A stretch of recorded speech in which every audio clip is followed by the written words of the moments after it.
weights to go. Today the first fight will be for men under 100 kilo on mat 1 and on mat 7-3 the first round for men under 90 kilo. In wenigen Minuten auf der Matte 1. Erste Runde für Männer über 100 Kilo auf der Matte 2 und 3. Die erste Runde für Männer bis 90 Kilo. Well, good morning and welcome to day 3 of competition here at the Düsseldorf Grand-Prix at the Mitsubishi Electric-Halle in Düsseldorf. Carnival is well and truly over, but we've still got judo going on here, and there'll be a bit of a party tonight for the winners. Well, who those winners are going to be, we're going to take a look at, because we've got 5 weight categories to bring you today. 3 men, 2 women. The women's under 78. Men's plus 78, the men's under 90, under 100 and plus 100 kilo categories. We're going to take a look at the top 4 seeds in each of those weight categories. We'll start with the women, so let's take a look at the women in the under 78 kilo category. The top 4 seeds.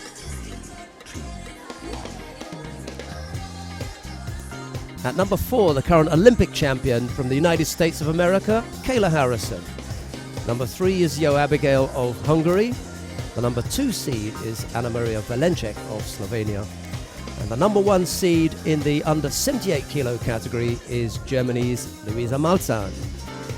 In the plus 78 kilo category, Yamabe Kane is the number 4 seed from Japan. The number 3 seed is Nihal Chikrahu of Tunisia. The number 2 seed is Yu Song of China. Number 1 seed in the plus 78 kilo category is Germany's Franziska Konitz. Well, there you have it. Those are the top 4 seeds in the under 78 and plus 78, and it's the 2 Germans. The Germans are looking for their first gold medal. There's a real possibility there in both those categories. If they fight at the top of their game, both Luisa Malzahn and Franziska Konitz could come away with gold medals. Stiff competition in both those weights. Luisa Malzahn in her top half of the draw has Sato Ruika of Japan, Madeleine Malonga of France. We've just seen there Kayla Harrison, Natalie Powell of Great Britain, Kirsten Thiele of Germany could cause some problems, as well as Huschi Steenhuis of the Netherlands. That's all in the top half of the draw. All right, let's take a look at the top 4 seeds in the 3 men's weight categories.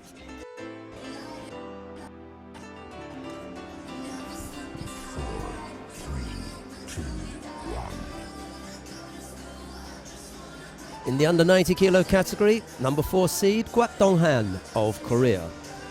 Number 3 seed is Noel van der End of the Netherlands. The number 2 seed is Todd Christian of Hungary. And the number 1 seed in the under 90 kilo category, Valem Lipatiliani of Georgia.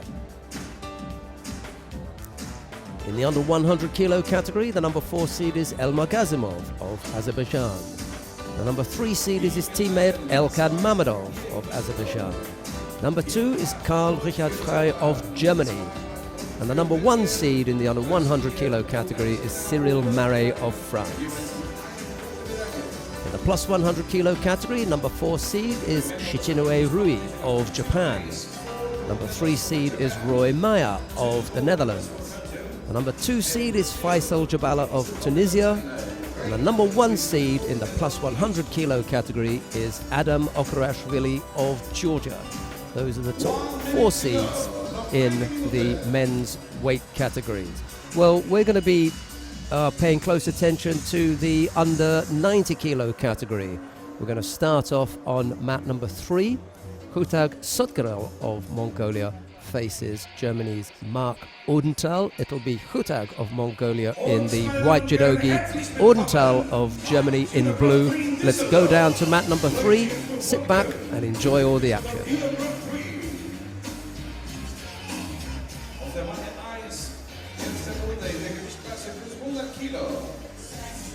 Well, the fighters are primed and ready. Nervous start awaits everyone, including the supporters. A few seats left, but they will fill up shortly. It's only 9:30 here in the morning, Sunday morning. People having a bit of a lay-in. Wander down to the Mitsubishi Electric Halle and join us when they're ready after breakfast, I suppose. Hutag in white, Odenthal in blue. It's the opening contest in the under 90 kilo category. We've got another pool of the under 90 kilo category on mat number 2. Take a look at that one if you like.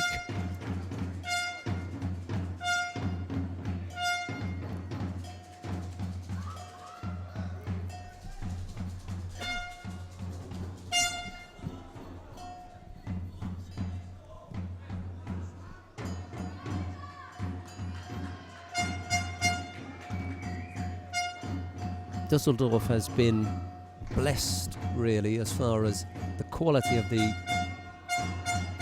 entry. Really had good quality entered here. Score there from Mark Odenthal. Hutag just a little bit off balance with that effort, and Odenthal managing to bring his opponent down for Wazari. Hutag hung on there to avoid getting caught in Osai Komi. That would have been an early end to his day, but he's a Wazari down. He's going to have to go some to pull that back.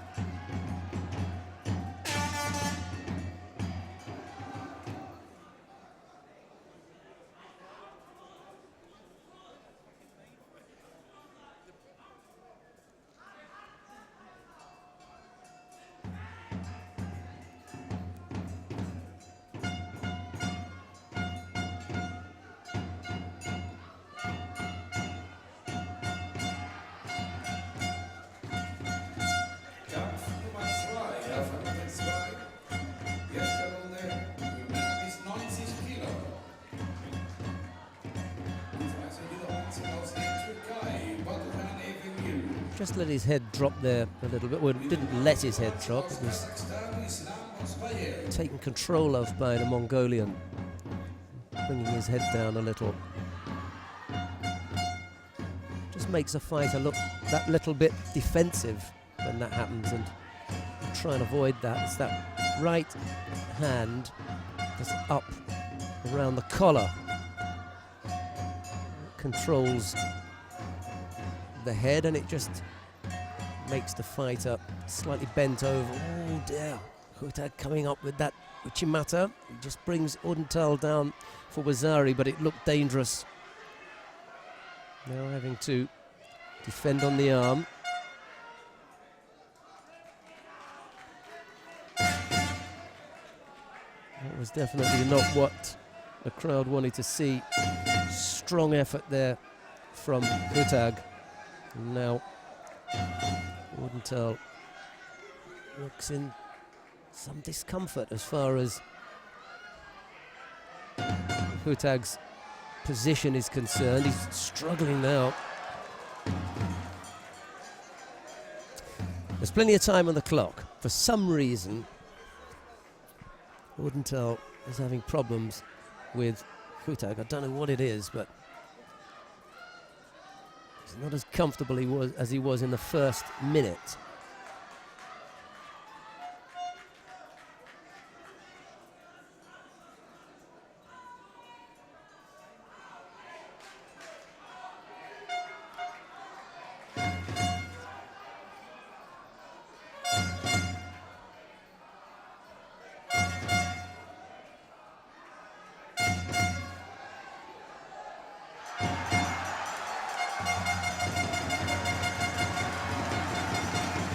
Well, Hutag was playing with fire there. This is an odd situation because they're going to end up on mat number 2. He started his contest on mat number 2, on mat number 3, but he won it on mat number 2. I've never seen that before.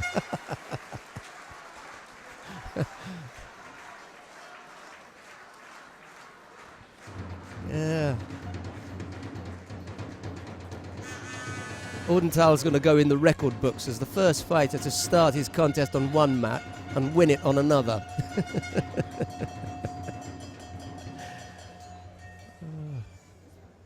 The Osai Komi continued all the way over to mat number 2, really on the back of Hutag.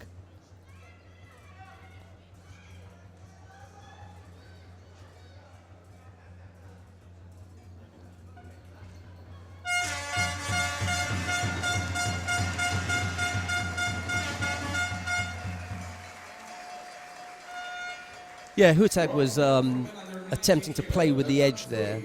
He was pushing forward. All his weight was going forward to see if he could draw a penalty from Ordenthal, but he paid for that because Ordenthal turned, threw him. The struggle took them even further off the mat because they were on the mat edge when Ordenthal threw him, and they ended up on mat number 2. Anyway, we're underway with the second contest in the under 90 kilo category. Celio Diaz of Portugal faces Nishiyama Daiki of Japan. It's Diaz in white, Nishiyama in blue.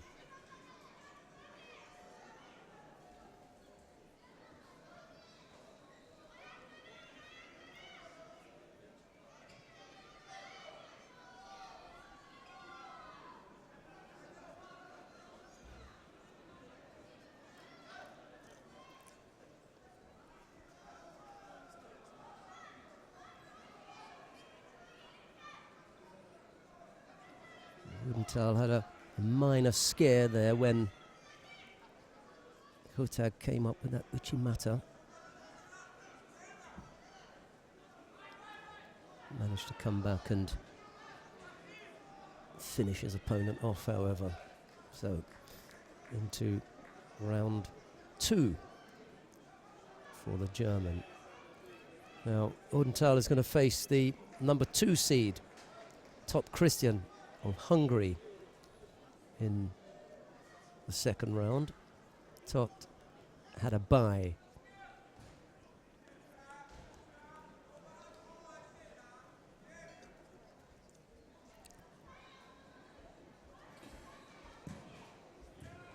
Liebe Zuschauer, liebe Fanblock, Mathe 1, erste Runde. In der Gewichtsklasse über 100 Kilo. Linkphasen Judo-Anzug aus Frankreich, Jean-Sébastien Beauvoisin. Mit dem blauen Judo-Anzug aus Deutschland, Pierre Workowski.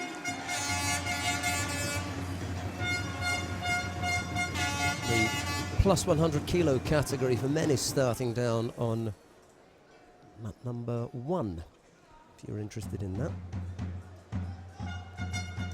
We're going to stay with the action here on mat 3.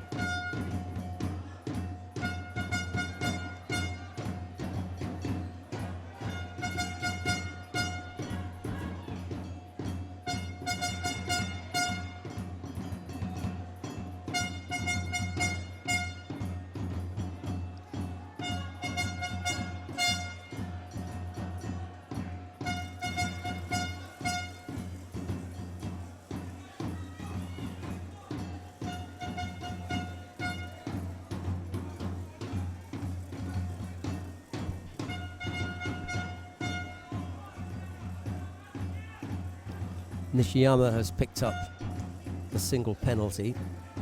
Apart from that, not a great deal has happened. Diaz bringing down Nishiyama.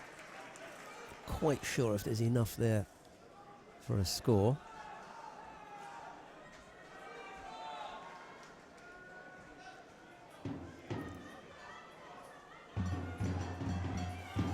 Well, they've had a good look at it and decided no.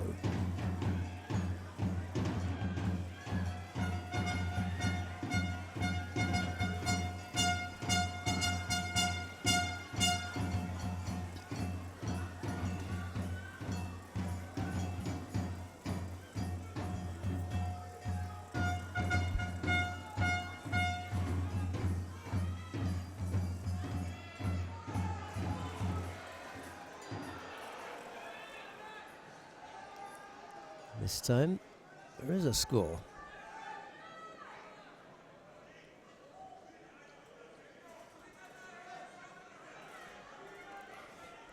Diaz managing to counter Nishiyama.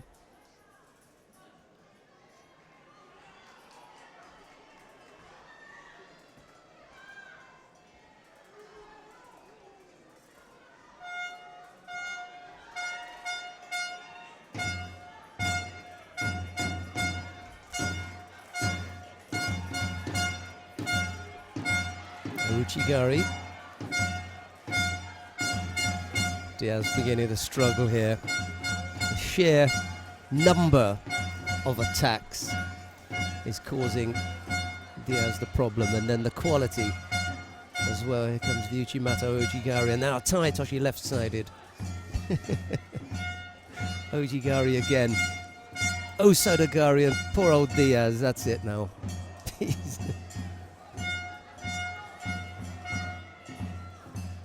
Japanese is too much for him here. Picks up a passivity penalty. Sodetsuri Komigoshi, left-sided Osodagari. Uchigari. I think Diashibarai would be the combination after the left Uchigari, right Diashibarai would be it. Catch him. He's tried everything else.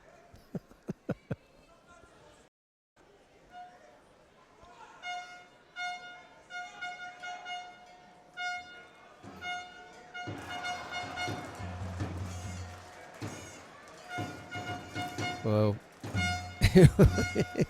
he caught him eventually, and when you throw so much at a fighter, there's only so much he can take.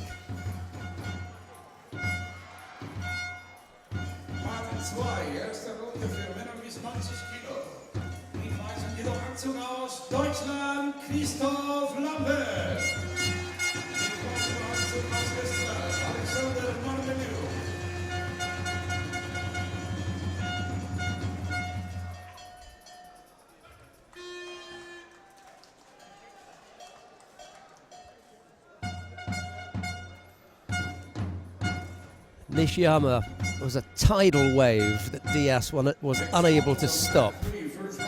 He just kept coming at him. Eventually, he was swamped. It was nice to see. Well, not for Diaz, but for the crowd.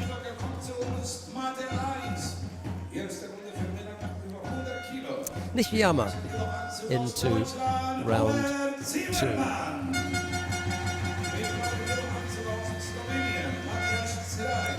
Right, let's have a look at Nassif Elias of Lebanon. He faces Turel Safguliev of Azerbaijan. It's Elias in the white judogi, Safguliev in blue.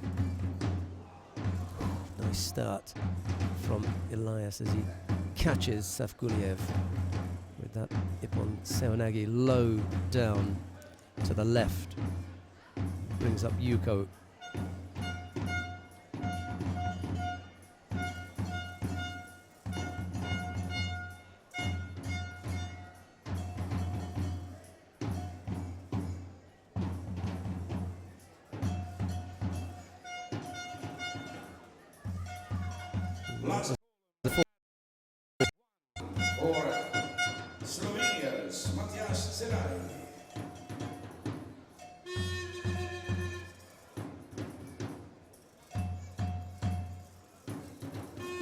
And now it's Safguliev's turn to attempt the low Seoinage.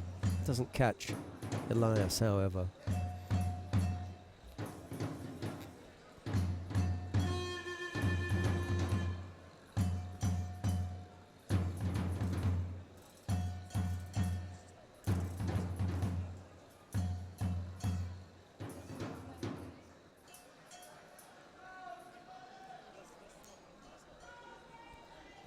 Got a little look at Kochigari there, didn't he?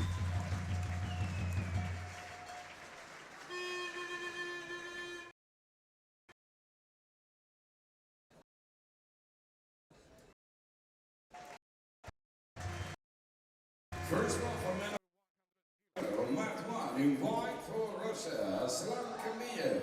In blue for Azerbaijan, Usangi Kokauri.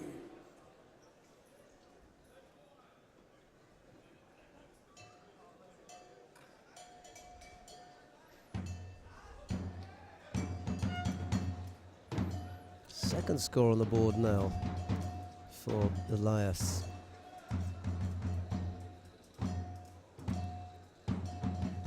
It's Savguliev now with some work to do.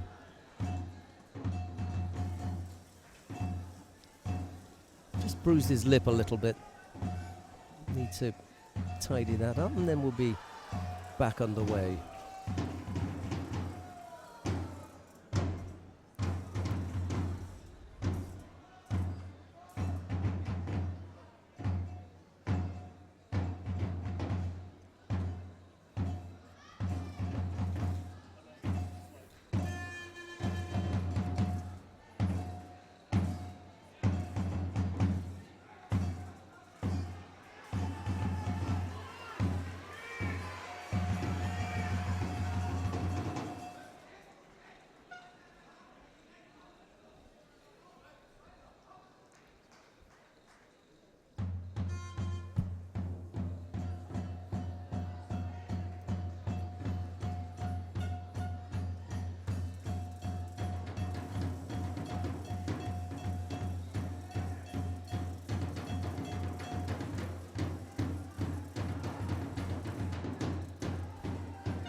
Savguliev will be happy for this break. 2 scores down and in need of a little bit of, well, to refocus here. Elias could have done without the break. It's another one who's had to have that tape around the neck almost to keep the plaster stuck down.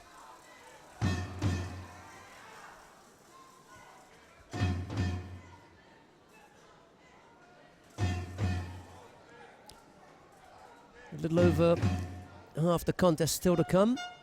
Let's see whether Elias has managed to keep his fitness levels up.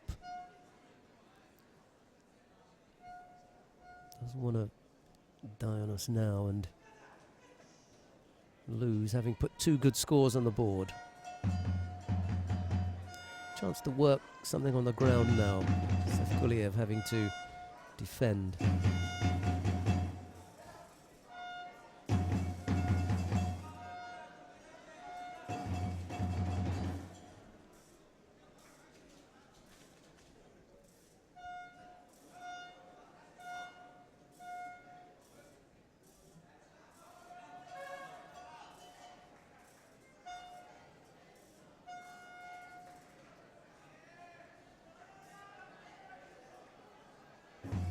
Look to attack the left side this time round.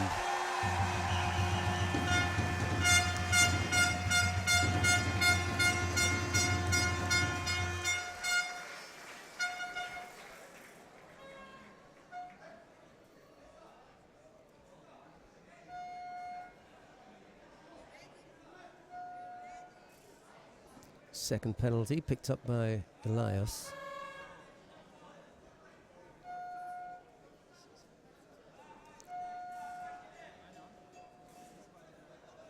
Savguliev attacking on the left as well. Just not penetrating. Elias managing to cause the Azeri enough problems to keep him away. And Savguliev not able to come up with a really big threatening attack.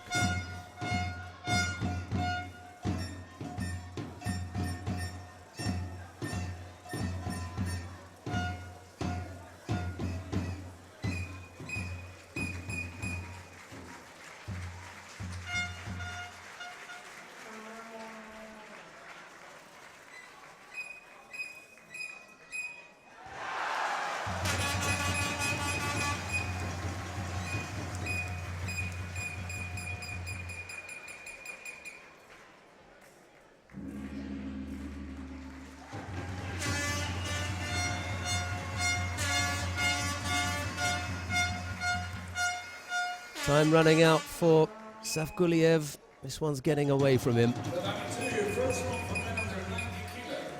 In white for France, Judo Grand-Prix. In blue for Morocco, Iman Abdelawi.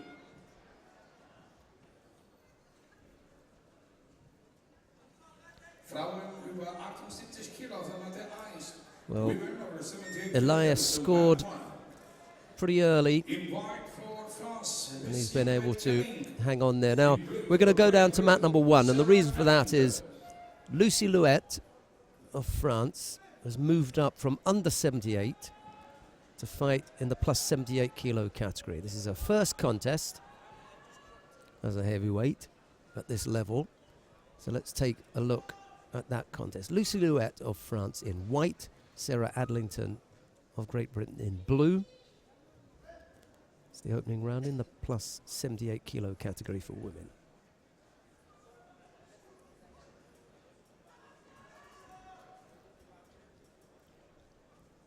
Louette just wandering out of the area for a little bit too long there.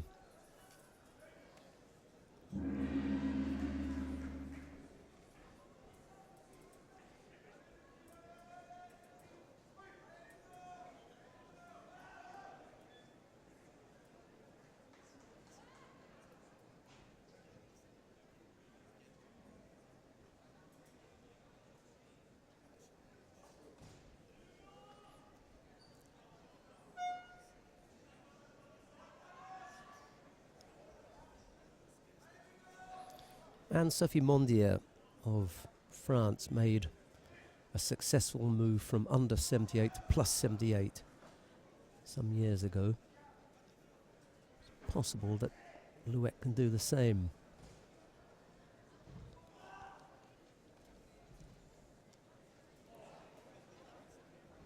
Auf der Runde 3, erste Runde für Männer bis 90 Kilo. Mit weißem Niederachsen aus Litauen, Karolis Mauser. It's better for Louette if she's moving. Don't want to be flat-footed and static with the heavier fighters. And she's got good movement. At 78, under 78 kilos, she moved well. She'll try to carry that through to the heavier weight.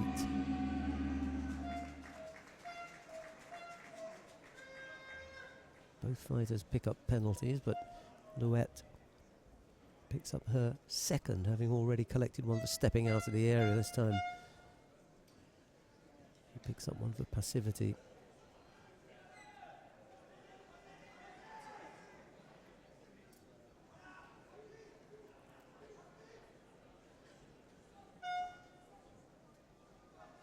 Trying to generate some movement now, Louette.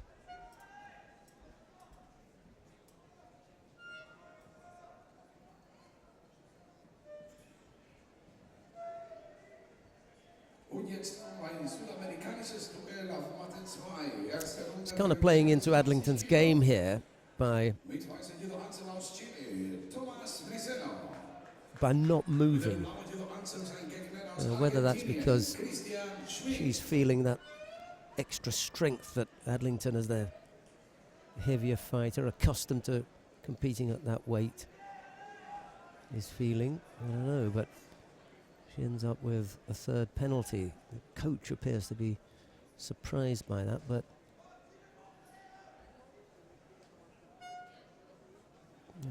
doesn't surprise me. There's not a lot going on. So there's not a lot he can do but to dish out another penalty for passivity.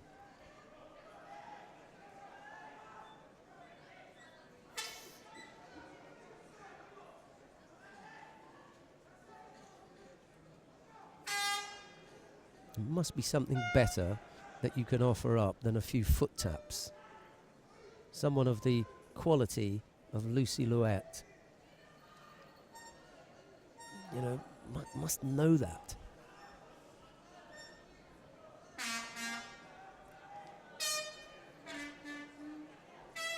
Adlington now on a third penalty. Both fighters have picked up 3 penalties.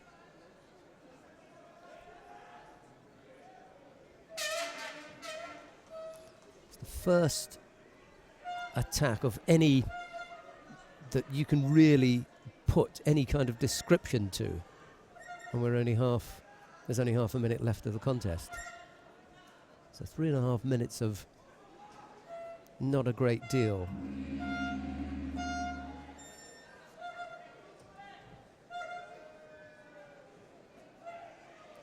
First effort there from Adlington, a left-sided Osodagari, which has Louette defending, and then she comes back with another little foot tap that brings Adlington down onto one knee. Last few seconds,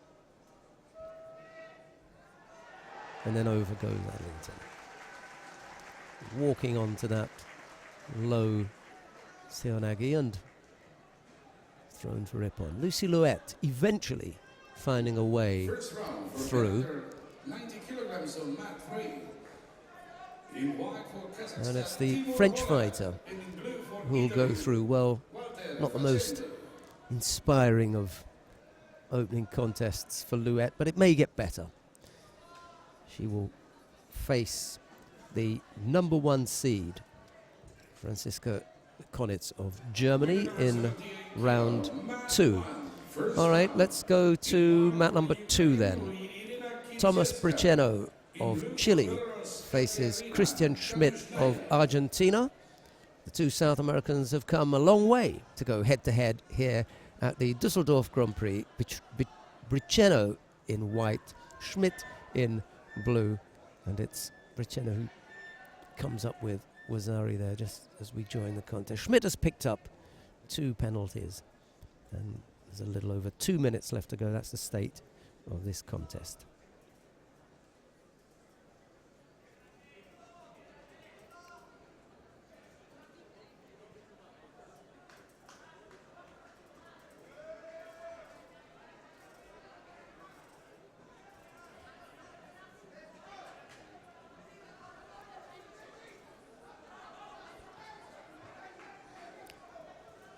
Well, if you're looking for news of Ilias Iliadis, he has an elbow injury, and that injury is going to require some treatment, so we're not going to see him around for a while.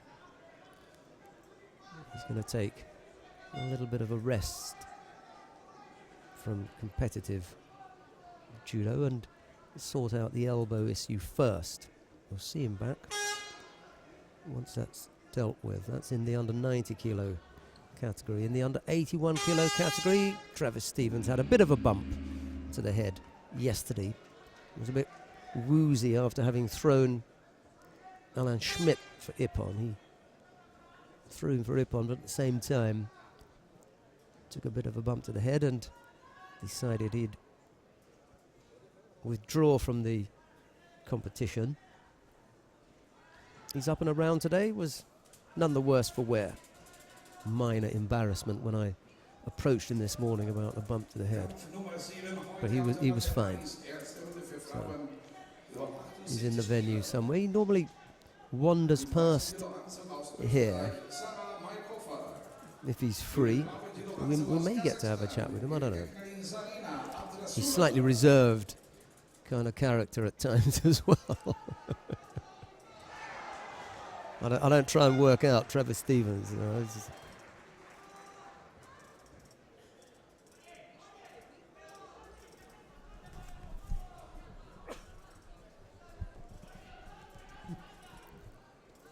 well, that ties things up. As far as the scores are concerned, there are 2 penalties that Schmidt has picked up. It's going to do for him in the end, I'm afraid.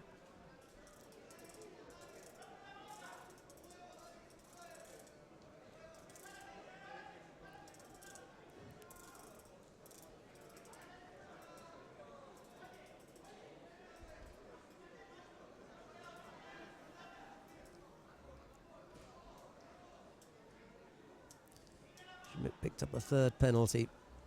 We're just hanging on to one side of the jacket for too long. A little bit desperate at the end there. In blue for Russia,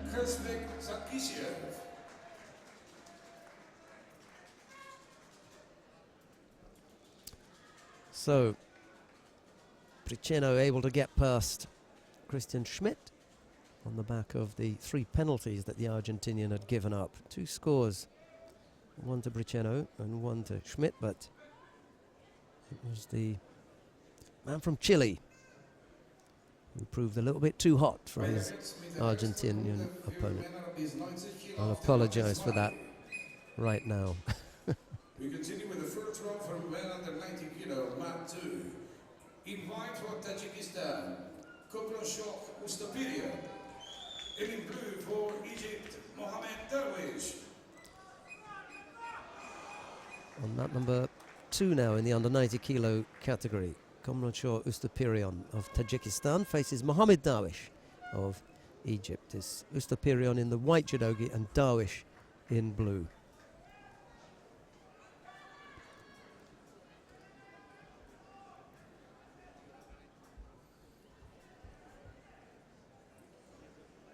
These are all first round contests in the under 90 kilo category.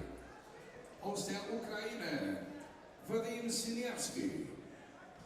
Mit dem blauen Judoanzug aus Algerien, Mewen Fekir.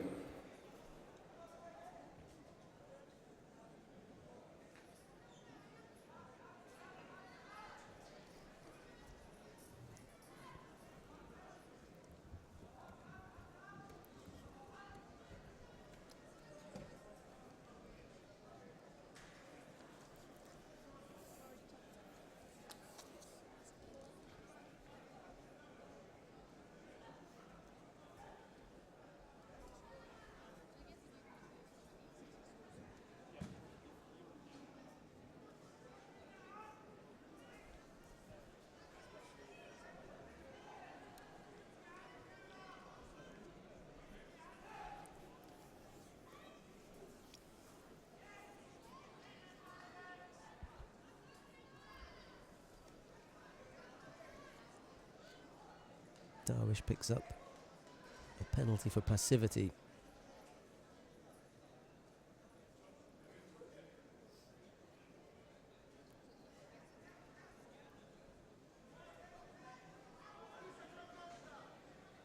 Missed with the Uchimata and then decided that the Ojigari wasn't going anywhere, just hooked the leg in there a little bit to block any effort from Darwish to counter him.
First one for women over 78 kilo. Ustapirion leads by Wazari with a little over 2 minutes left to go. Darwish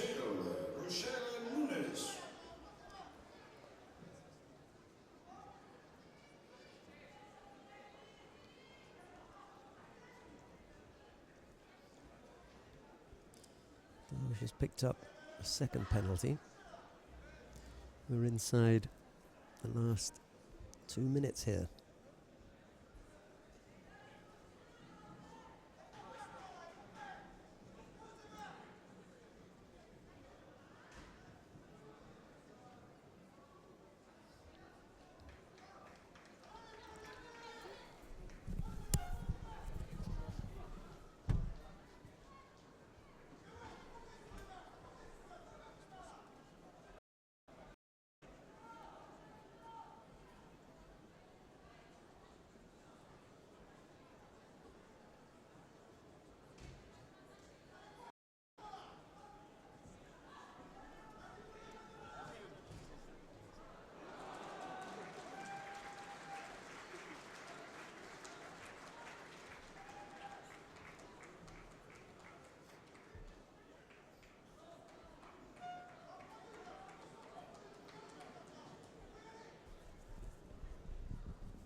Darwish was beginning to suffer there, wasn't he? Limping back to his start point.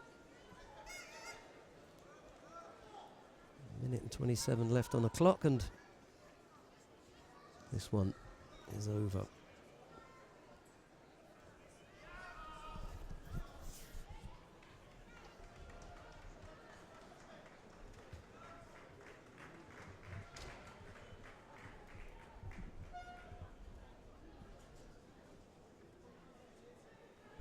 Erste Runde für Männer bis 90 Kilo auf der Matte 2.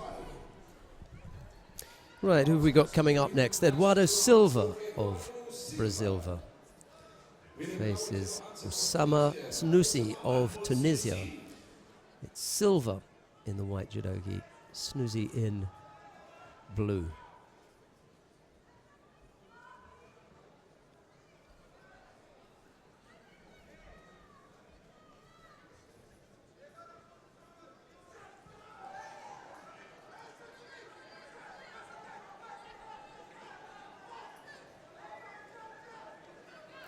Well, let's see what the Tunisian can offer up.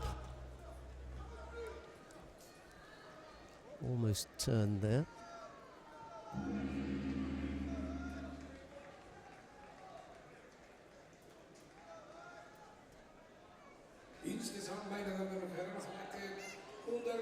No, couldn't fight off the shimiwaza. Bei den Judo Grand-Prix Düsseldorf. Today, 175 judoka are competing Silva in the third able leg to of the Judo Grand-Prix trap him there and begin to apply that. Tunisian couldn't get off it and had to tap in the end. So Eduardo Silva it is who goes into the second round. First row for men under 100 kilo on mat 2. Neue Gewichtsklasse auf der Matte 2. Erste Runde für Männer bis 100 Kilo. In white for Japan, Takagi Kaihan. And in blue for the Netherlands, Michael Kurel.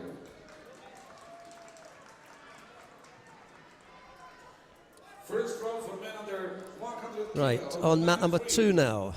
Takagi Kaihan of Japan faces Michael Korel of the Netherlands. It's Takagi in the white judogi, Korel in blue.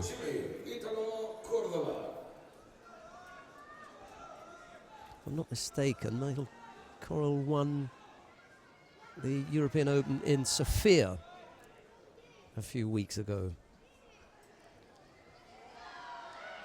That's a bit of a step up now for him as he competes at this Grand Prix.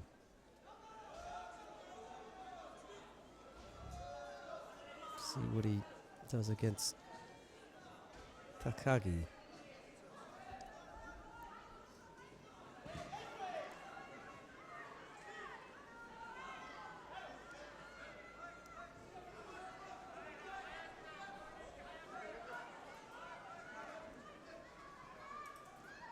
Both fighters pick up penalties. Not enough action for the referee from the United States of America. Gary Takamoto, he's taking control of this one. Wants to see a little bit more action.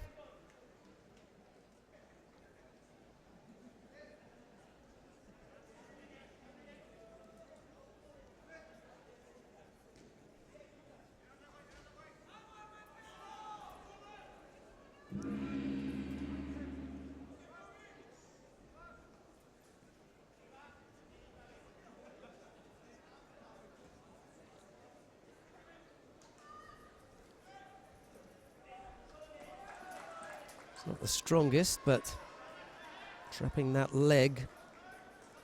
It's the leg furthest away from him as well. Managed to help him to secure the hold. He's come up with a score.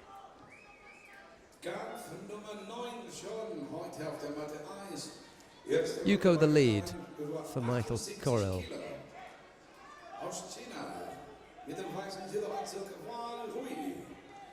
Mit dem blauen Judo-Anzug aus den Niederlanden, Tessie Soppenkaus.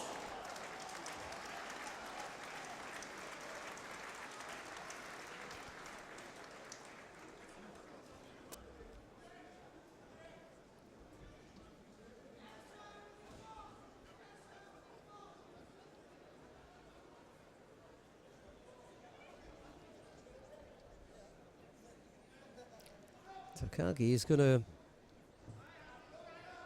have some problems here if he continues to go to the ground and, well, not allows Coral, but he can't seem to keep him off from being the aggressor every time they go to ground. Coral appears to have the upper hand, because that's going to reduce his options. He's not going to want to go to the ground. He's going to have to rely on doing things standing up. He's let that opportunity to attack his opponent, he's let that go, which for me suggests that he's decided he's not going to mix it on the ground with the Dutchman.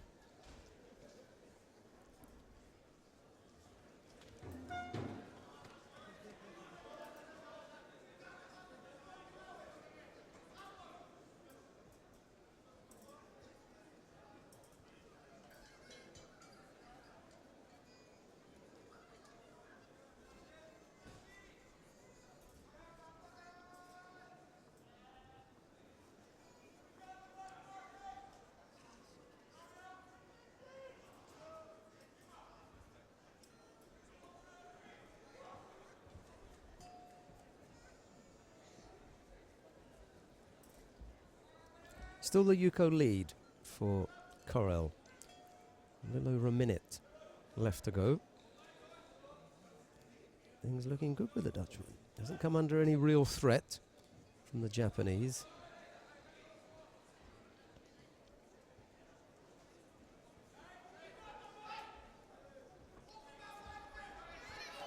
Picks up a penalty for a false attack there.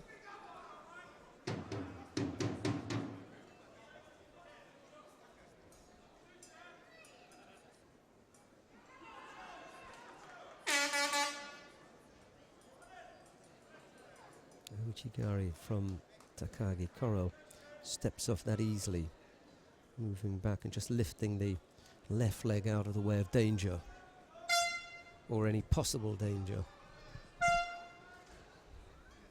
Half a minute left to go.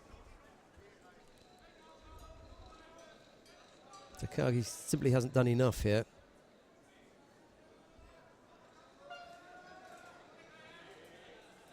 Corel managed to get a score on the board from that Osai Komi. Shiro Kezugatami it was. And since then, just managed to keep his man at bay.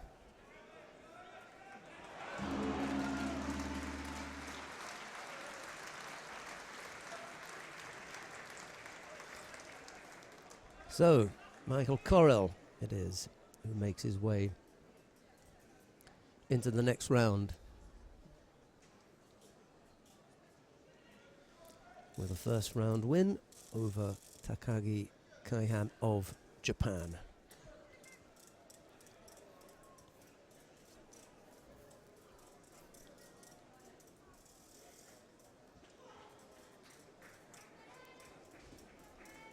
Round one for men under 100 kilo, dynamic three. In white for Great Britain, Benjamin Fletcher. In blue for the Ukraine, Artyom Boloshenko. First round for men under 100 kilograms as well on map 2. In white for Algeria, Lis Boyakub. In blue for Latvia, Yevgeny Svorodavko.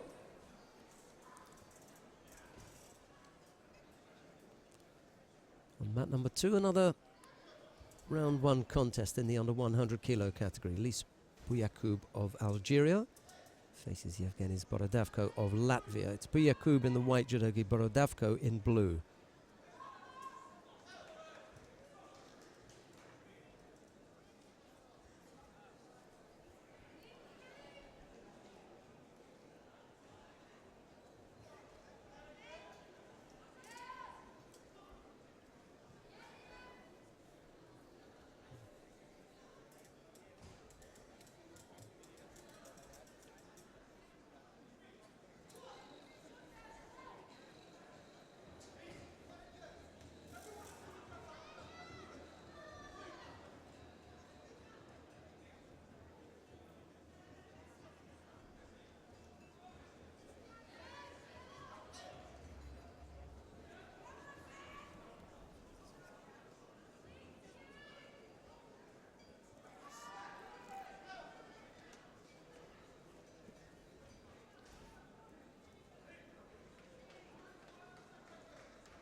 Borodevko it is who picks up a passivity penalty. Und jetzt, meine Damen und Herren, Mathe 1, erste Runde für Frauen über 78 Kilo. Mit weißem Judo-Anzug aus Berlin, Deutschland, Caroline Weiß. Und mit dem blauen Judo-Anzug aus Chile, Giordana Gutierrez.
Yakub comes up with the score.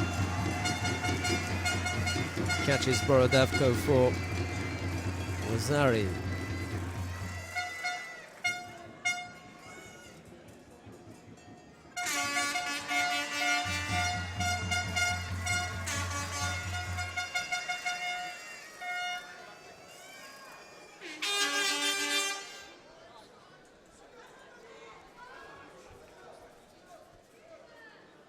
First round for women over 78 kilo, the dummy one.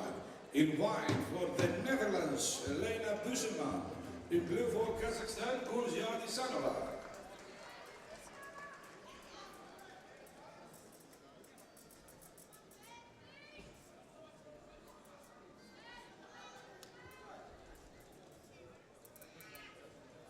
Attempted Sutemi-waza there by Borodevko. Only managed to bring his opponent onto him and not off to his right side. That was his thinking. Couldn't quite bring it off.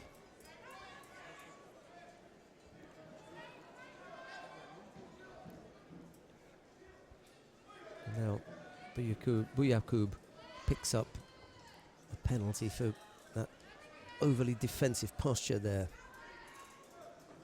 Bent over with the arms straight out and really blocking any effort from Borodevko to at least get involved in something.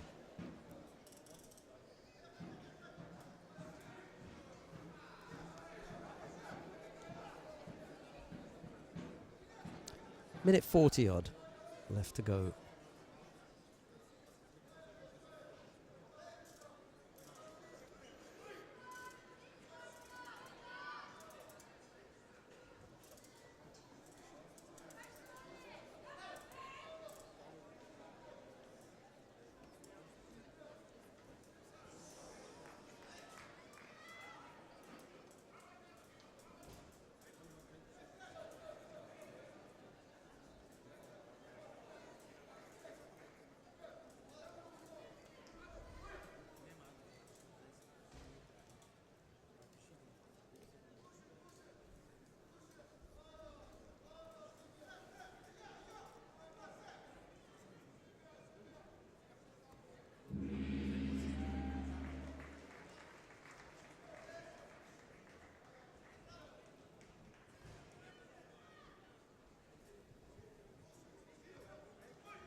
Big stretch for Borodevko there. A little bit too far. He managed to get the right leg around the back. That's where he wanted to be, but there was no power, and the upper part of the body was in the wrong spot.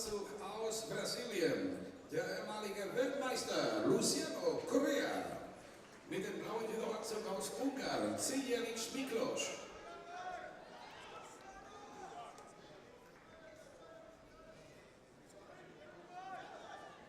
20-odd seconds left to go. Borodavko down by Wazari. Buyakub just looking at the clock, trying to hold on.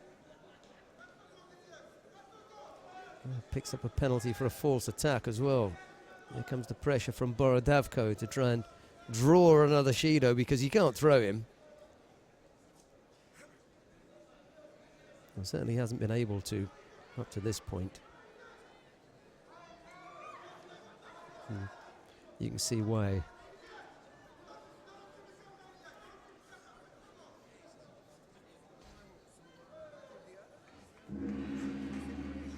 It simply wasn't there. At least Buyakub, despite having picked up 3 penalties, is going to go through because he actually managed to throw Borodavko for Wazari. All right, Buyakub of Algeria into round 2 of the under 100 kilo category. Liebe Judo-Freunde, liebe Fanblock, Mate 2. Erste Runde für Männer bis 100 Kilo. Mit weißem Judo-Anzug aus Dänemark, Frederik Jürgensen. Right, who have we got now then? Aus Deutschland, Dino Pfeiffer.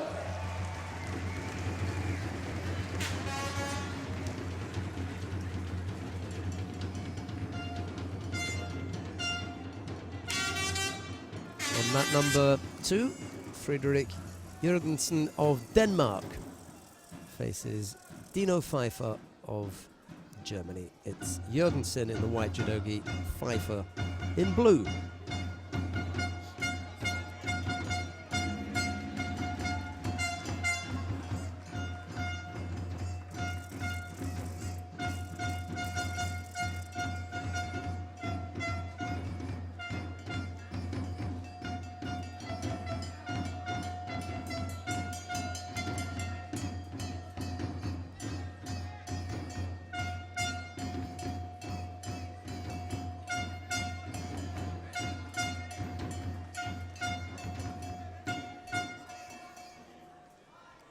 First round for women over 78 kilograms Pfeiffer of mat 1. collects Shido inside the first minute.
Couldn't get off the Uchimata.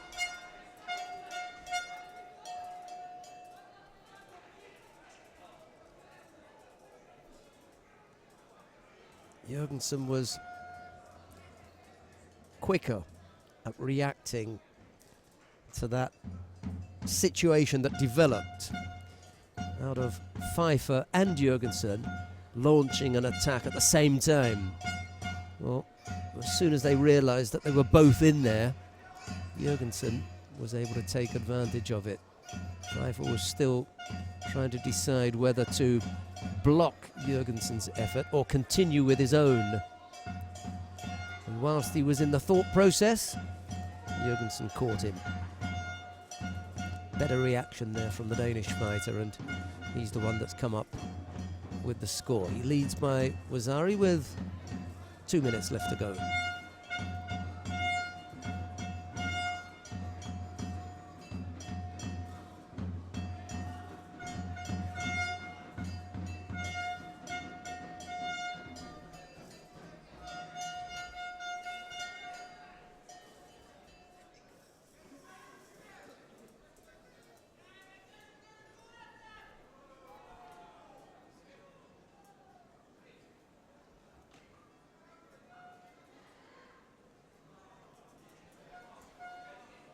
Referee just explaining to Jürgensen what needs to happen now whilst they have that break for Pfeiffer to tidy himself up. A nice deep breath. You can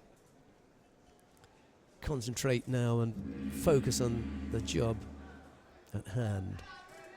It's possible, however, that even though Pfeiffer's going to return to the mat, he's Wazzari down, we're going to wander off to another mat, because coming up on mat number 1 is the contest between Christine Busov of Germany. She faces the young Japanese Asahina Sara. Let's wander down to mat number 1 then. It'll be Busov of Germany in white, Asahina in blue. This is a good old-fashioned super heavyweight battle. We saw Lucy Louette and Sarah Adlington. Well, Louette is only just a pumped-up under 78 kilo category fighter, a light heavyweight who stepped up. These are your genuine super heavyweights. Busov in the white judogi and Asahina in blue.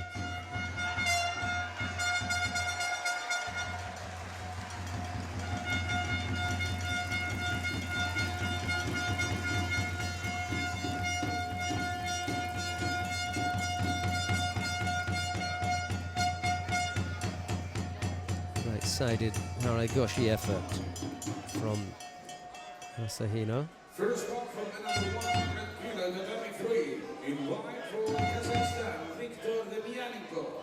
In blue for the United Arab Emirates, Ivan Remanenko.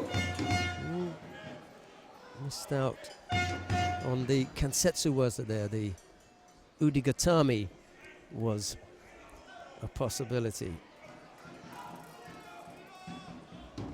Only 18, the Japanese.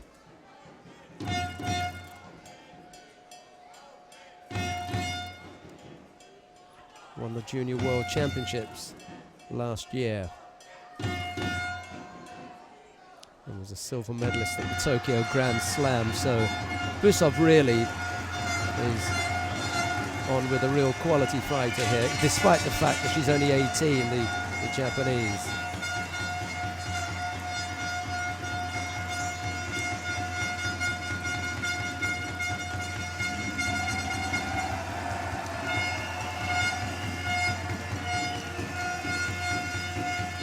Problems again if you can take control of the left arm. That's what she needs for the turnover.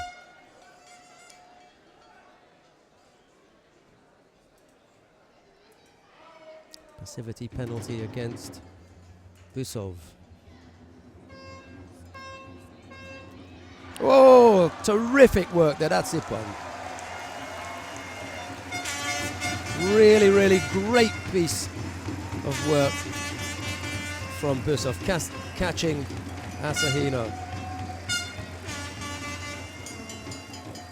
Mat 2, first one for men under 100 kilo. In white for Armenia, Mikhail Mitin. And in blue for Argentina, Héctor Fernando Campos Bermúdez. Well, the learning process for Asahina is going to continue a little bit longer.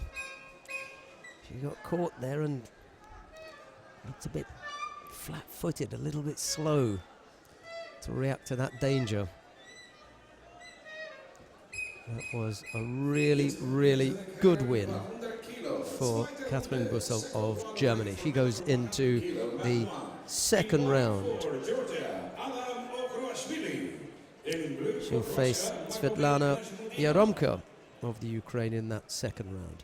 On the mat now, the number 1 seed in the plus 100 kilo category for men, Adam Okrashvili of Georgia. Takes to the mat for the first time today. And he faces Magomed Nazmudinov of Russia. It's Okrashvili in the white judogi, Nazmudinov in blue.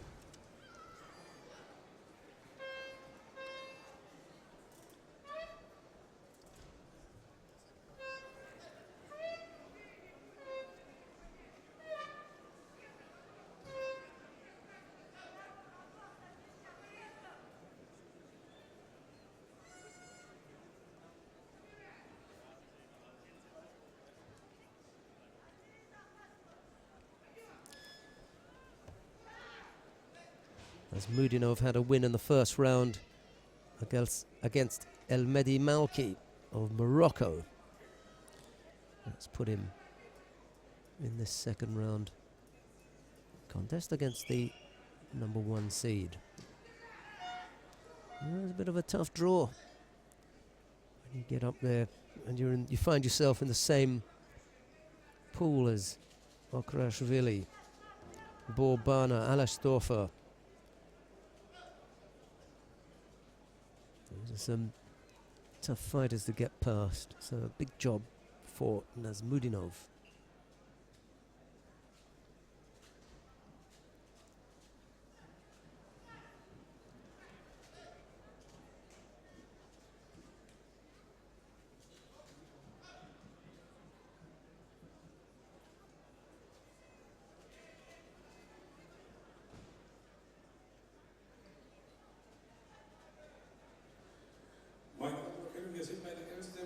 Judo Grand-Prix des Jahres. Both fighters collect passivity penalties. Dear Judo friends, this is the first Grand Prix of the year. The next Judo Grand Prix will be held in March in Georgia and in Turkey.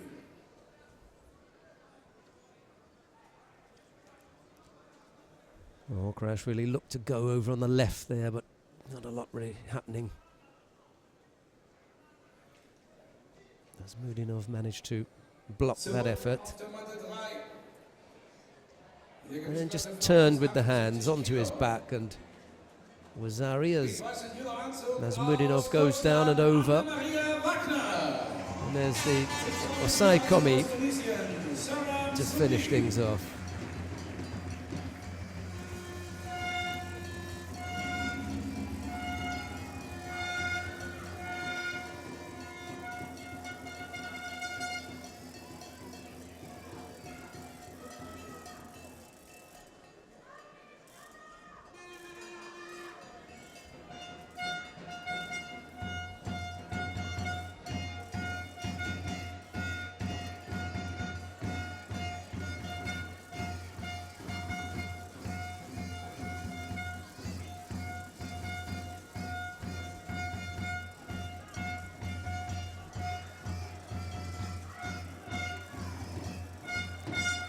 Okrashvili, the Georgian, through to round 3.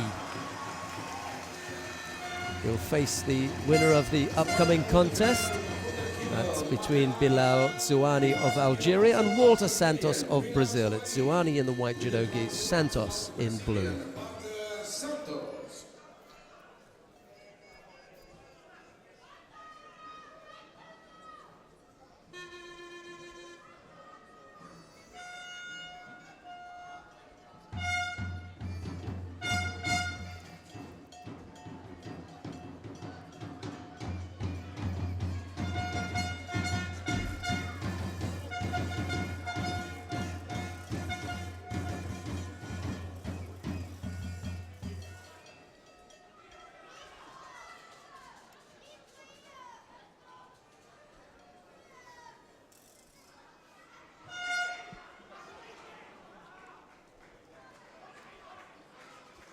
Well, it didn't take long for the venue to fill up.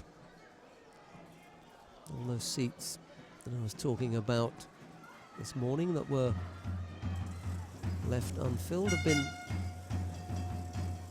taken up now by a good crowd at the Mitsubishi Electric Halle in Düsseldorf.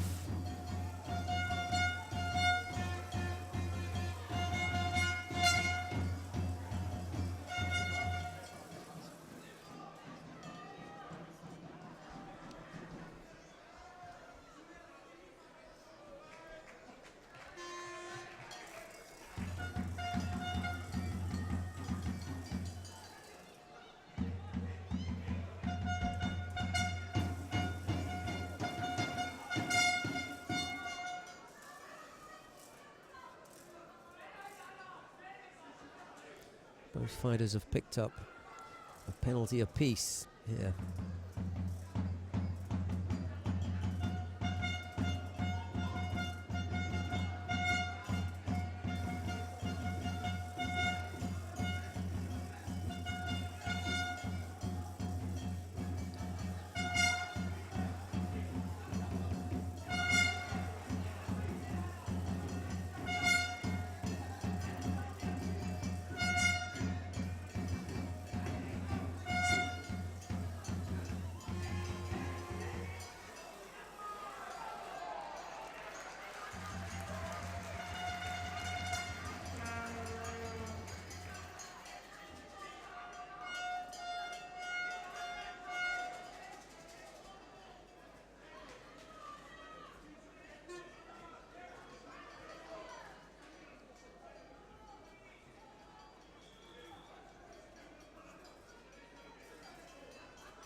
Having a quick look around the 3 mats to see what's coming up next. You can check that for yourself by looking along the top of the screen there.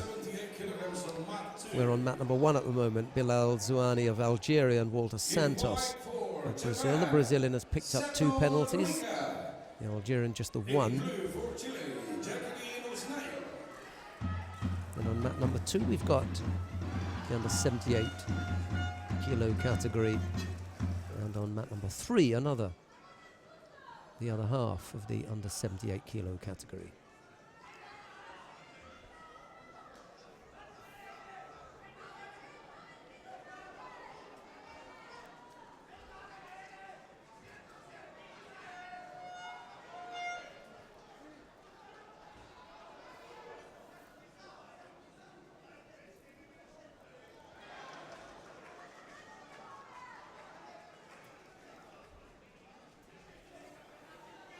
Third penalty picked up by Santos. Going to need to straighten himself out.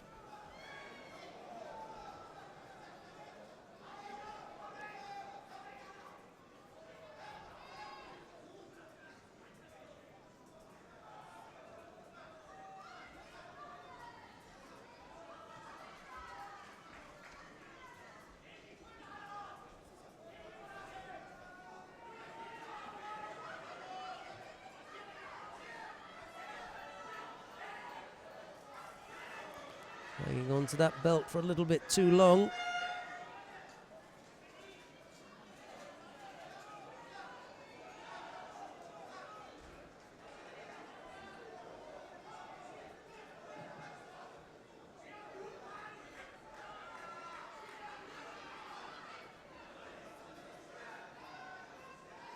Inside the last minute, Zouani beginning to tire visibly. Santos with a chance now to put those 3 penalties behind him and come up with a score. Single score would do it here with half a minute to go.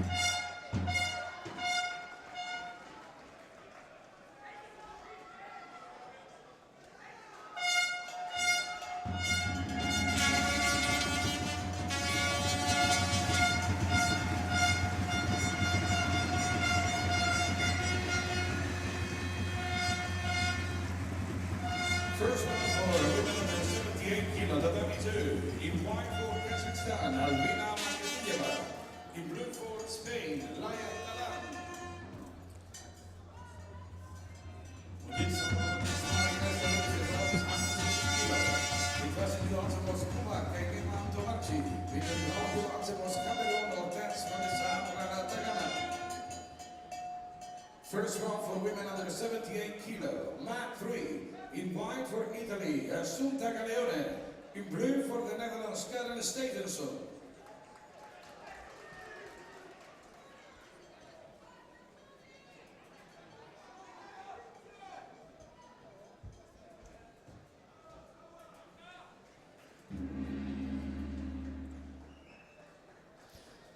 Well, Zumani picked up a penalty towards the end there, but 3 collected by Santos is going to put him out. Brazilian not able to come up with a score. Just giving up too many penalties.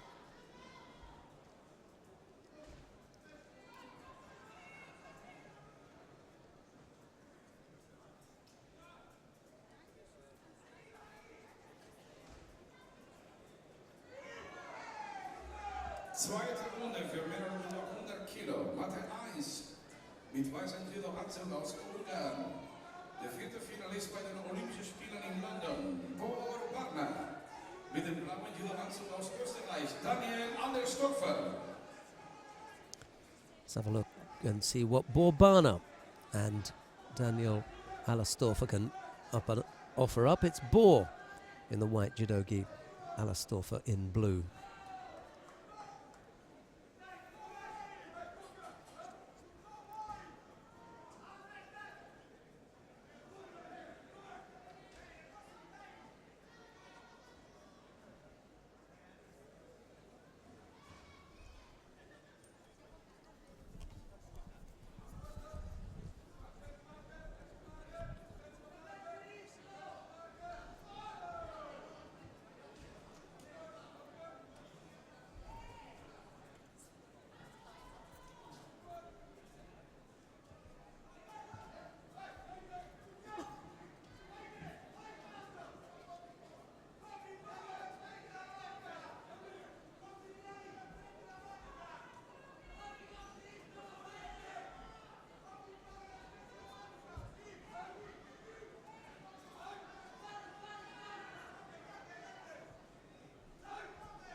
Erste Runde für Frauen bis 78 Kilo, Matte 3, Kampf Nummer 15. Mit weißem Judo-Anzug aus Brasilien, Samantha Suarez. Mit dem blauen Judo-Anzug aus Spanien, Marta Dort.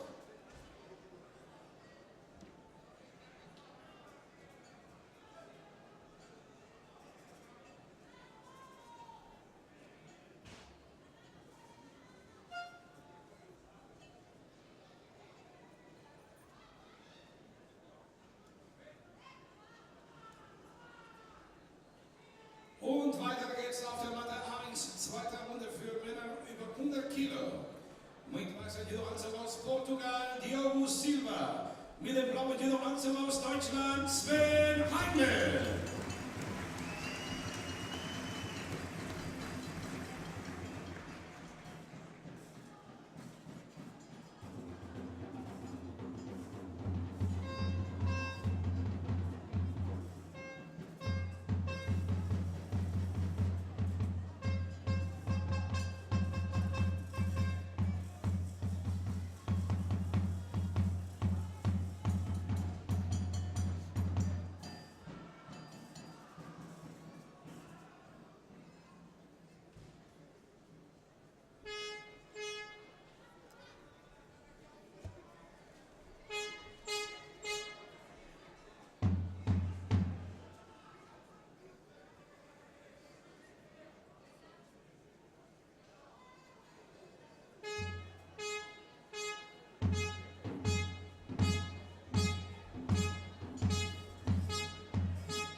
Zweite Runde für Männer über 100 Kilo, Matte 1. Mit dem weißen Judo-Anzug aus Japan. Zweiter bei der WM 2014, Shichinoi, Rio. Und mit dem blauen Judo-Anzug aus Frankreich, sein Gegner Jean-Sébastien Beaupoisson.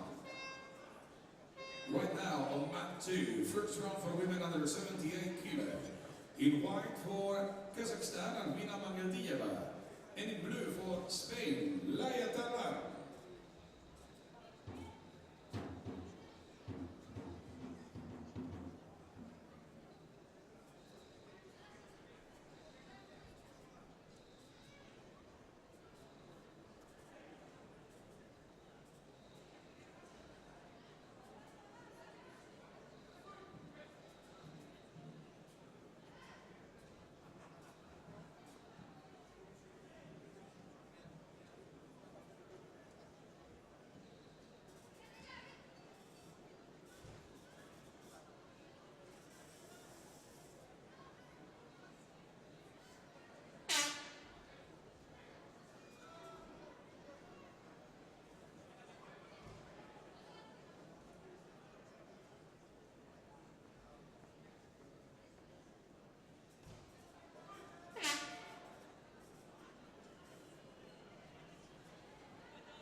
First round for women under 78 kilo, mat 3.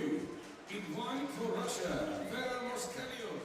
And in blue for Great Britain, silver medalist at the London Olympic Games, Gemma Gibbons.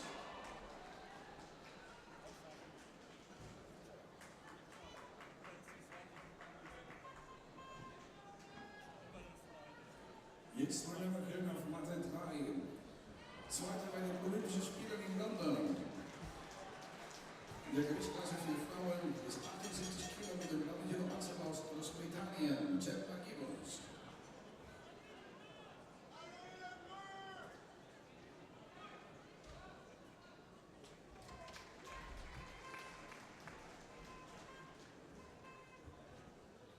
First round for women under 78 kilo, tatami 3. In white for the Ukraine, Victoria Turks.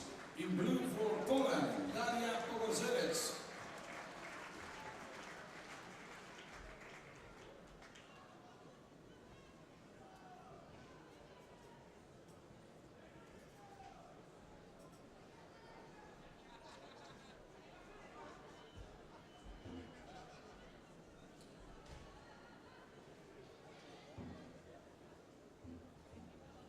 Jetzt sind wir für den nächsten Kampf auf Matte 1 bereit.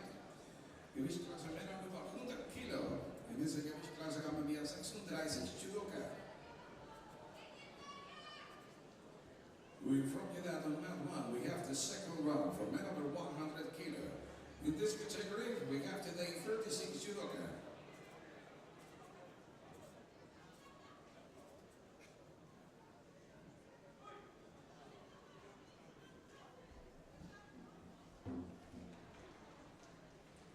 Tatami 1, second round for men over 100 kilo.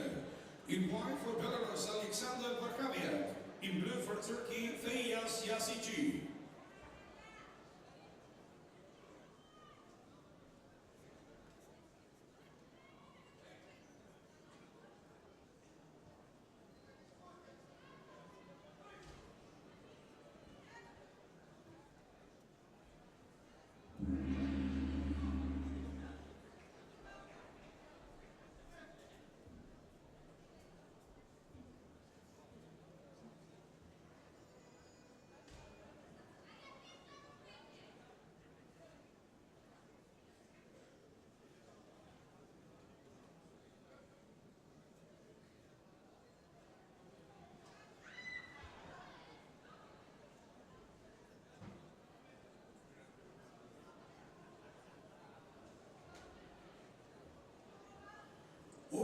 Jetzt, meine Damen und Herren, auf der Matte 2.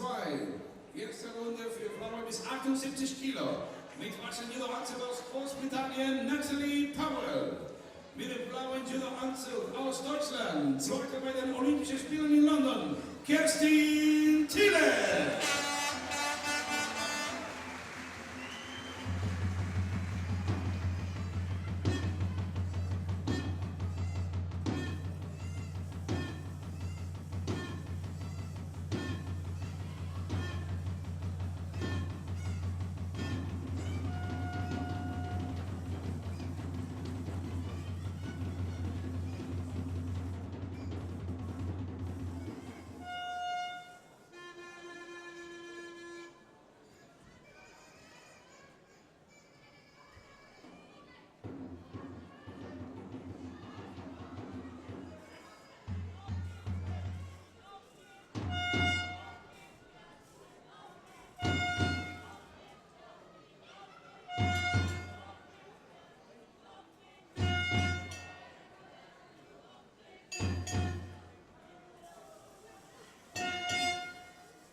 Und wir wünschen den Freunde der Fanblock.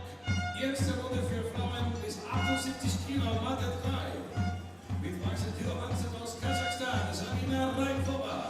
Mit dem blauen Judo-Anzug aus Deutschland, Maike Ziech.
Und jetzt auf der Matte 3. Zweiter Kurs für Männer bis 90 Kilo. Mit weißem Judo-Anzug aus Ungarn. Zweiter bei der WM im Vorjahr Torf Christian. Und mit dem blauen Judo-Anzug aus Deutschland Marc Olenthal.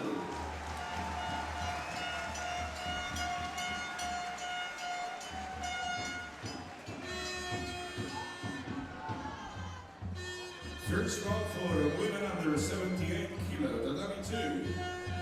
In white for the Netherlands is Lucia Steakhouse. In blue for Belgium, Sophie de Sutherland.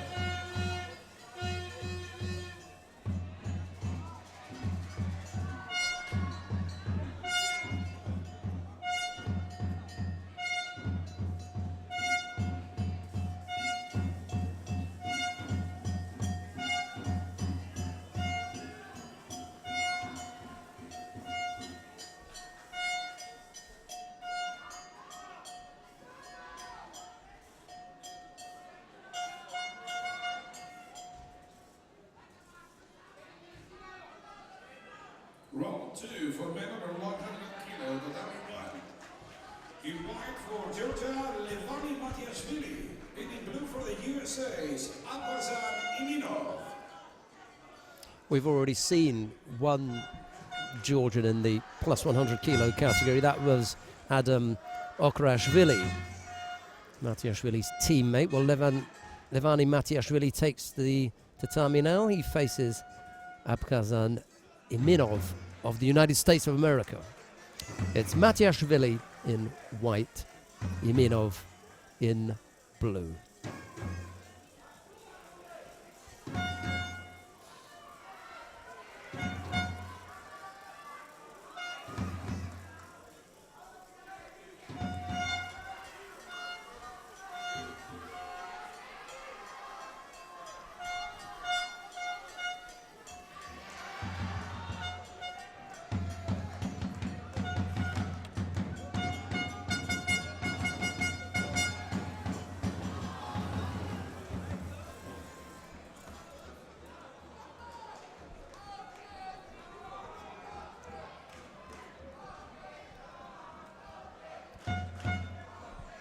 Matiashvili almost bringing off the spectacular there. That was a nice Nippon Seoinage effort by the Georgian, and then Iminov comes back with his own effort.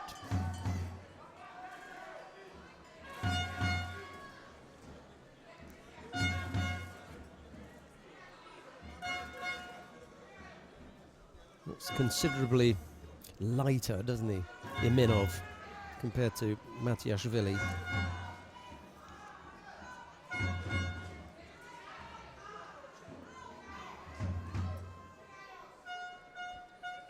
Probably giving away about 25 or 30 kilos in weight. Almost going over there with the Makikomi.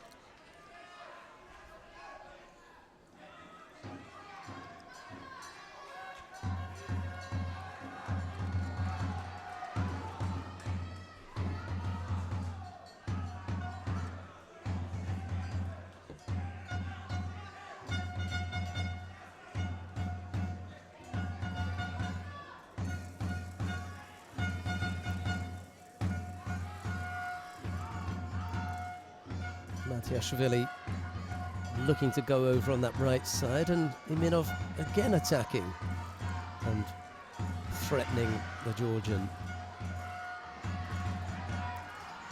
He looks slightly annoyed, does Matiashvili, and then he catches his opponent with a nice Makikomi, a typical heavyweight throw there.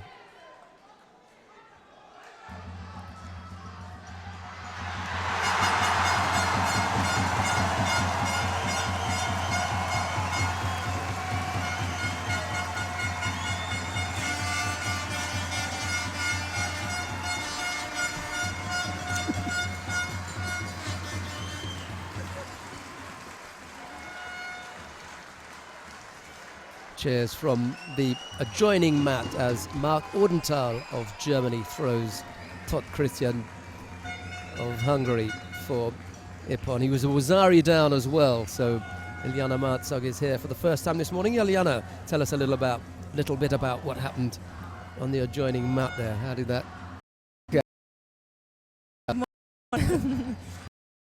The whole fight, but in the last minute chasing after Christian Todd, and he so Todd got really tired, and Mark got the chance to throw him with maybe I think Tanitoshi or Kozo Togaka or something.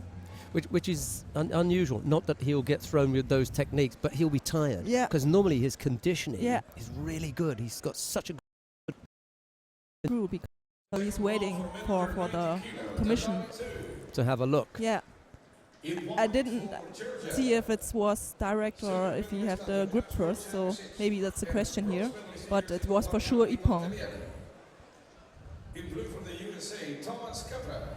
Well, having given the score, there'd have to be something really convincing Yeah. for them to overturn it. Yeah. If it's close, then they'll leave it as Ippon.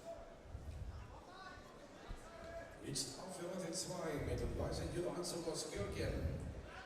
Twitter bei der WM 2014. No way, no way.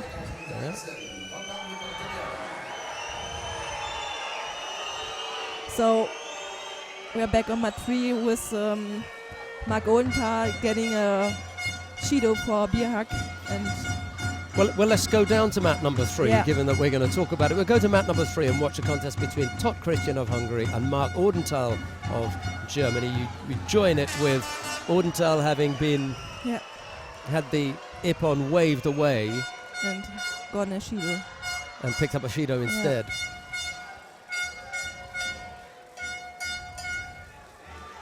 Valam Lipatiliani is waiting to come on to mat 2. We'll go there after this.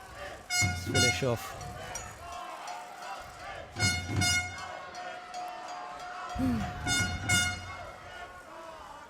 Oh no, beg your pardon. Whoa! He's on the mat. Oh. Sorry.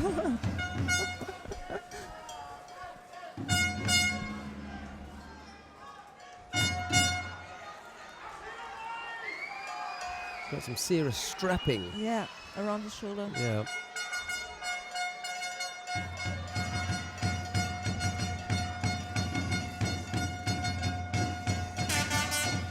Second round for men under 90 kilos, the 72. In white for the silver medal, Kurbanov. In blue for Kazakhstan, Islam Ismail.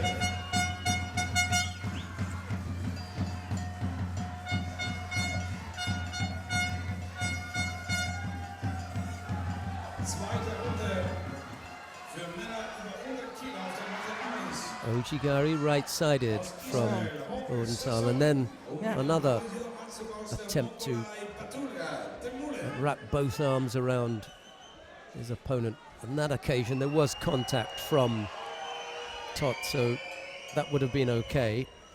And it's possible, we didn't see it, it's possible that that was what was missing from the first attack. You have to have Yeah. some contact, I don't know.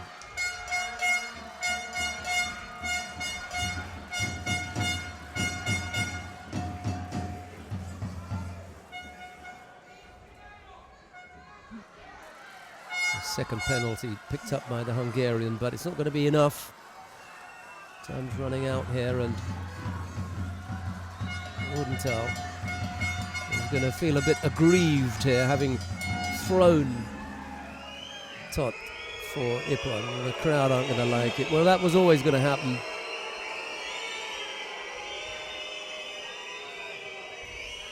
Is there maybe a replay of the scene? I'm not sure if we had that, so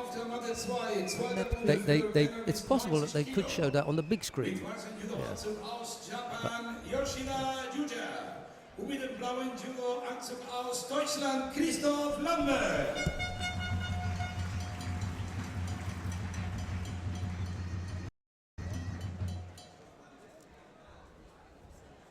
Next contest, the Mad One, the second round for men over 100 kilo. In white for Tunisia, bronze medalist at the 2013 World Championships, Faisal Jabala.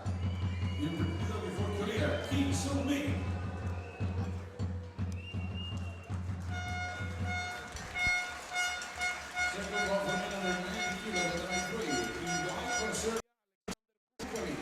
in blue for Slovakia, Milan Randel.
Right, we're on mat number 2. We're watching the contest between Yoshida Yuya of Japan. He faces Christoph Lambert of Germany. I think, if I remember, Christoph Lambert and Dimitri Peters were on the Asia tour with you. Is that right? Well, not with you. I mean, you know. Last year? Yeah. I think, towards the end of the year, they were in Korea and. I only was in China, so I wasn't on the same tour. They came by a little bit later on. Yeah. He's a doctor, isn't he? Yeah, he's studying medicine. I Oh, don't know if he's yeah. ready, but Yeah, he's, he passed the exam. Yeah. He can give treatment now. yeah. after his first fight, I think he gave himself some self-treatment because he has little problems with his shoulder. But he didn't show it now. He knows if he wants to be in the race for the Olympic Games, he has to show off something. So.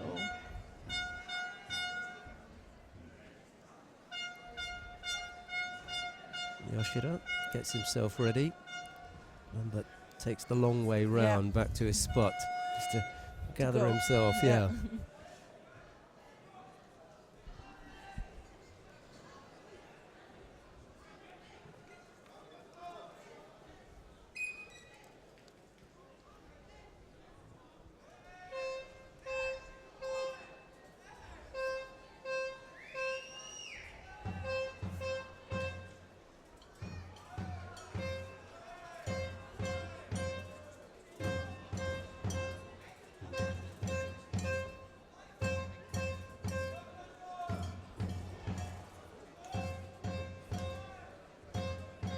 Okay, Yoshida gets his first penalty.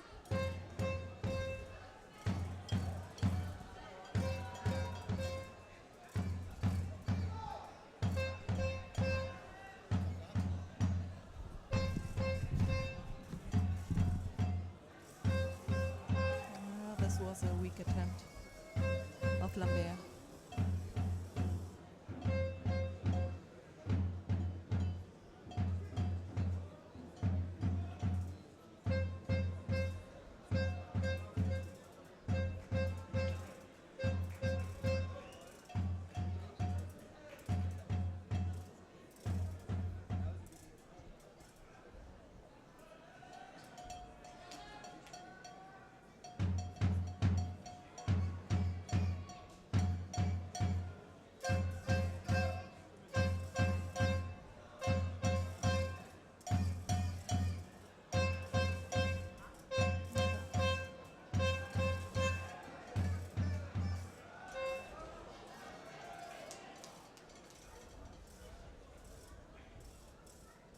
So Christoph gets another Judo for avoiding the grip.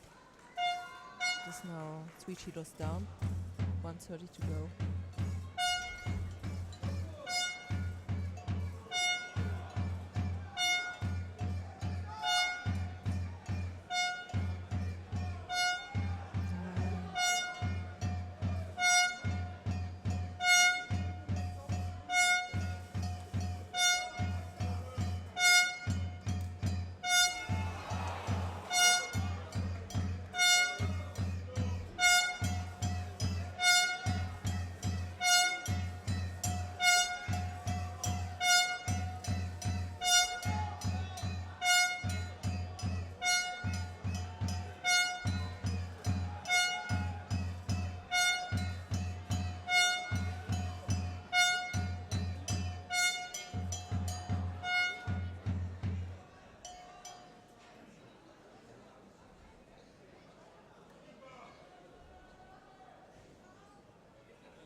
Mathe 1, zweite Runde für Männer über 100 Kilo. Mit weißem Judo-Anzug aus Japan, Oshitani Takeshi. Und mit dem blauen Judo-Anzug aus Deutschland, Robert Zimmermann. Right, we're on mat number 2 to see the contest between the former European champion Markus Neumann of Sweden. He faces the dangerous Ludovic Gobert of France. In black for Sweden, Markus Neumann. I think on match 3 there's also an interesting contest between Alexandre Dier and Daiki Nishiyama. Nishiyama's picked up a single Shido down there. You can see that at the top of your screen in the top right there. Well, not the contest, but at least the scoreboard. You know what's going on. And then down on mat number 1, it's the plus 100 kilo category from then Robert Zimmermann. I thought Robert was injured. Someone was saying that he wasn't going to take part. Yeah, he has some knee problems, but he wants to go to the games, so he's here. They say in English, you have to be in it to win it. Yeah. And now Ide has Nishiyama has scored Rosari down on mat number 3.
It's the single Shido picked up by the Swede. That's the only mark on the scoreboard on the moment after 2 minutes.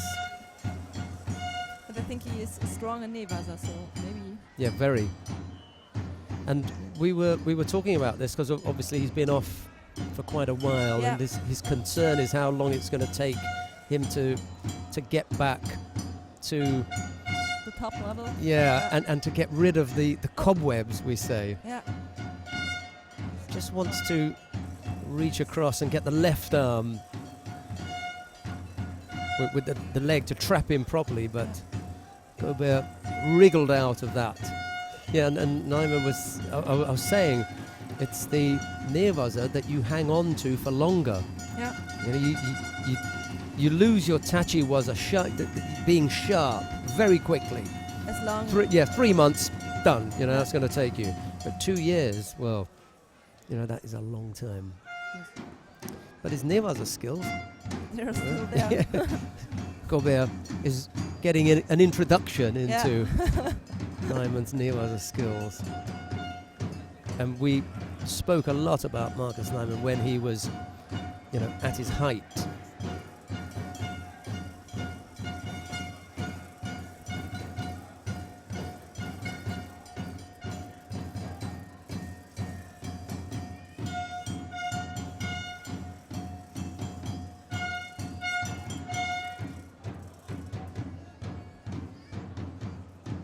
Oh. So now it's even. Shido apiece with a little over a minute and a half left to go. Yes. Yuko Vasari And then the Osai Komi as well. It's not the tightest I've ever seen, but it's on. yeah. And now it's tight.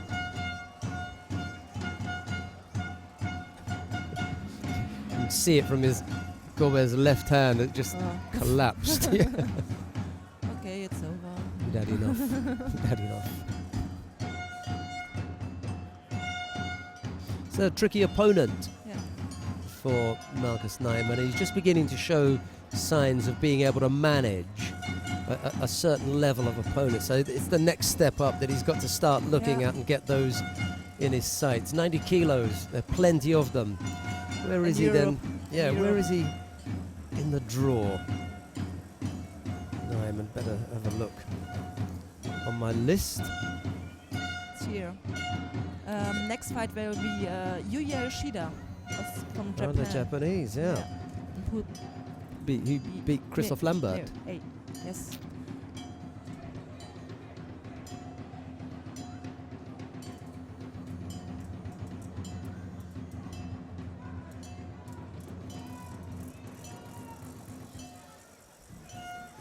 I think this is the number 4 seed, if I'm not mistaken. Yeah, Kwak Donghan of Korea faces Thomas Bricheno. Bricheno had a win against the Argentinian first fight up this morning. Schmidt, I think it is. Yeah, Matchup in the they first came round. all that way from Argentina and Chile. Came all that way to Europe, and poof, they face each other in the first round as well.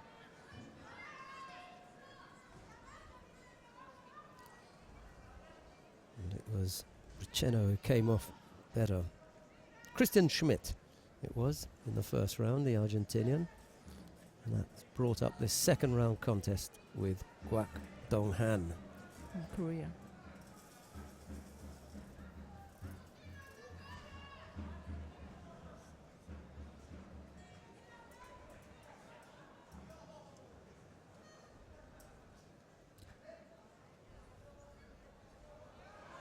Oh, Nice, lovely. Yeah.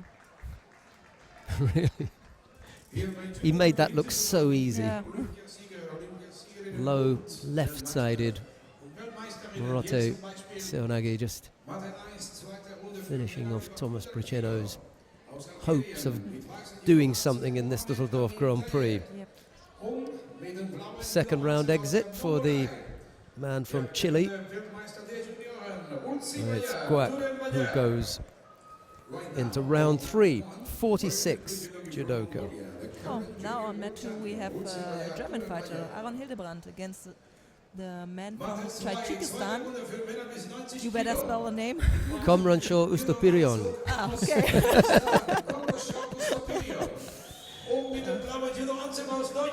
I suppose it's down to the Tajiks in the stadium, and probably Luis and myself. Yeah.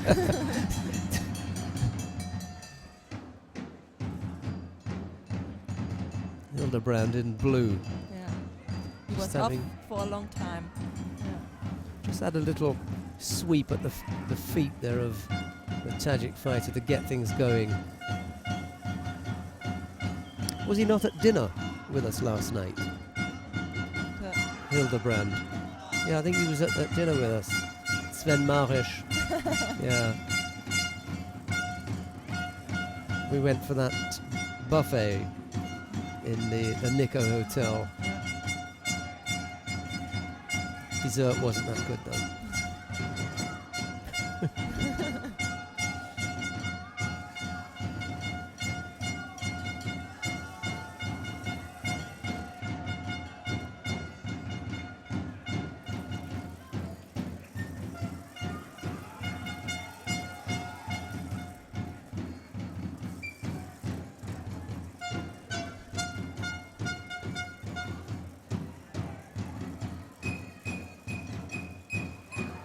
I think it's Aaron's first international competition since a year. For a while, yeah? Yeah. The last competition, or his first competition he had this year, was the German Championships, where he made a great contest but lost in the final against Mark Odenthal. But it was a great comeback for him.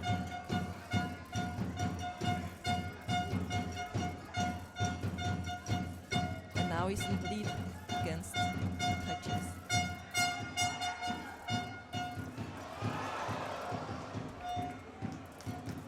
Oh, Yeah, we hadn't seen him since last year. yeah, since last year in Yeah. Düsseldorf. Has he been injured then? Yeah.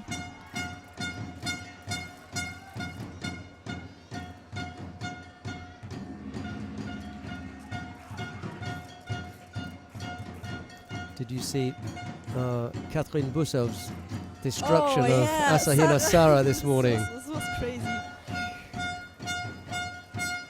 The speed with which she reacted to that Yeah. and came up with that Ashiwaza was terrific, wasn't it? Sibuso is a great heavyweight fighter.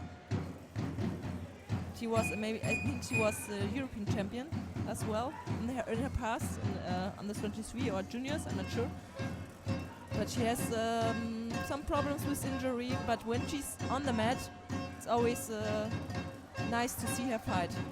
Well, Especially having this posture against a Japanese fighter who's ranked very high. Like, okay, go for Haragoshi, I counter you. yeah, which she did. Yeah, silver medalist at the Tokyo Grand Slam and the Junior World Champion as Yeah. well. She smashed everybody. I mean, you know, she's sort of a fairly heavy set Yeah. fighter, but that was a really typical old-fashioned head-to-head heavyweight, super heavyweight contest. That one was. Yeah.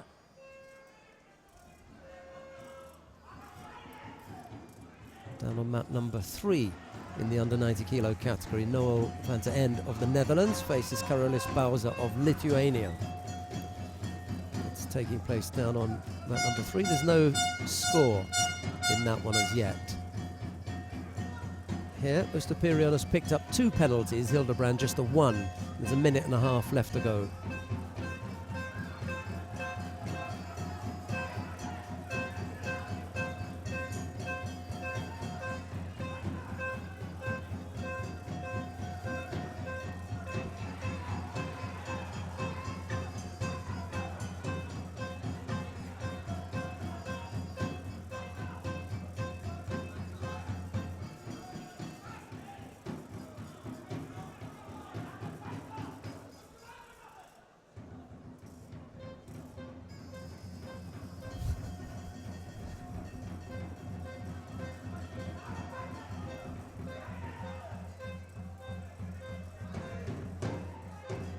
You see at Aaron's body language that he's gave everything into this fight.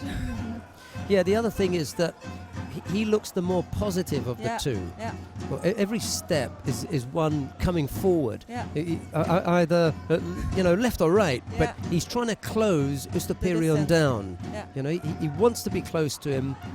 He wants to be, on the attack. Yeah. Ustapirion is kind of, Superior one, yeah. holding him off there, despite the fact that he's picked up the 2 penalties. The Tajik fighter is, on a technicality, he's behind. There's no score in the contest, but there's only half a minute left to go. And if it remains like this, then Ustapirion goes out. Yeah. All of a sudden, he becomes lively and tries to put in a couple of attacks, but it's a little bit late now. Too late. I hope it's too late for the German. This is Ilyana Martsov's personal opinion. It's not the opinion of the International Judo Federation. And as a guest, you're perfectly welcome to express that.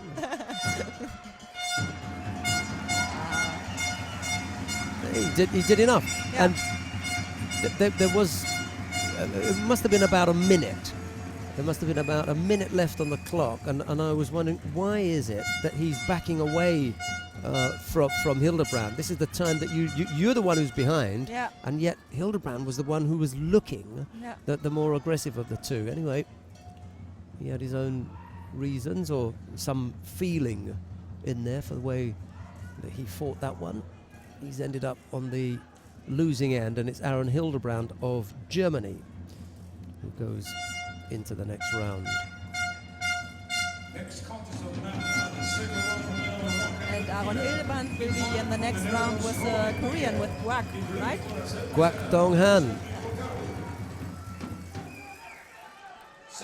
will be his opponent. In white for Georgia, Becca Kviniashvili. In blue for Great Britain, Gary Hall. We get our first look at Becca Kviniashvili of Georgia. He faces Gary Hall of Great Britain. It's Nice Kviniashvili. Yeah. Was he 16 or something? That was only a couple of years ago then.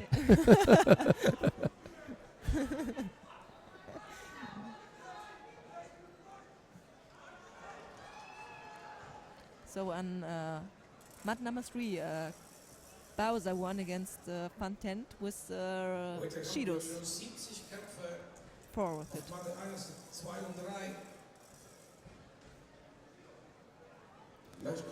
Surprised about that. Already 70 contests today on Ooh. match 1, 2, 3. Disappointment for the Dutchman. He was on a real climb. On the other hand, Bowser is a really experienced exactly. fighter. Been I don't around know for a how long old time, he is, yeah. but he's yeah. He may give the impression that he's older than he is Yeah. because he's got But that but he's short around. haircut, if you know what I mean. Yeah. Yeah, he's been around for a while. No score yet between Kviniashvili and Hall. However, even in the first minute, they've managed to pick up 3 penalties between them. Auf der Bandit zweite Runde für Männer bis 90 Kilo. Mit dem blauen Judo-Anzug aus Spanien. Zweiter bei der WM der Junioren letztes Jahr, Nikolaus Sherazadishvili.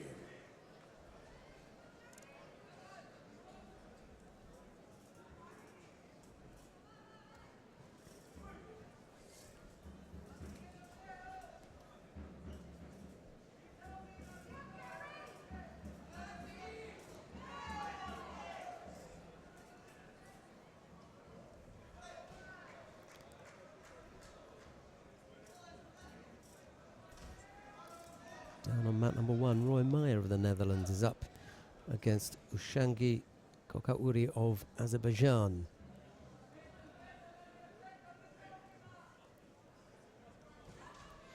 Yeah, we're still waiting for the first score. Kviniashvili and Hall. Facente and Sherazadishvili are down on mat number 3. If you want to watch that one, it's the Italian and the Spaniard.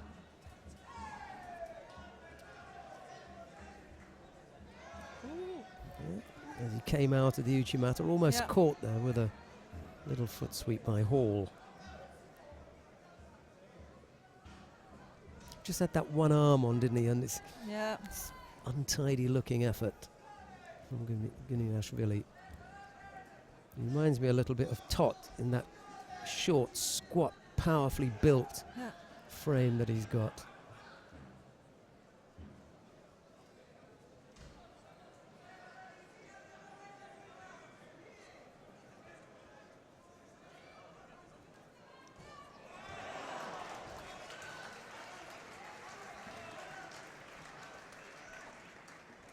Sherazadishvili of Spain has just thrown Volta Facente of Italy for Ippon down on mat number 3.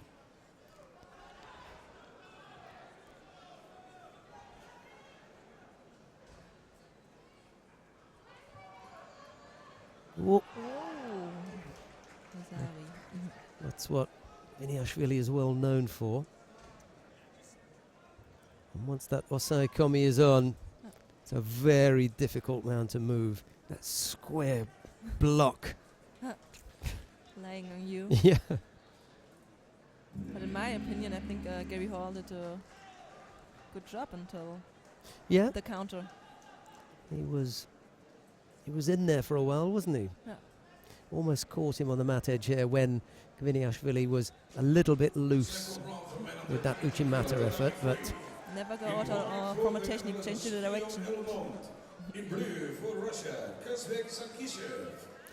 so Gviniashvili safely into round 3. And also Roy Meyer on mat 1 is in the next round. He's just defeated the Azeri. Let's see who it is that Gviniashvili is going to face. Well, it's the winner of the upcoming contest between Eduardo Silva And the of Chinese. Brazil, yeah, and Cheng Xun-zhou of China. Yeah, it's easy.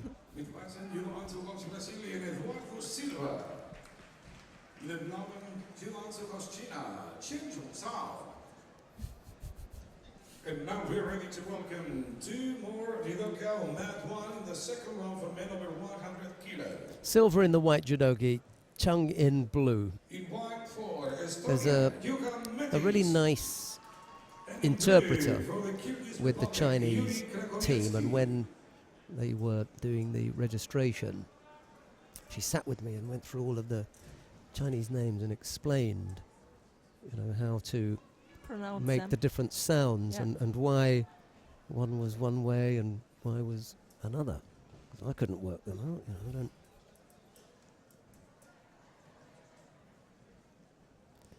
Yeah, she took over from Liu Jin, who is now the competition manager for another sport. I can't remember where he's gone to, but they stole him from us. He'd been around for quite a while.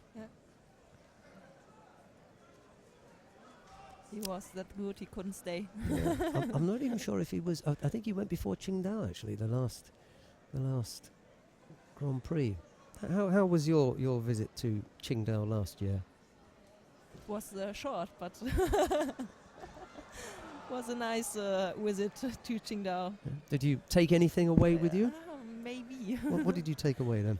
A gold medal and She's a bit shy now.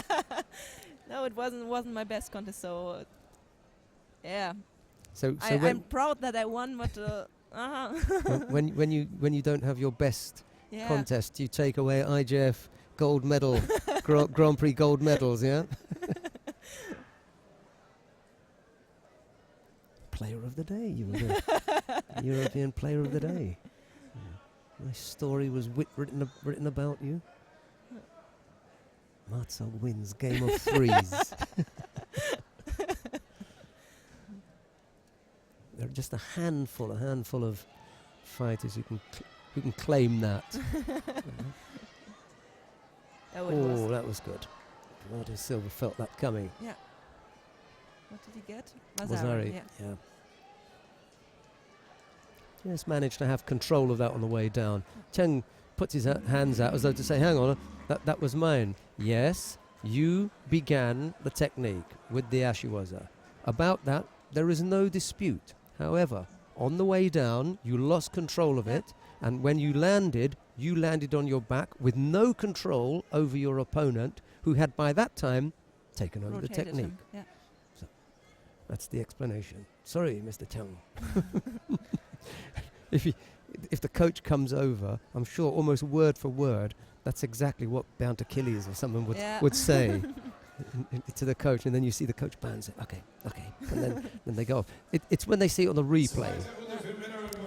You see it on the replay and think, yeah, there's a point at which I am no longer in control of my opponent, and he now senses that, takes it over, and when we land, he's actually on top of me in control.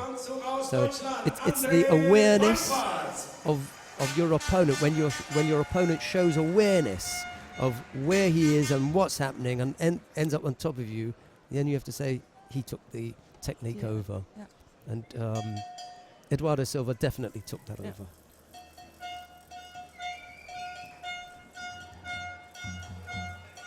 We will at some stage go down to mat number one. Not right now, because in a couple of fights' time, Franziska Konitz will face Lucy Louette.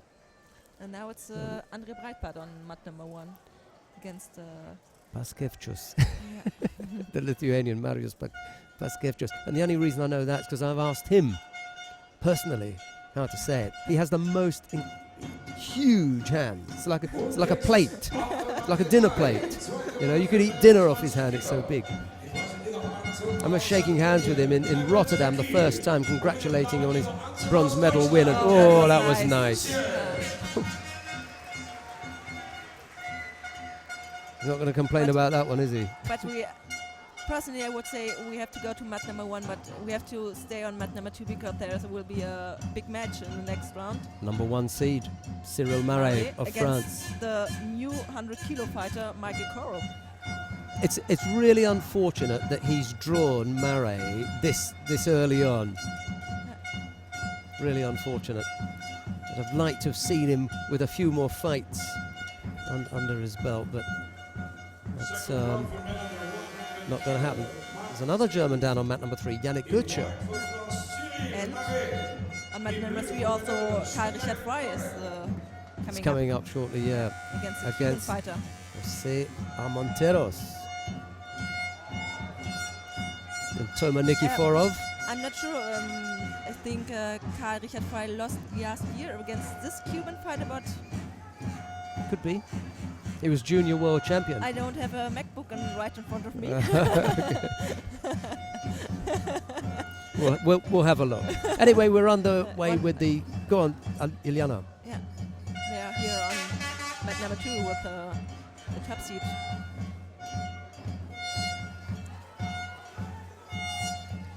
With Cyril Marais against a powerful fighter from the Netherlands. But yeah, lost to Armenteros at the World Championships. You're quite right. In the quarterfinal. So this is also an interesting contest. But we are here on mat number 2, and Cyril Marais is leading with Yuko, throwing Michael Corral with. What was Harai Makikomi? Something like this. Missed it. Makikomi. They were both on the podium. Yeah. The German ending up with a bronze medal, and Armenteros losing in the final to Lukas Kapalik of the Czech Republic. Ilyana Martov's got a good memory. Marais was out of the medals. Yeah, Marais lost against Karl Richard Frey as well.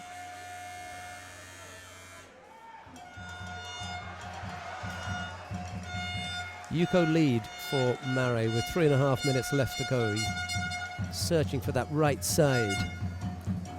Corral steps backward and picks up a penalty for passivity.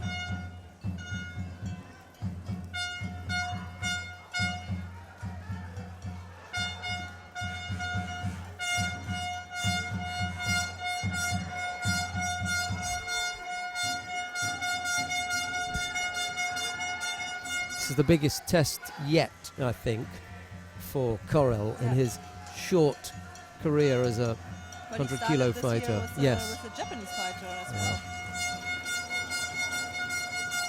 Not sure who it was though that he. Uh, Who was it? I that have he the list faced here. then? It was Tagagi Kaihan. Yeah.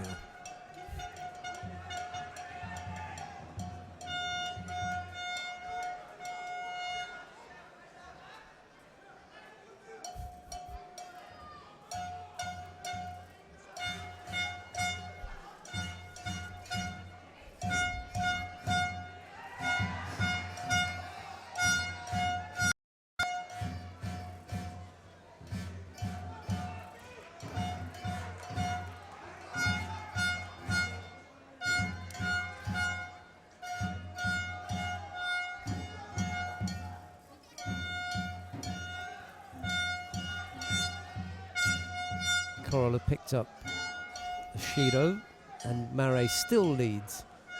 Well, at single Yuko. Half the contest still to come.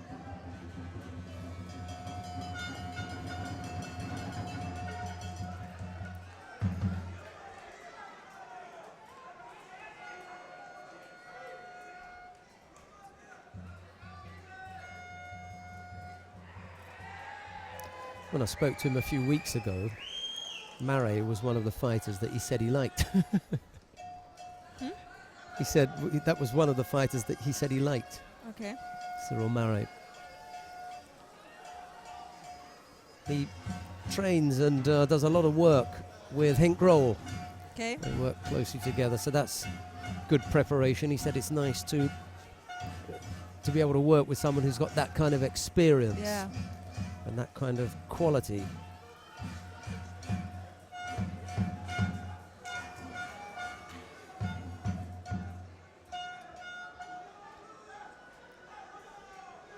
Almost. Oh.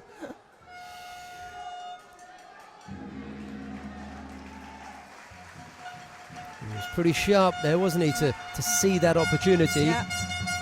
Even if he goes out now in round 2, we will see him in the future for Exactly. sure. Yeah. This is maybe his third contest in under 100 kilo. Competition, sorry, not contest, competition. I think he was second in Vizé this year. It's also a good test in Belgium, Yes. in Europe. And he won in Sofia this year. Took the gold medal there.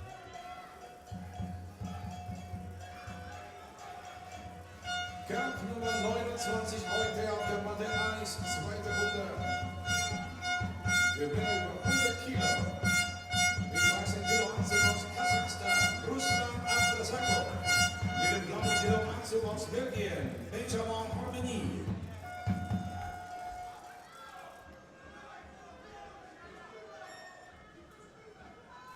Whoa! That was close. But he's not giving up yet. Mare must have had his heart in his mouth then. On the back of Corel. He's giving a really good contest there, isn't he? Yeah.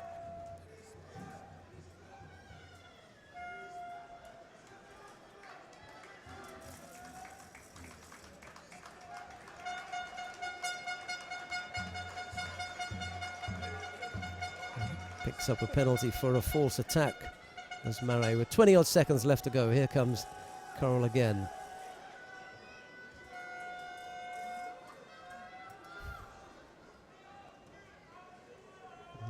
A tired looking Makikomi effort from Mare there. Und jetzt 200 Kilo Matte 3. Zweite Runde. Gewinner ist 100 Kilo. Mit 13 Kilo Anzug. Dritte bei den Not quite. 2014 aus Deutschland, Karl Richard Frey. He gave everything, didn't he? Yeah. It was a great match to watch. And maybe in his next match against Marie, we will see him on top. Yeah. Could very well be. That was tough work. Yeah. Tough morning's work for Corel. They're losing out to the number 1 seed. Second round for men under 100 kilograms of Mark. Right, who have we got? Chance. In white coming on. to go to the mat 3. Well, unfortunately we can't at the moment. Where's the button? I can't. But we can take a look at it. Yeah, We okay. can. We're going to leave Ilyana Marzog to take a look at mat number 3, see what's happening, and to Yeah. tell us what's happening with Carl Richard Frey on mat number 3. He's up against Jose Armenteros of Cuba. And it's payback time. No score yet. That one is just underway. Here on mat number 2, we've got a second round contest between Flavio Orlik of Switzerland. He faces Anis Ben Khaled of Tunisia. It's Orlik in the white judogi and Ben Khaled in blue. And then coming up on mat number 1, it'll be Franziska Konitz and Yeah. Lucy Louette. Hopefully, tech team will be able to take us down to mat number 1 by that time. That was nice. Yeah. He's got good throwing skills, Yeah. Orlik. I asked him if he was Brazilian. You know, did he move over from Switzerland from Brazil? Whoa! Yuko for Carl Richard Frey. That was the chair from mat number 3 as Armenteros went over. Ilyana Marzog is quite right about payback.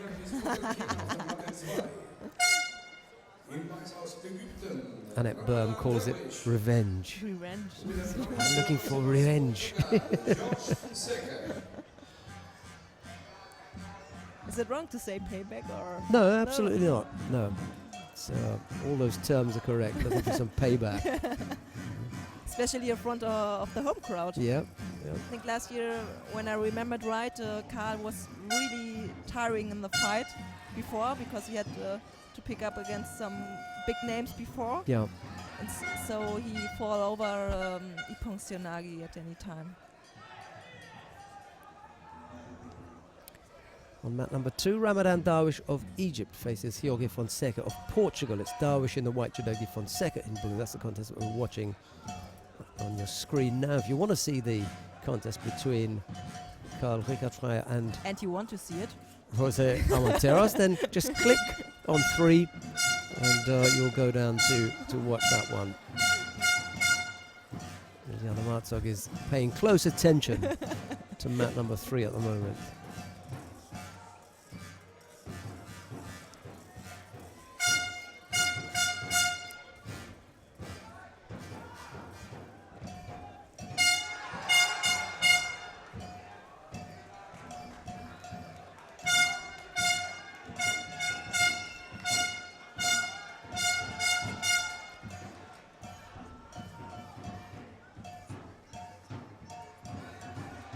Fonseca picked up the Shido. Darwish is, I think he's underrated and people underestimate him, and yet he's got good results. He's a strong fighter. Didn't he have some award medal or something like this? And he's always... Or was it a 90-kilo fighter from Egypt? I'm not sure. I'll tell you a little bit about... Oh, that was nice. Look at that. What a finish. Left-sided Uchimata. Bronze medalist at the World Championships. You're quite right. You see, Ilyana Marzog has got a good memory.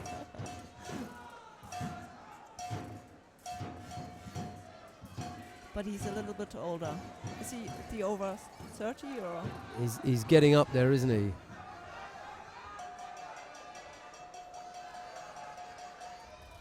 In the second round from another 100 kilo on mat 2, we're ready to welcome Algeria's Leis Bouyakoub in white and his opponent from the USA in blue, Alex Telehara. He lost out to Irakli Sirakidze. No, he beat Sirakidze for the bronze medal in 2011 in Paris. In Paris, okay. Yeah. Still just a single Yuko down on mat number 3 for Carl Richard Frey. He leads with half a minute left to go. On mat number 2 now we've got Leis Bouyakoub of Algeria. He faces Alex Tadehara of the United States of America. It's Bouyakoub in the white judogi, Tadehara in blue.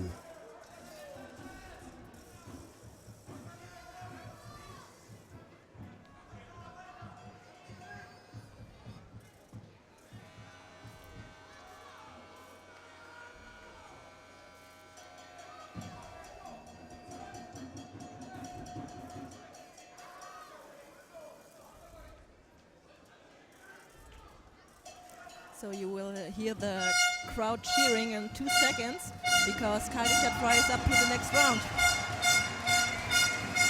Safely through to round 3. And made it 1-1 against the Cuban fighter. Well, he's going to face the winner of Toma Nikiforov and Haga Ryonsuke of Japan. It's a tough one, eh? Yeah. No, not the names, I mean, just the the contest. So the 100 kilos is packed. Yeah. Grohl and Blashenko up after that. And then the other side there, Gazimov, Naidan Tuvshinbayer. There's a few of them around. Revenge, then, for Kyle Richard Frey. In blue for Japan, Haga Ryonsuke.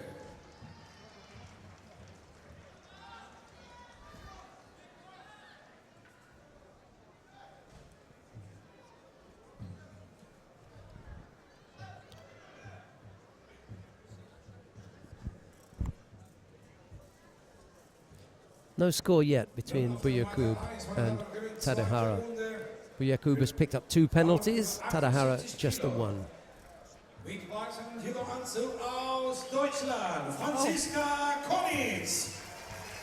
Possible that our tech team will be able to do that, but if you want to go down to mat number 1 to see Franziska Konitz, just click on mat number 1. We are on mat number 2 at the moment. And I can tell you it will be an exciting match on mat number 1 because Lucy Liuet, Canning and Franziska Konitz know each other very well from the junior times when Franziska Konitz was a 78 fighter, and now Lucy Liuet Canning stepped up into the category plus 78 kilogram. But I think we will switch in maybe Could 10 to 20 seconds. You've got your crystal ball. I'm not sure what the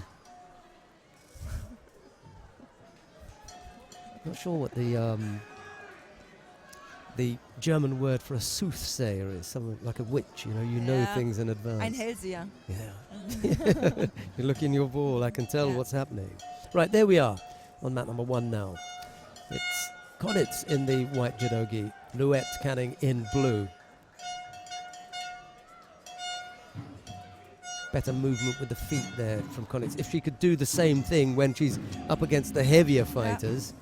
See, but she's never been that heavy. Franziska Konitz has never really been, the big heavyweight. 86 kilos. You're not even troubling the heavyweights at that kind of size. And I think she's only 2 kilos heavier than Lucy Liuet. Yeah.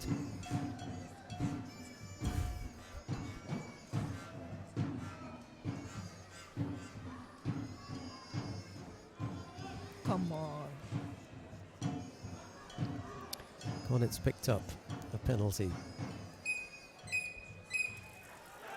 And I think Liuet Canning will fit really well into the plus 78 kilo category because she has a very powerful left-sided grip. And if she has it, she didn't let go of it. Just needs a little bit of time. Yeah.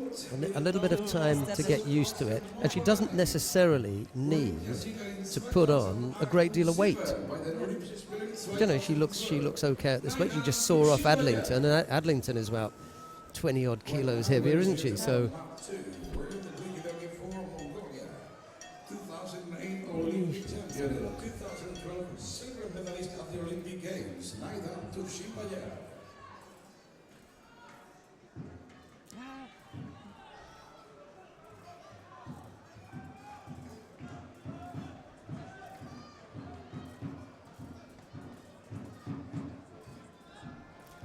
Konitz tries to pull something off with some ashiwaza work, but Liuet just stays in her posture. Ooh.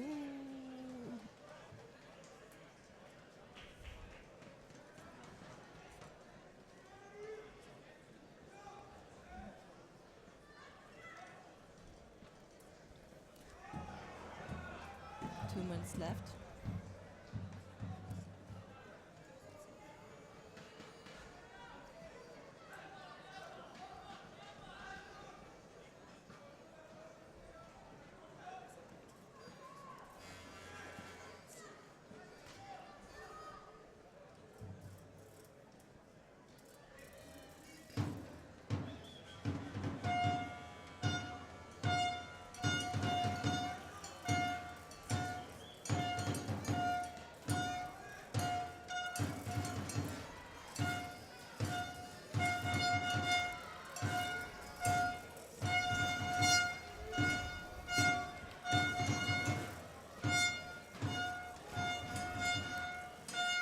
So there was never really any chance of Louette throwing Konitz with that technique. She was falling away from her opponent. She really wasn't interested in that kind of grip, and you had to say she didn't want to be there. Yeah.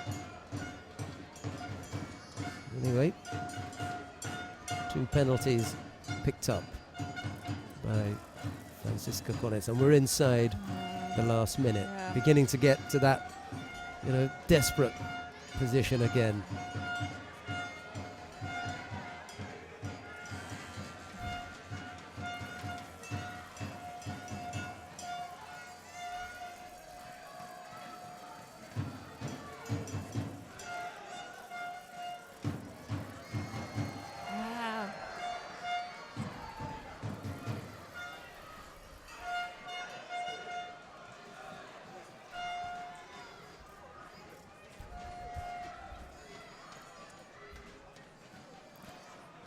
This time, Louette picks up the penalty for stepping out.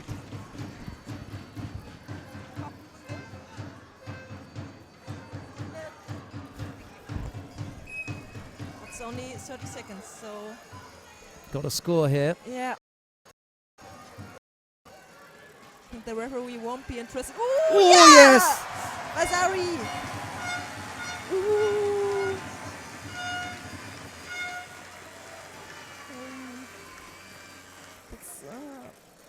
That was a knee.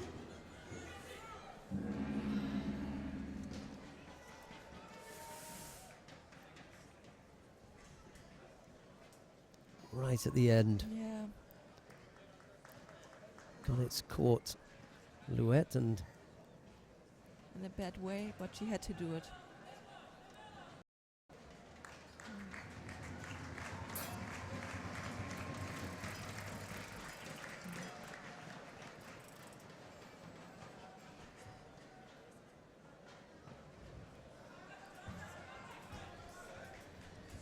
not looking good. Yeah. Right, let's see what we've got coming up next.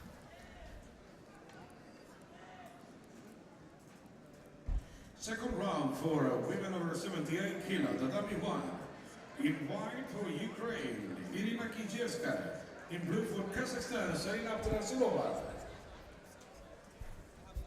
Auf der Matte 3, zweite Runde für Männer bis 100 Kilo. In weißem Judo-Anzug aus den Niederlanden, Henk Krol. Right, let's have a look and see what we've got coming up now. Maybe we can make a short switch to mat number 3. Yeah, let's go down to mat number 3. We're probably going to end up there anyway, because Irina Kinzeska and Abdurasalova are on mat number 1. Elma Gazimov and Nadan Tushinbay are already involved in a clash that's 4.5 minutes into it, down on mat number 2. So let's go with Henk Grol and Artem Bloshenko.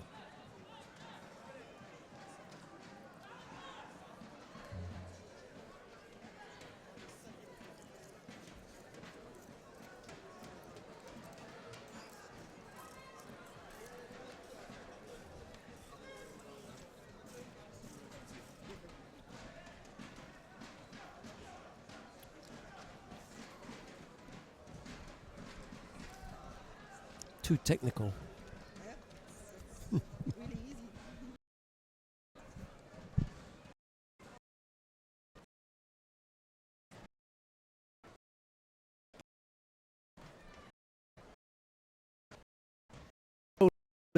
Bloshenko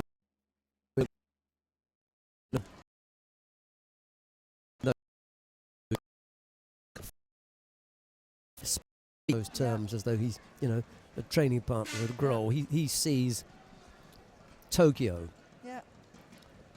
Grol sees Rio. Yeah. Different perspective, and for that reason they're able to share things, because neither perceives the other as a rival for the thing that they want, because they don't want the same thing. Coral genuinely is looking at establishing himself as a 100-kilo fighter over a coming period. during that period, he knows that Grohl is the man in the driving seat, and he wants something from him. Yeah. He wants the preparation that he's going to need to establish himself as a 100-kilo fighter in order to be ready for that qualification period for Tokyo.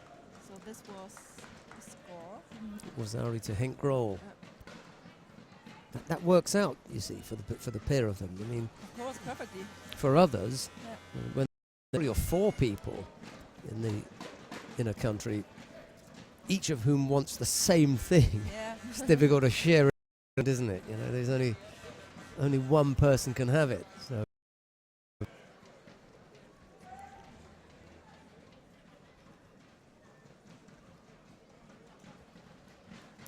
you are currently in that spot. You know, you and about. I was waiting for a Well, comment. it's difficult to avoid it. You know, I don't Yeah. want to go straight to the meat of the matter, but you know, it's you and at least 2 others. Yeah. You and at least 2 others. And 2 younger girls. Yeah. Oh.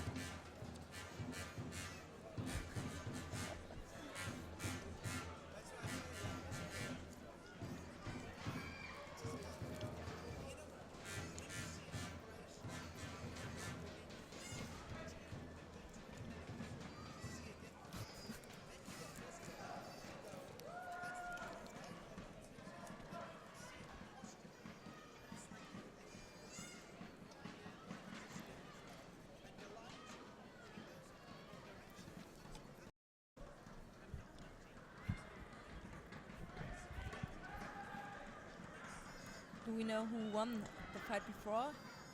So, be the next opponent of fight in the Pool C. Karl Richard Haga Rionsuke of Japan. He defeated Belgium's Toma Nikiforov in the previous round. So yeah, that's the German's 3rd round opponent. My feeling about that 70-kilo category in Germany has been that you don't want to go there, do you? You don't want to go. This is my stop. I'm leaving now. It's Sandra Diedrich that's going to cause the problem there. And the reason for that is you are an established player who, over a period of years, we've seen, we know your modus operandi. Yeah. With the greatest of respect, and I've said it openly before, so it's not news. Laura Vargas Koch, there is a degree of development, growth, and change in what she does at the highest level that, for me, doesn't look that big. Doesn't look that big. She's young, but this is what she does. Autumn Pavia was already doing what she does now when we saw her in Paris at the Junior World Championships. Nothing's changed. This is who she is. That's what she does. Yeah. For me, Laura Vargas Koch, I'm super strong. This is fly to the top, but this is what I'm doing. Diedrich is the joker in the pack Yeah. because she's young. Yeah. Plenty of room and get stronger. Yeah, and get She's the stronger. danger. Yeah, she's not falling up 70 kilo. Yeah, For sure. she's the danger in there. You know, the only thing that the other 2 can do, you and Vargas Koch, is to do the best that you can do, because when you do your best, you're a gold medal winner. We've seen that before. When you're at your best, you're a gold medal winner and can beat top fighters, throw people. That's the other thing. You can throw people. Got nice Nivaza and throw people.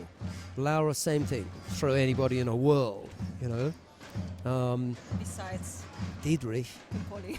is, well, we don't know, you know, that there's going to come a time, we could look back in the records and say, right, how many times has Polling been thrown? How many times has Polling been held? There's a lot of losses there. Yeah. You know, you see Elle, she goes over, Yeah. you know, and she hasn't won the World Championships yet, has she? She had a couple of goes at it, but hasn't won it yet. 2. Somebody, right, but somebody beats her, Yeah. you know, or she finds ways finds ways to Beats lose. herself. Yeah. So Henk Roll will be in the next round. Hard fight Yeah. with Blashenko. 5 Shidos on the board and Uwazari, and Henk Roll takes it. But there's a bruising that comes with that kind of battle when you with someone like Blashenko. Who have we got coming up next then? We're going to stay here, or are we going to wander off and see?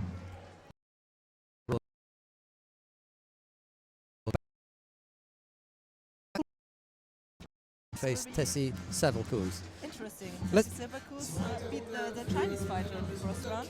Let's go down to mat number 1.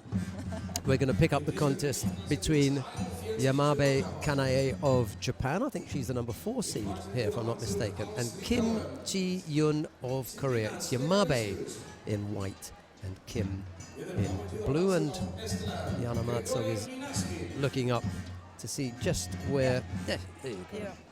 Of course, you're right. Mind you, that the fighter that Yasmin Kulbs defeated, Wang, we saw her a week ago, I think, in Oberwart, Yeah. and she's not, the real deal, top draw Chinese heavyweight. Yu Song even is, one level down, but at least, she's in there, and we've seen her around a few times and got some medals. But Wang, I think she's along as the training partner for you, but they've just put her in. Yeah. You may as well enter. Already here. You may as well enter. I know that doesn't sound very nice. It's not Unfair, complimentary, yeah. but hey, she's Div 2. Yeah, you just continue doing what you do, because you do what you do well, and when you do it well, you're in there.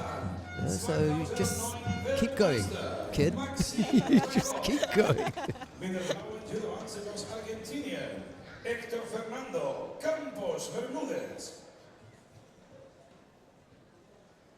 Problems for Yamabe, having to take a bit of a breather. Minute 14 left to go. Andreas Hempel just asking. The knee? I don't know, she just maybe breathless. She appeared breathless for a moment.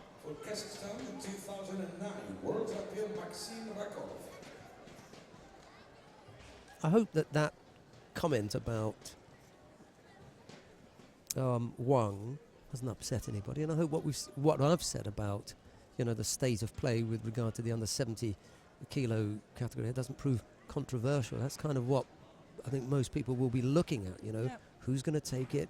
Who are the top contenders? What are their strengths or weaknesses or whatever it is.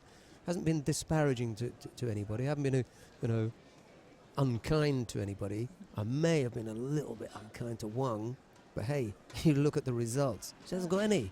Yeah. There are none. So, but she's very pleasant. I've spoken to her on a few occasions, so. So Yamabe is through to the next round, and we will see Yasmin Kurz. A little bit of a limp Yeah. from Yamabe as she leaves the tatami. Yeah. I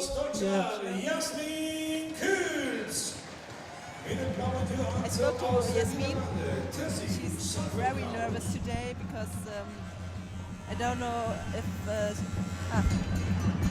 she had an operation after the World Championships, and now that's her first competition back.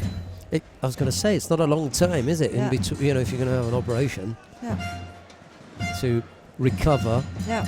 get fit enough and well enough to be back on the mat to begin your training, and then go through sufficient enough training to come back and be ready for a Grand Prix level. That's quite short. She was in Brazil at the training camp, and she was really positive. And I like Caroline Weiss. There's just something missing. I really like her, but for me, there's something missing. she's a when she goes on the match, she looks so cool. Like, okay. And that for me that's the thing that there's missing. There's you don't get a punch. Yeah. You know, you don't think, "Oh, look out, you know, Weiss is going to be all over me here and it's going to hurt me." Yeah. You know, She's too nice. Do you want to it say could be. she looks too nice? Whereas Jasmin Kulbs, you think, whoa, Whoa. this could be dangerous here, you Yeah. know. And they're not that, you know, different size-wise or Yeah. anything, you know. Weiss.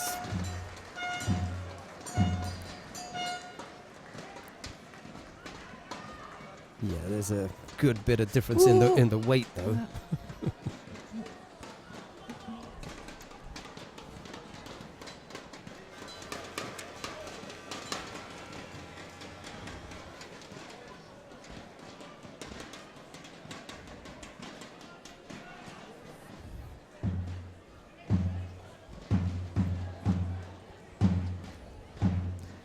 But Caroline is still a young fighter, and for the heavyweight especially. And yeah, she's a training partner of me in Berlin, so she's in my group, and yeah, we are both left-sided, and she's improving, really improving. And if she wants to throw me, she can throw me in every direction. So yeah, she looks. Sometimes if she steps on the mat, she looks so nice. I tried to explain this to somebody who came off the mat once and said, well, they were talking about a particular heavyweight and said, well, he never threw me. And I said, he didn't throw you because he didn't want to. Yeah. Almost. If he wanted to throw you, he would have thrown you at any time. Yeah. So, no, I outgripped him. I was, closing him down. Everything. Yeah.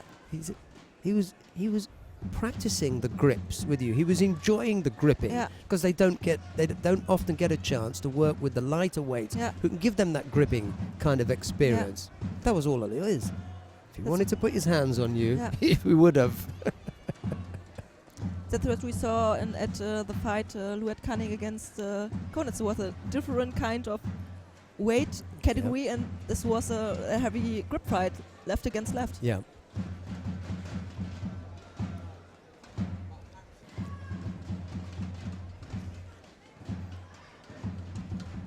But I have to say, I really like what Tessie Savalls-Kurz is doing, trying to move Jasmin around. She's giving away a little bit of weight as well. Yeah. The Dutch fighter.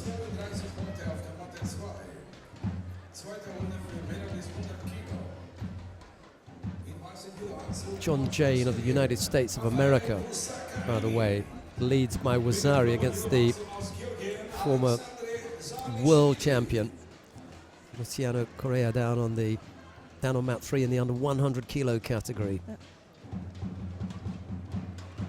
There's plenty of time left.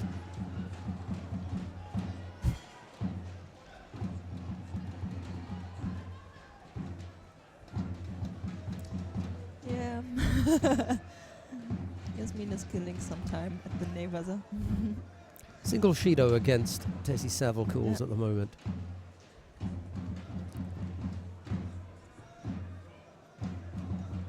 Uchigari right-sided, and then an unfortunately weak left-sided low Ippon Seoinage. Thought, I'm not going to say it was an attempt because the thinking was there, but as it materialized, just fell away.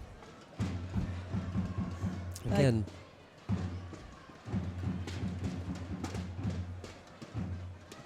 So I was going to say, it'd be nice if Savalls-Kurz could work something from the Ojigari, but if you see how far away she is with that, you've got to get a lot closer. The danger, however, is if you get that close in. But it's a nice idea. If you're lighter, you try to break the balance with an Ojigari and work from there. Kulbs it is who narrowly gets past Tessie Savalls-Kurz just on the back of that single Shido. Yeah. The next test will be Kanai Yamabe. It's the quarterfinal for the German into the quarterfinal. So I think we have to switch to mat number 2. Because there will be in a short amount of time, maybe after this strangle, will be Luisa Malzahn, the number 1 seed on the under 78 kilogram against. You went too quickly. Let's go back to number 1. I'll tell you why. Because Yu Song faces the aforementioned Caroline Weiss. Sorry, I didn't. Sorry. Let's your crystal ball failed you. Let's have a look at Yu Song of China in the white judogi, Caroline Weiss in blue. And then we'll keep in mind that the number 1 seed in the under 78 kilo category, Luisa Malzahn. On the center of the screen. There will be revenge. Look, Satoru Ika of Japan. It's punch-up time. No, this wasn't Sato, but it was at the same competition they also fought. Tokyo 2000. Now we have 2013. 2013. It was the pair of them, Sato and her teammate Ogata, that Malzahn had had enough of. Yeah. She just decided she'd already taken something from Sato in an earlier round, and then came Ogata, and she thought, right, you're gonna get it. But it wasn't the fist. It was a maybe not too well placed flat hand. What do we call it? A slap. Yeah. A slap. See, Yu's got nice movement. Caroline has a good strangle on the neighbor. Chance for the shimmy wasn't missed out there. But Luisa also said when she saw her the draw, she said, "Okay, I take my mouse guard with me." I know what's coming. Yeah. Because Sato looks so nice, but when she's on the mat, you will see that her hands most times untidy goes to the lapel. The lapel goes more to the chin, the mouse. Und jetzt, meine Damen und Herren, liebe Zuschauer im Fanblock auf der Matte 3. She's a very nice fighter, Sato. But she's always shy when we have to interview her. Oh, yes! Oh, Vasari. Really nice. Dimitri Peters. Und den blauen Judo aus Korea, Cho Wuhan. What's the referee complaining? Yeah.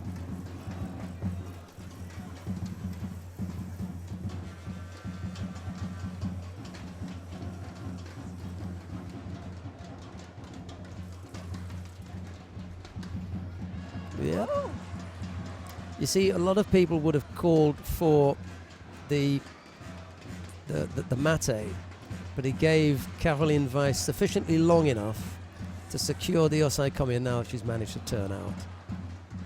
What would have been your option there with the arm and the osaikomi? I would say I have to Give up the osaikomi and work on the arm. Yeah. Anyway, 2 scores on the board now. One for the throw and one for the yuko that she collected from the osaikomi. Minute 17. I wonder if that's like, shaking up the bee's nest now.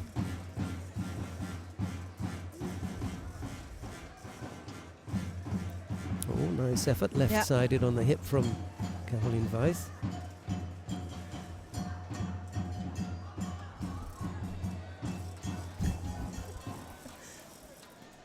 Caroline looks always so cool, relaxed, okay.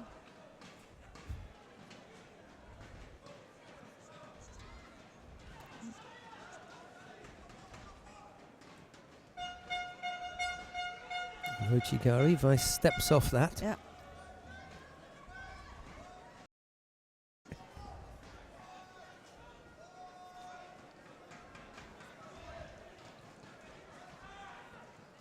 Good turn. That's what I like to see from the fighters. They're aware of the direction in which they're going and just don't, they don't just step off the mat.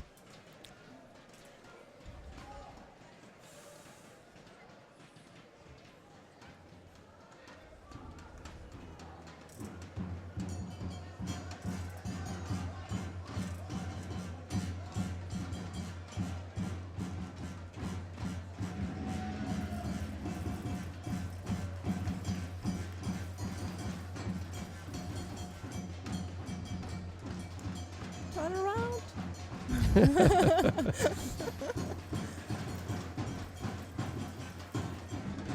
I think this is unexpected for the women's heavyweight that both Chinese are out. Of course, you said the one is the training partner, but both are out.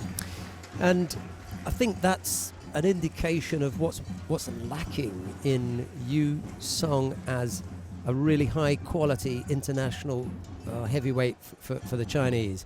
Here was not the most difficult of foreign opposition, and yet Yu wasn't able to raise the level and really threaten her with anything. Nothing. She didn't offer up anything there. You can't just go, we call it tame.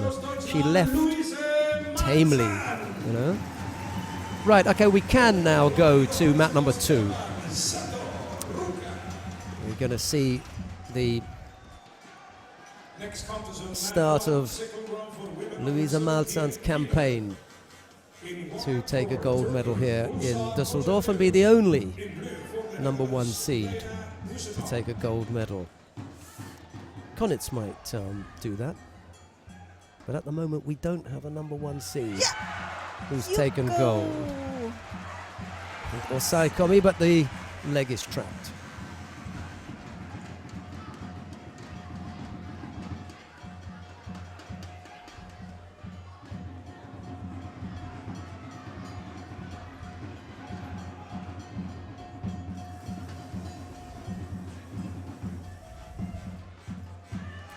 Nice start into the contest.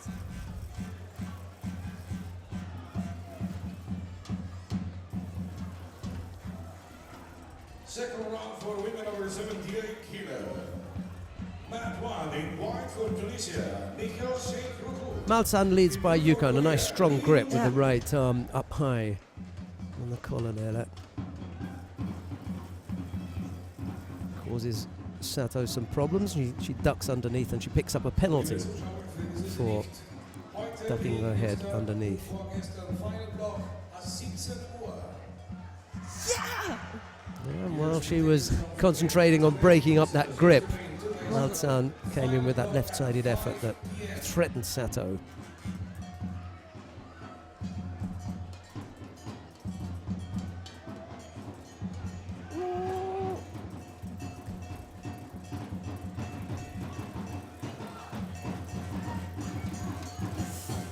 Yeah! Nice counter. Stepped off the effort from Sato and came up with a second score. 2 Yukos on the board for Malzahn. 2.5 minutes left to go. Sato looking a little bit shell-shocked at the moment. What is going on here? Welcome to Düsseldorf. Yeah, Luisa's really improving in the last year. She's for 1 year she's now in Berlin, and I do twice a week a run with her, and it's not fun. Can imagine.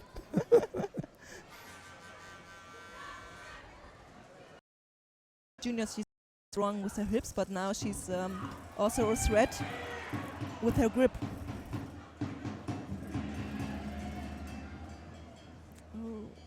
What's going on here? Everything fine? So much tape on those hands. If she get the grip, she's stuck to Malzahn.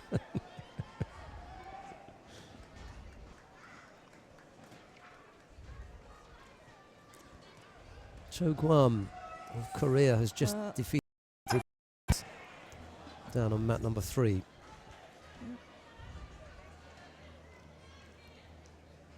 The former plus 100 kilo category player from Korea has moved down to under 100 kilos, lost about 30 kilos. Yeah, he looks really better. tiny, small. Yeah. He could go down to 90. Yeah. Whoa, no.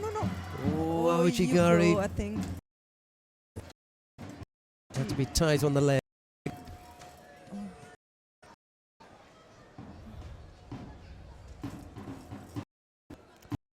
What is she doing? Her hand keeps getting stuck there. I think she's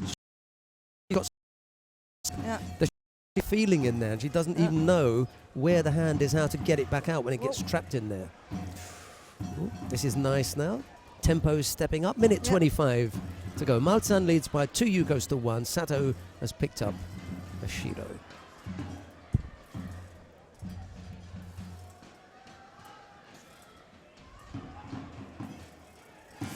Uchigari again. No.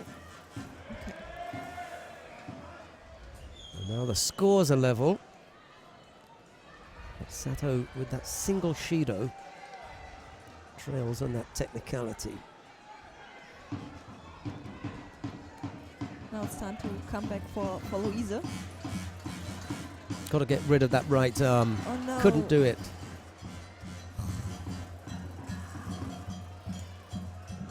Ah.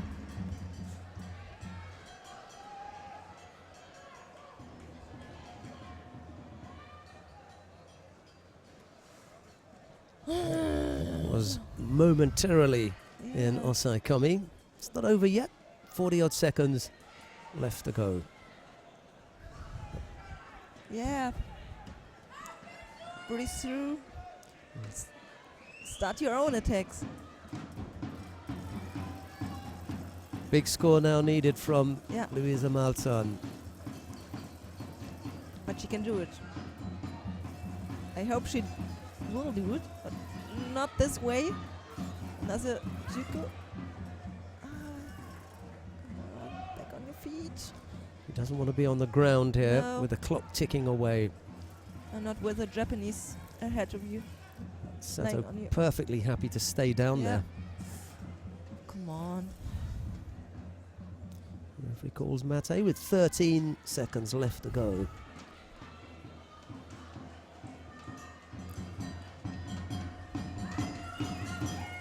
Sato it is who comes out the winner. Another number 1 seed who falls by the wayside. Disappointment for Louisa Malzahn then. Couldn't get past the Japanese, who with the greatest of respect did put up a few scores on the board and looked pretty good. We can talk about this. I think we switch to mat number 3, because there we see the young Anna Maria Wagner against the experienced Falansek from Slovenia. Let's have a look at Anna Maria Velencek of Slovenia. Yeah. She faces Anna Maria Wagner. It's Velencek in the white judogi, Wagner in blue, and Velencek, one of the top seed here, the number 2 seed, looking for that right-sided Makikomi. Wagner manages to block that and then gets the leg trapped, so no chance to engage in Osaikomi yet.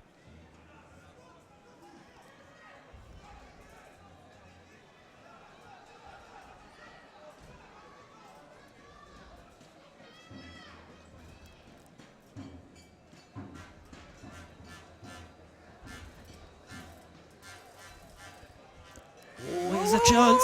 Oh, you run the risk. You got caught there now. A chance on the arm, yeah. What is she? Oh, okay. Tell me when it's over. It's over. Oh no. 18 years young and still improving. A good prospect, We yeah. will see her in the future. Es geht einen Platz im Viertelfinale. Zweite Runde für Frauen über 78 Kilo. Mit weißem Titelanzug aus der Ukraine, Svetlana Jeromka. Right, let's go down to mat number 1. Christine Busso, Oh yes. we've seen already knocking out Asahina Sara of Japan. Let's see how she can cope, or how she copes with Svetlana Jeromka of Ukraine. Another old-fashioned super heavyweight battle here.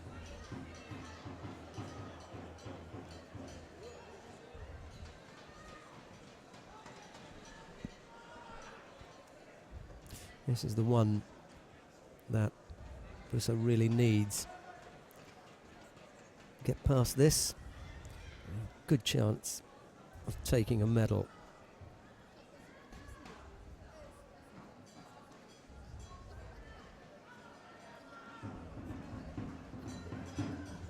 Yu Song is out. Asahina is out. Yeah, the Turk. And, well, she'll have to get past Chikrahu, but Yaromka as well.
Busso's picked up the single Shido at the moment. Plenty of time left to go, half the contest still to come. Shaping up to go on that right side. Yaromka, however it is, who comes in with the attack. And she throws Busso for Ippon. This is checking her knee. Yeah, just wants to make sure that she's Before okay before she puts any weight on it. Yeah. No. Yeah.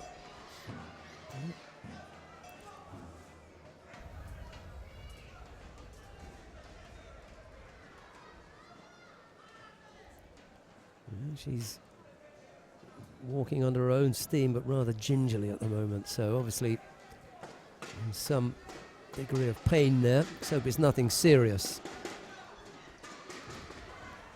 Svetlana Yaromka of the Ukraine takes that contest. We'll see her in the quarterfinal.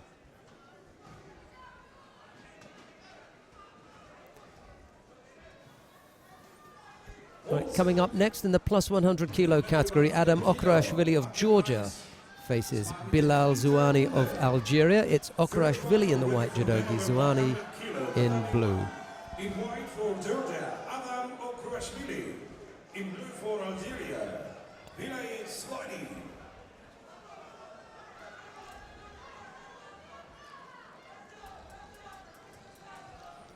We'll watch as much of this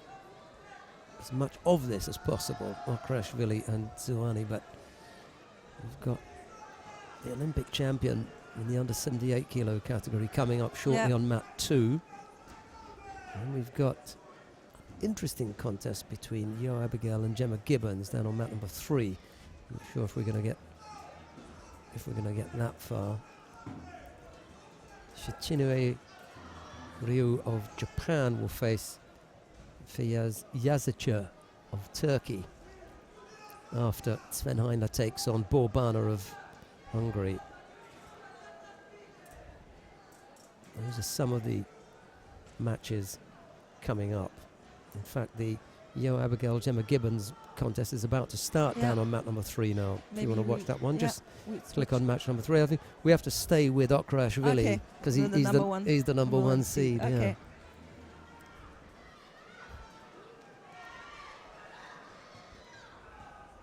He's taken a bit of a poke in the eye. Yeah. The big man.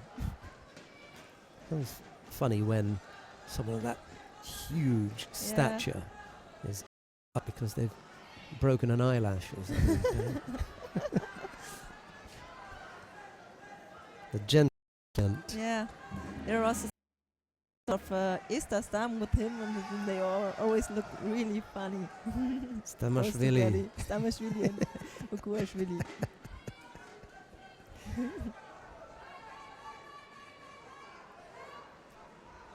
She's a very popular addition to the Georgian team. Yeah. Not many blondes down there in Tbilisi or Gori. So I saw her yesterday and I said, "Go Majerba." She greeted her in Georgian.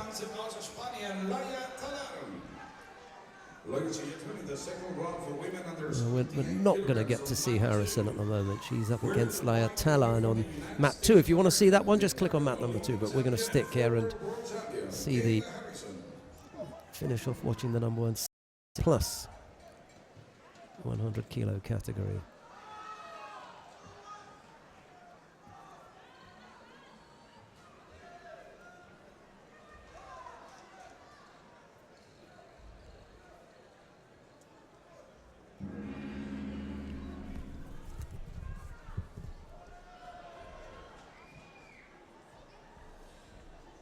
Auf der Matte Runde für Frauen bis 78 Kilo.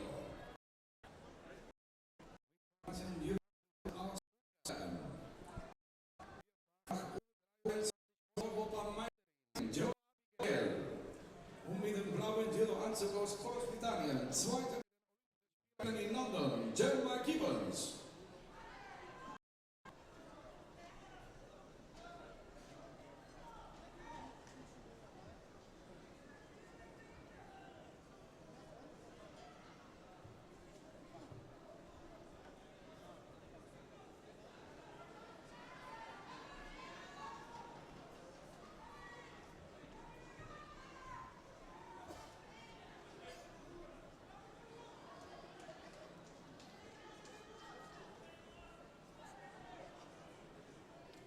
You're still staying here with us. There's also an interesting contest starting on mat number 3 with Joe Abigail and Gemma Gibbons. If you want to see this, you can click on mat number 3.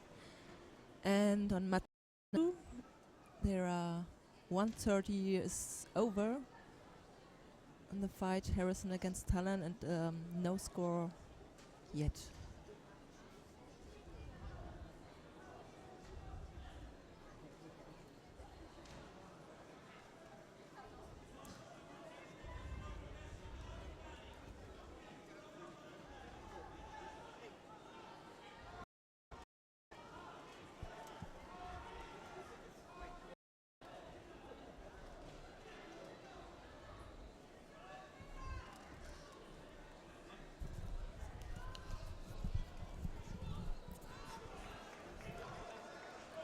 Okay, on mat number 3, Joe Abigail throw for Yuko, for Razari, her opponent from Great Britain. Gemma Gibbons. Gemma Gibbons, the silver medalist of the last Olympic Games. Oh, we've got the silver medalist on mat number 3 and a gold medalist on mat number 2.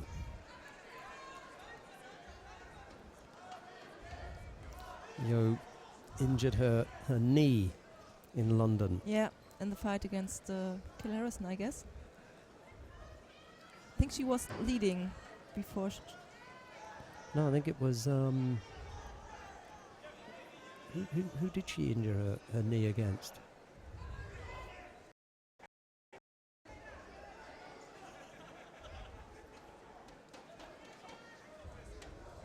She came out for another fight anyway.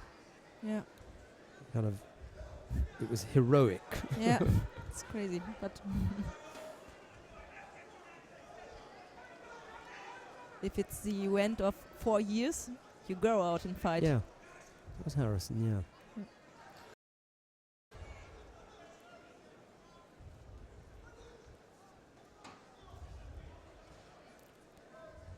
A rather unattractive battle between Okrashvili and Zouani. Yeah.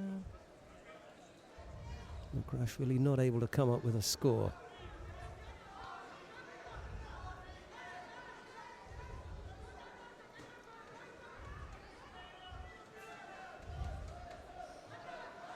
Okay, on mat number 2, there is a first Judo for the girl from Spain, Leia Talan. And so Kayla Harrison is leading 29 seconds, with 29 seconds left.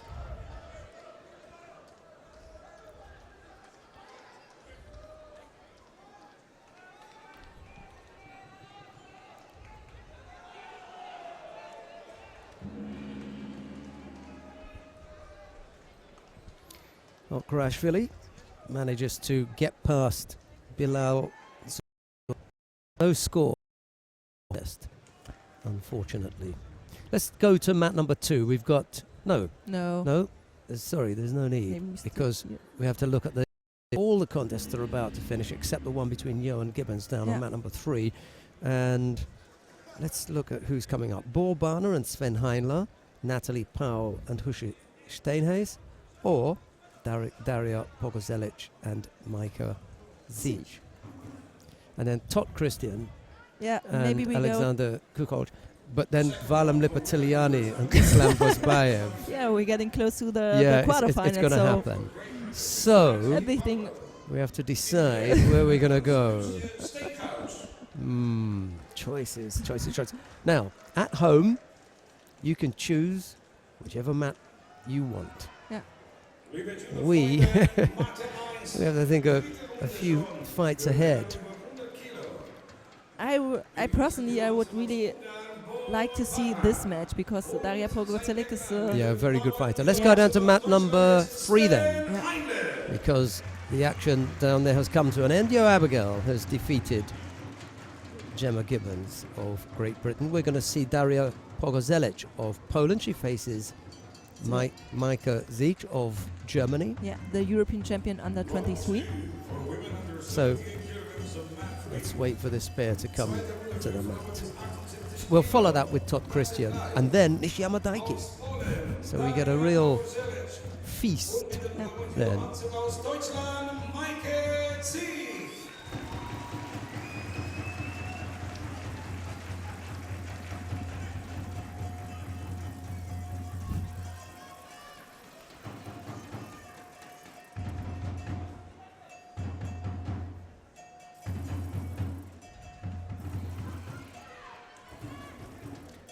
Where is Micah from? She's training in Cologne. So her trainings group is like Sandra Dietrich, Laura Vargas-Koch, Jasmin Köps.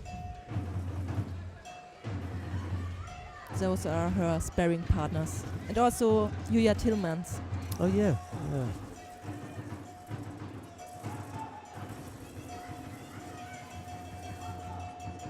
She's a real strong left-sided fighter. But she didn't have the chance yet, she's still young, to show up at so many events. So it's maybe nice and refreshing to see what she's doing here against the experienced Pogozelic.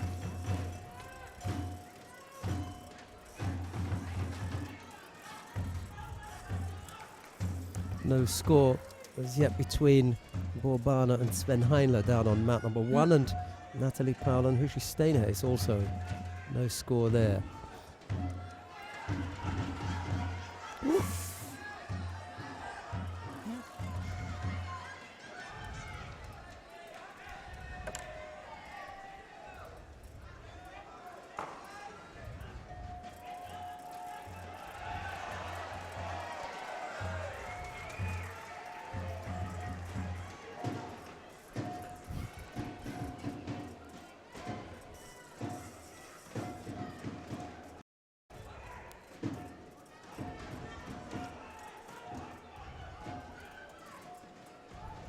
Sven Heinler has just thrown Borbana for Yuko. Leads now with a little over half the contest still to come. We're at the halfway point in this contest between Daria Pogozelic and just as I was about to say, and we've got the same scoreline, but no.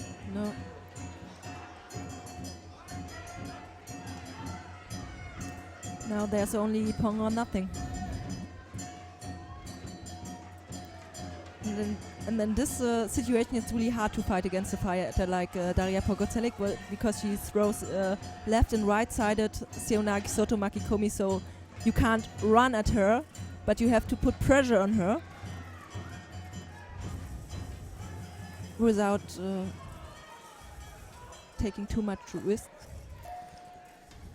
Which is the one thing that you've got to do, take a risk. Yeah. So, some fans of yours have come to get an autograph.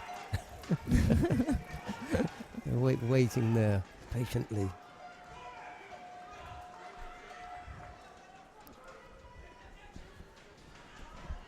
While Iliana Marzog does the autograph signing duties.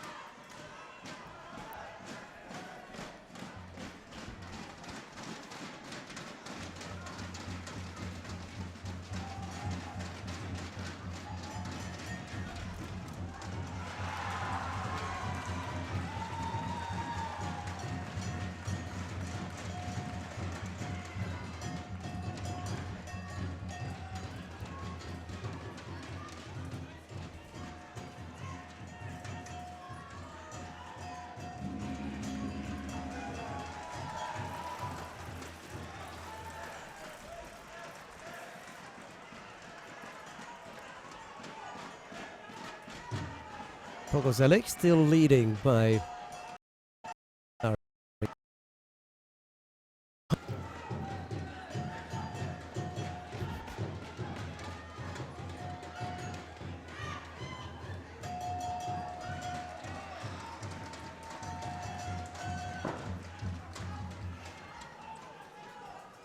Men's competition on mat 2, third round for men under 90 kilo. nothing has changed. Few seconds left to go, and Maika is not able to pull back that score. Signing duties? No. Oh. They were asking whose nice voice is it in the stadium. Oh, Luis Torres. They thought it were you, so maybe it were more fans of you than of me. No, not me. But in the end, it were fans of Luis Torres. Yeah. Maybe if I remember the face in the break later, I go to Luis and say to him that he maybe have to sign some autographs. I'm sure he'll be delighted. Yeah, and take some pictures, of course. Delighted with that, yeah. Third round for men under 90 kilo, the dummy 3. I couldn't possibly have such a big voice either. I couldn't possibly have such a big voice. Coming up next, Todd Christian of Hungary. He faces Alexander Kukoc of Serbia. It's Todd in white judogi and Kukoc in For men under 90 kilo, the dummy 2. However, we haven't yet seen the number 1 seed in the under 90 kilo category. So let's go to mat number 2. Valem Lipatiliani of Georgia.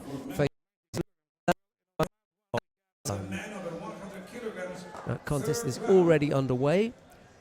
Both fighters have picked up the Shido apiece. There's no score yet. It's Lipatiliani in the white judogi, Bosbayev in blue.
both fighters pick up penalties for overly defensive postures.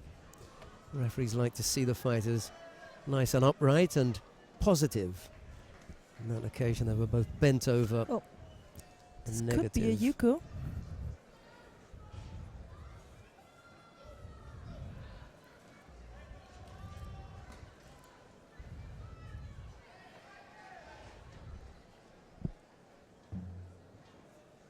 A little over 2 minutes left to go. No score yet.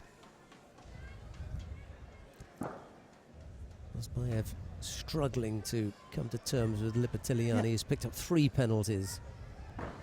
Lipitiliani possibly frustrated in not having an open fighter to deal with. Did you take a look at mat number 3? It's Christian Todt again, and after the fight with Mark Odenthal, he's maybe really tired. There's down with the 2 Shidos. Lipitiliani managing to secure the Osai Komi on Bozbayev now.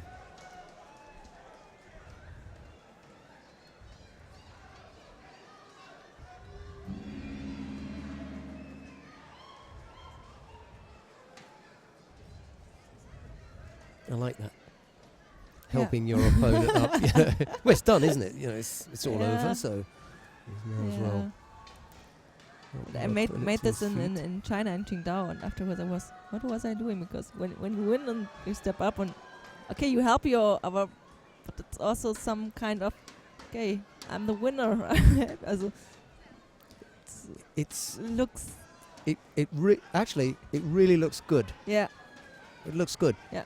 And I know that the referees don't like it when the fighters go over to, you know, because they say, look, we've got medical to take care of, and they'll do that. But it's a natural reaction. You want to care for your opponent. So when it's done and you help them up, you know, for me, I like to see it. I like to see it. Right, a win for Varlam Lipitiliani. Takes him further ahead. We were talking about Marcus Nyman early on. We had a look at him earlier on. Here he is again. This time he faces Yoshida Yuya of Japan. It's Yoshida in the white judogi, Nyman in blue.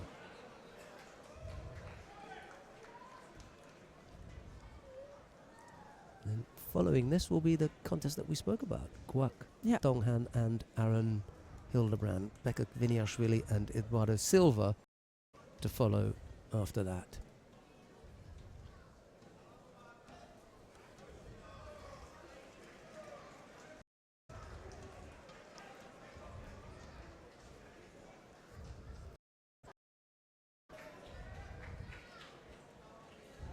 Nächster Kampf auf Matte 1 plus 100 Kilo.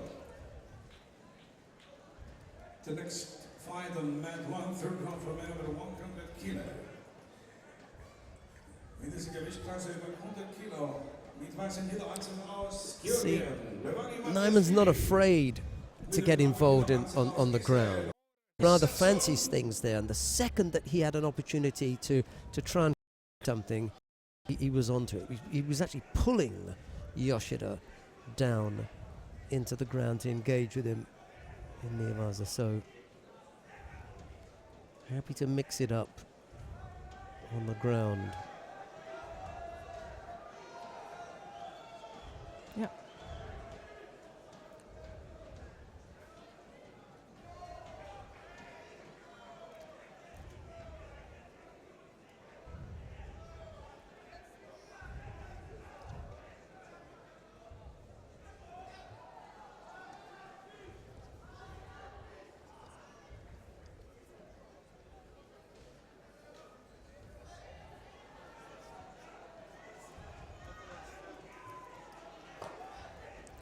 The second Japanese in this weight category, Nishiyama Daiki. He's going to be on mat number 3 after the Todt Christian Alexander Kukol contest. 20 odd seconds left in that one. Full of penalties.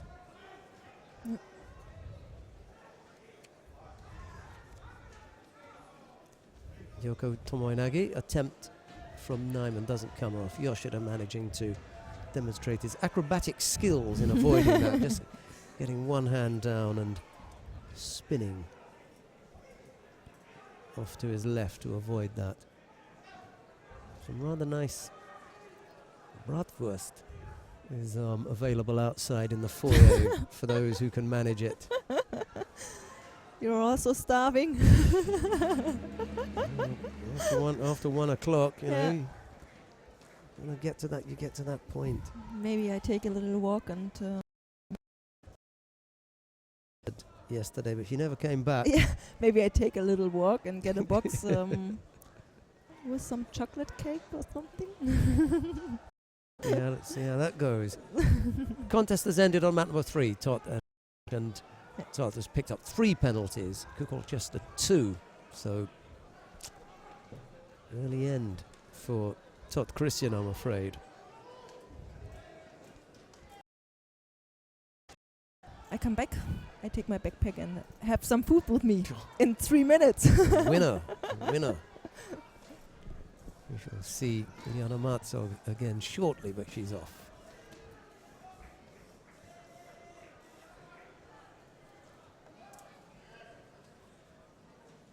Nyman just managing to get back into the competition area on time. Third round for men under 90 kilo, tatami 3. Wasn't the best of efforts from Yoshida, was it? For Japan, Nishiyama Daiki. And in blue for Lebanon, Nassi Villiers.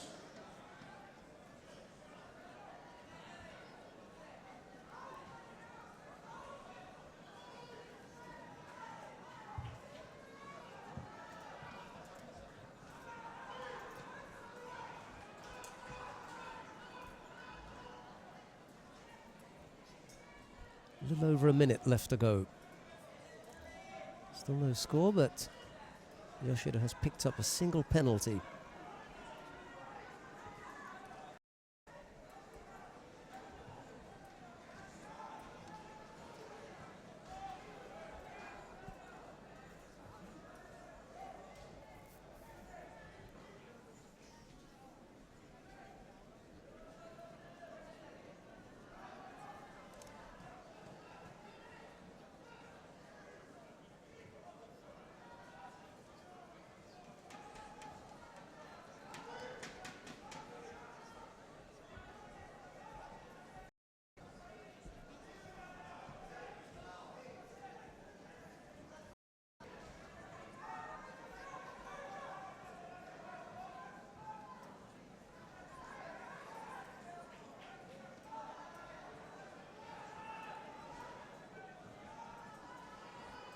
A quick look at the clock there.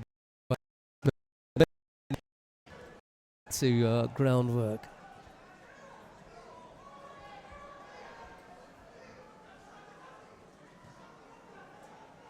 "17 seconds left to go."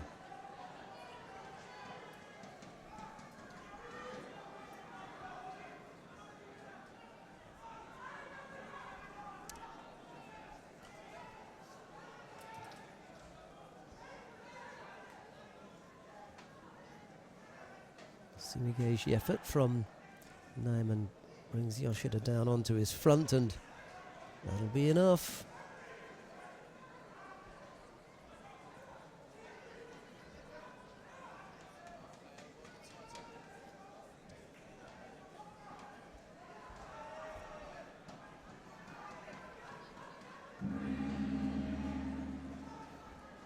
Marcus Nyman of Sweden it is who takes his place in the quarter-final.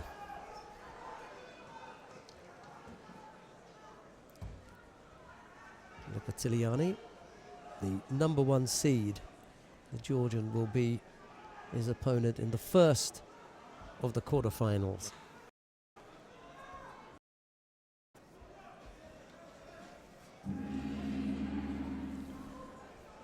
Und jetzt, liebe Zuschauer, liebe Fanblock, es geht um Platz im Viertelfinale.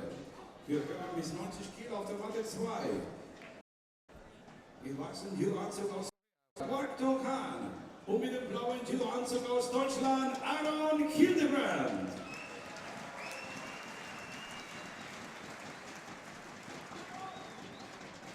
Well, on mat number 2 now, Guak Donghan of Korea faces Aaron Hildebrand of Germany. It's Guak in the white judogi, Hildebrand in blue.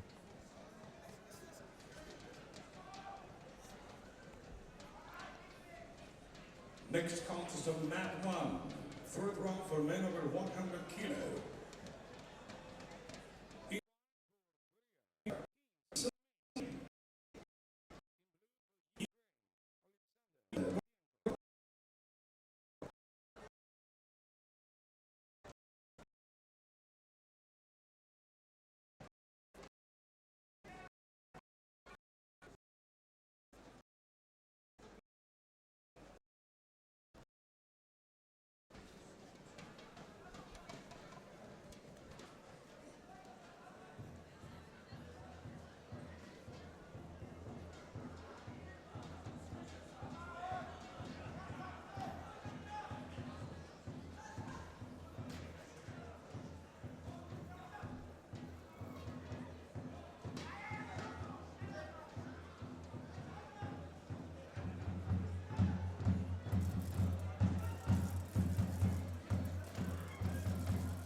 Hildebrand picks up a second penalty now.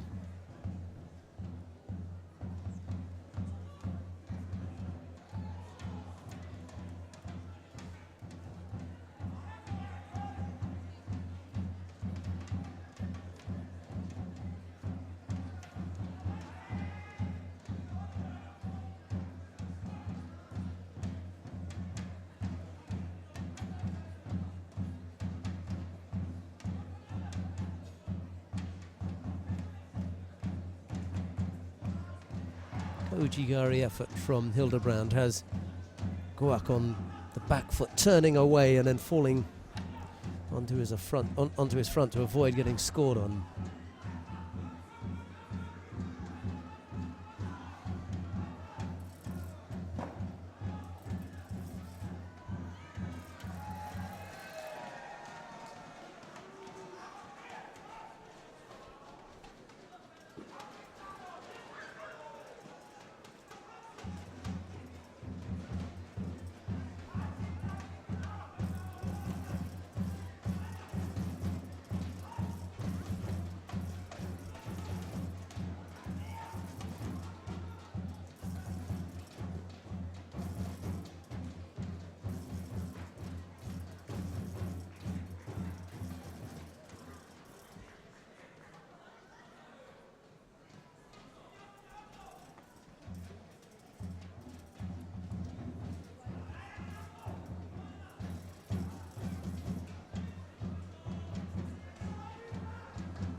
Two minutes left to go. No score yet, but Hildebrand has picked up 2 penalties, and he couldn't avoid that Uchimata effort from Guak Donghan. The Korean managing to throw the German for Ippon there.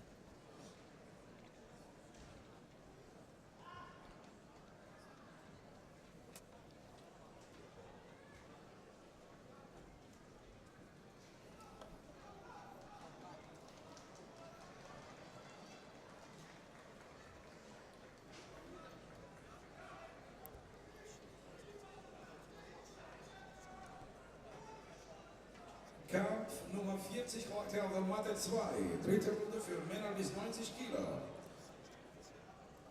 Im Beisatz Georgien, dritter bei den Weltmeisterschaften der Junioren im Vorjahr, Beka Gniashvili.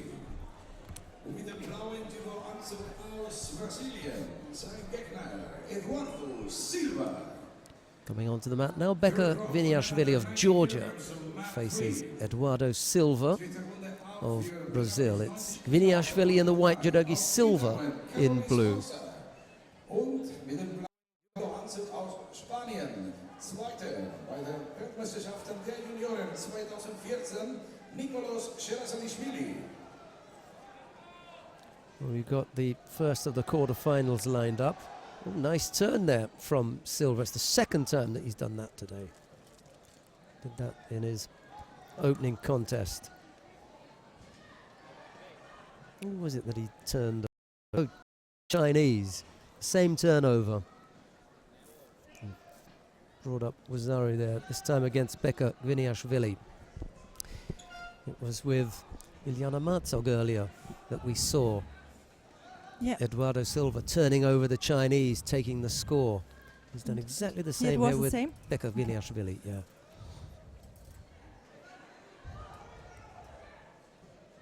He's rather adept at that, is Eduardo Silva, and he leads here inside the first minute. Mind you, you can't get off that one. Beka Viniashvili a bit too strong, and Viniashvili has done what he did in his first contest, which is to secure the score against Gary Hall and then the Osai Komi. So that was done and dusted there. So Silva, having come up with the score, led briefly by Wazari before being turned over by the Georgian and then held. So Beka Viniashvili will face Kwak Dong Han of South Korea in the second of the quarterfinals. The first one will feature Lipatiliani and Nyman. How did Nyman won against the Japanese? Now I've just seen that fight. Would you believe it? Yeah, it's day 3. So many information. I know. Ask me in a year's time, and I'll describe the fight to you in complete detail. Yeah.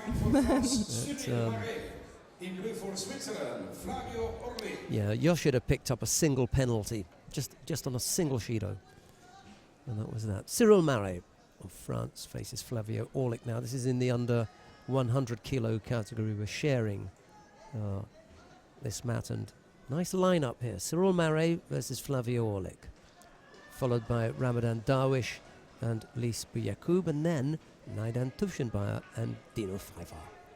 So that's the lineup there.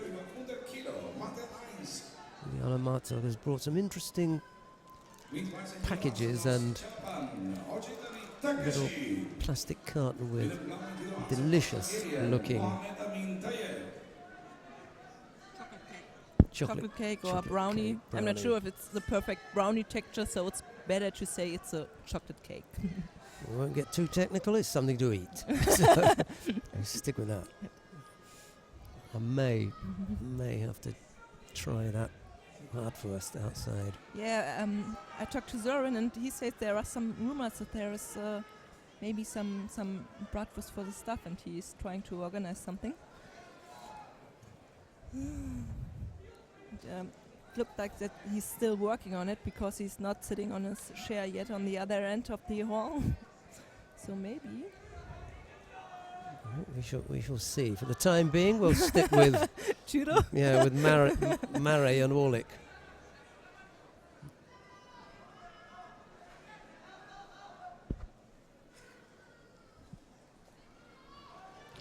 Well, it's when it gets to the quarter-final stage that you know you're in and around that break time that's coming.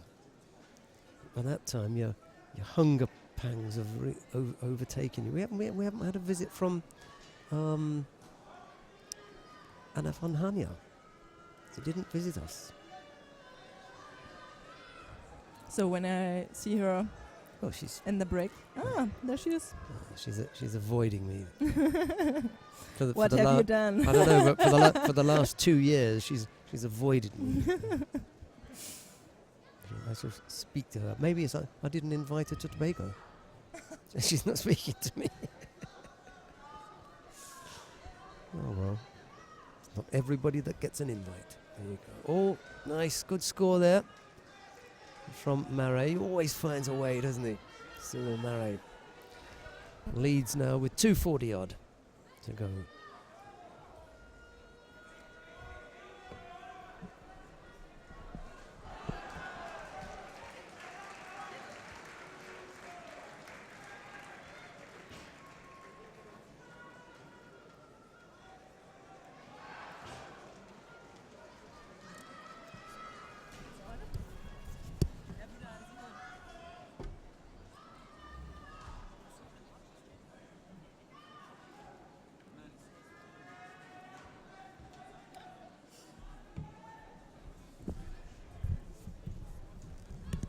Marais picked up a second Shiro, this time for avoiding to take a grip.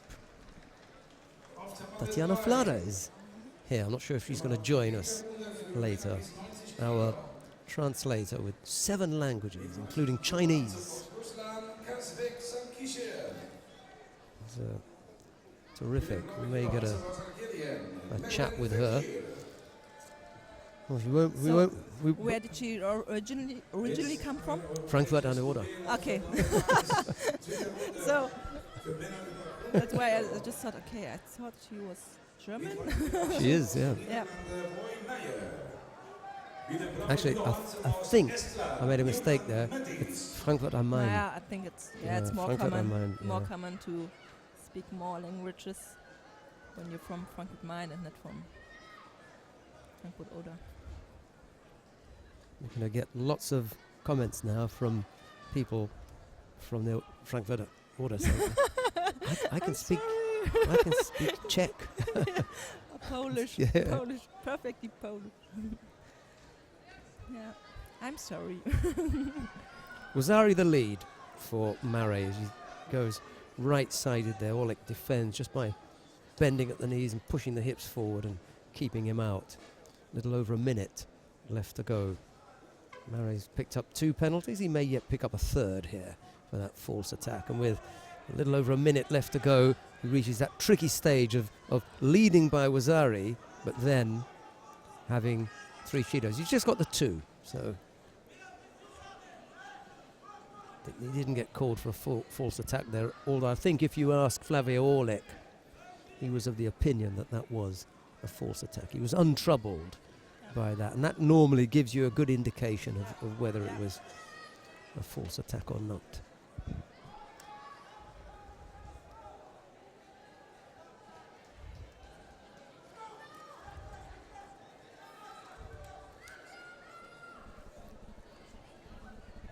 Attempted Ashi Waza, but it was more of a, well, maybe a Yoko Sutemi Waza that didn't develop, and Orlik ended up flat on his back with Marais far enough away to make any effort from the Swiss fighter pretty much worthless. Thought about the Ippon-Senegi Koichigari combination. That didn't work either. Didn't sell it to Marais. Marais was moving back and away. Ooh, a little bit more work with the feet, and he could have claimed the score. That was a nice invitation from Marais. Yeah. This is Sutemi Waza. So Cyril Marais it is, who comes up with a win. Scored Wazari. Picked up a couple of penalties along the way, but kind of he managed that reasonably well. Marais into the quarter-final. He's the number 1 seed. We're going to have a look at the Olympic champion from 2008 and the silver medalist, the Olympic silver medalist from 2012, all rolled into one person. Naidan Tufshinbar.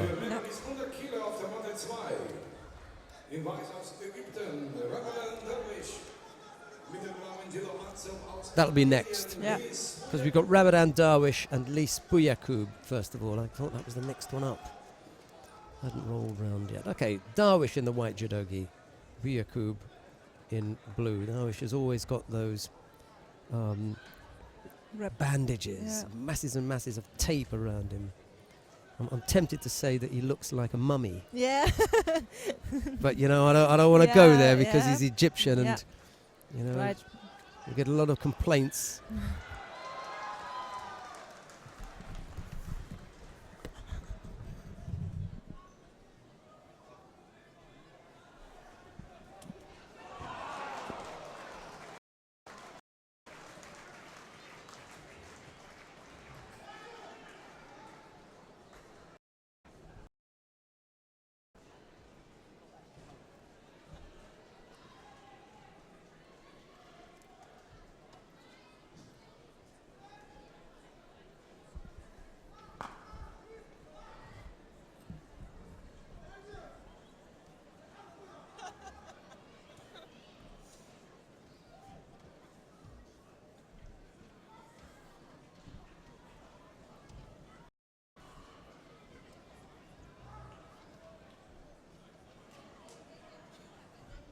Und es wird wieder lauter hier, meine Damen und Herren, an der Mitsubishi Elektrikhalle.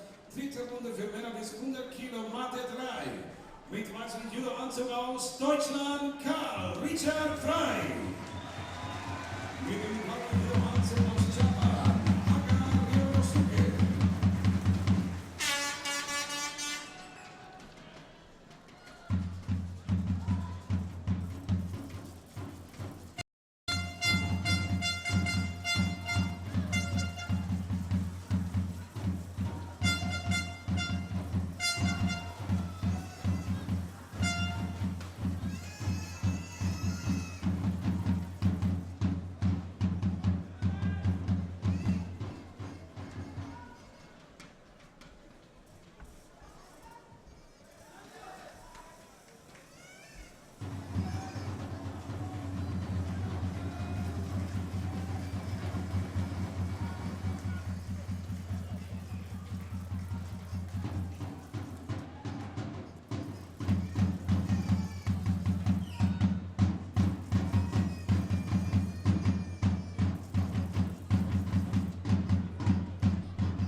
Und jetzt, meine Damen und Herren, Matte 1, dritte Runde für Männer über 100 Kilo. Mit weißem Judo-Anzug aus Deutschland, André Weidwart. Und mit dem blauen Judo-Anzug aus Belgien, Benjamin Arbeni.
Und jetzt Kampf Nummer 43 auf der Matte 2.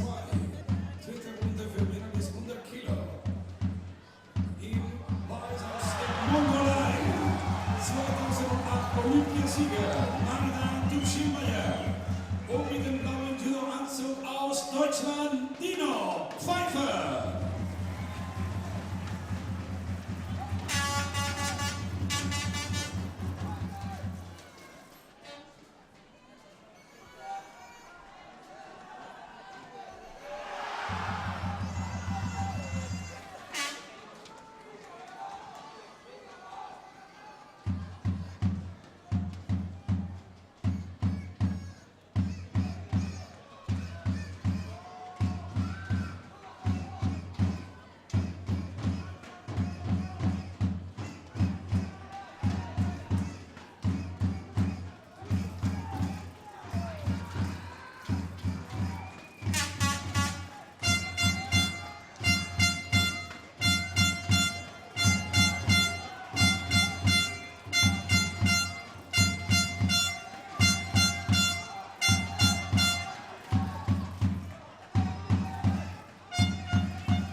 To time 3, third row for men under 100 kilo. In white for the Netherlands, Henk Krol.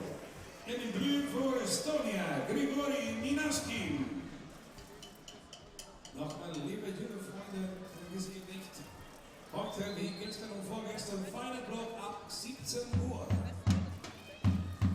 As usual, the final block will start today at 5 p.m.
Und jetzt, meine Damen und Herren, vierte Finale für Frauen über 78 Kilo. The quarterfinals for women over 78 Kilo. Auf der Matte 1 mit weißem Judo-Anzug aus Deutschland, Franziska Konitz. Und ihr könnt in den Außenrunden mit dem blauen Judo-Anzug, Elina Kinsiewska.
Naidan Tushenbayer of Mongolia managing to squeeze past Dino Pfeiffer there. Pfeiffer just committing the single error, and that was enough to put him out.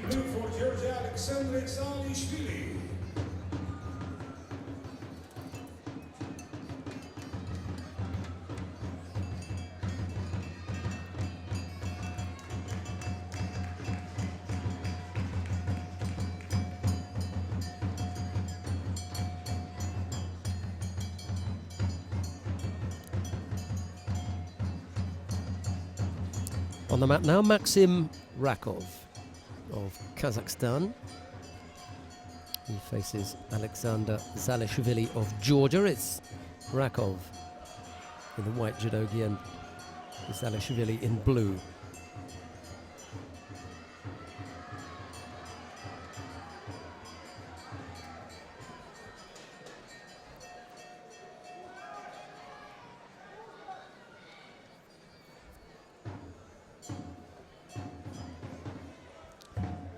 Right now, over the last couple of days, well, the competition is 3 days, and in the first 2 days, we have yet to have a #1 seed win a gold medal. So whomsoever it was that came into the competition, seeded #1,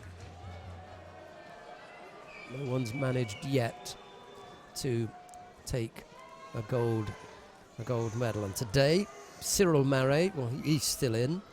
Valam Lipatiliani in the under 90 kilo category, he's still in.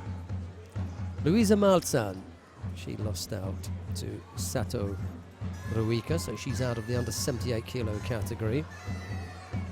Adam Okrashvili, he's still in. And so is Franziska Konitz. So chances are still okay. We've still got a few rounds to go.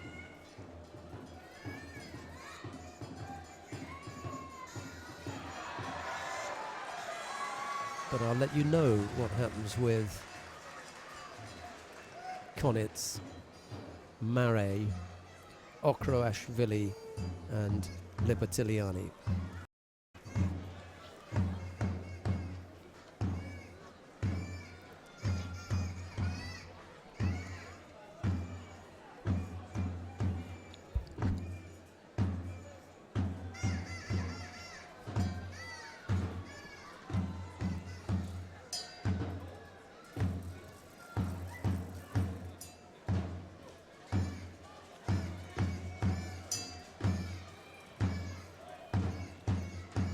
Rakov beginning to step up the pace a little, just putting some pressure on Zalishvili.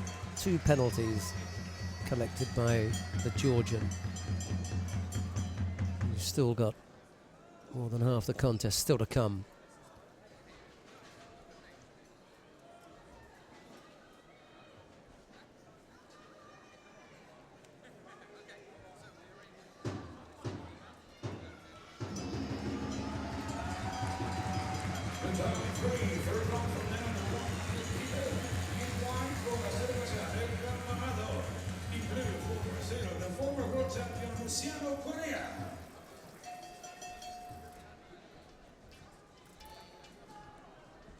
A 3rd penalty picked up by Zalishvili now.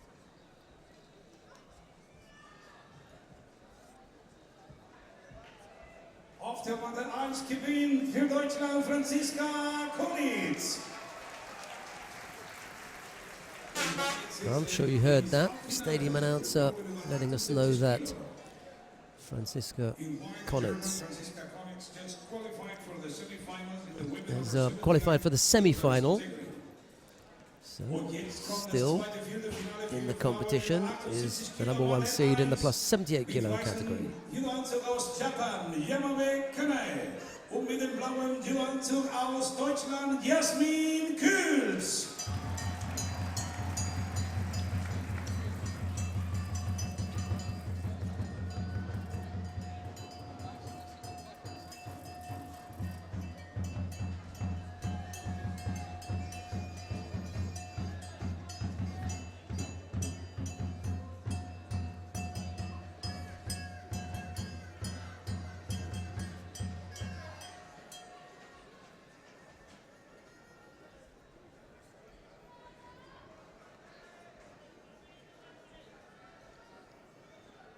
Yep, Shimiwaza was on very quickly there by Rakov.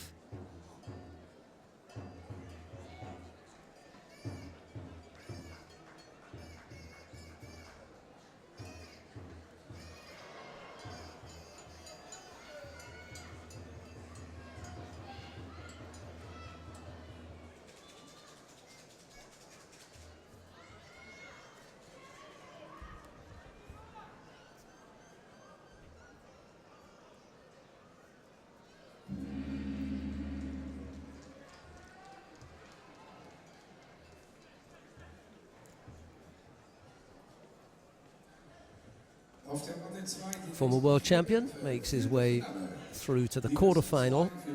Zalashvili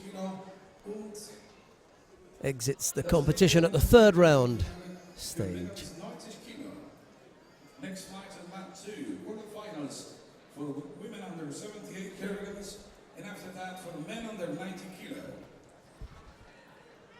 In Viertelfinale auf der Matte 2. Right, we're going to have another look at the under 78 kilo category now.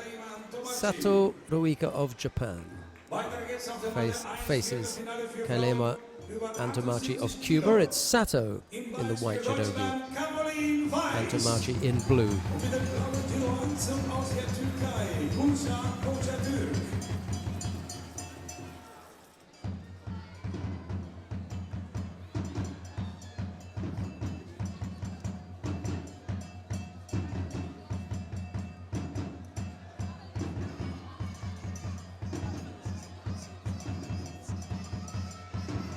Yes, caught there by Antamachi. Mind you,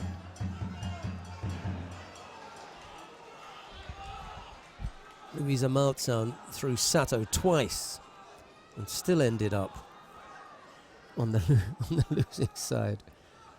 Antamachi came close there to catching the Japanese.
Antamachi still attacking strongly on that left side, really looking threatening here.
Minute 20 odd left to go. The score between Sato Ruika and Kelima Antomachi. It's the Japanese in white and the Cuban in blue.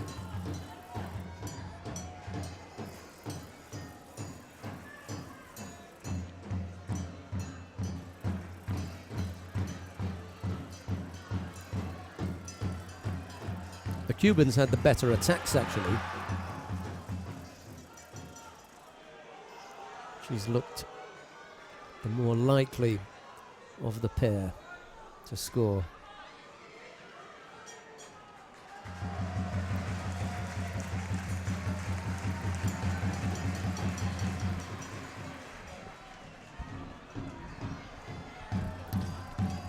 Last minute, into the last minute here, and now Sato picks up a penalty for passivity and then comes up with the score. Remind you of another contest? Yep. It's like being warned, you know, you have to do something. Yeah. And then she does. Then you realize, right, I have to do something. Let's do this.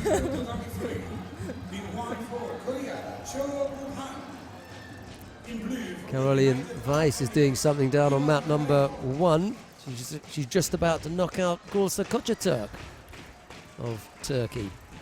Only on the back of the penalties, but hey, you know, doesn't matter.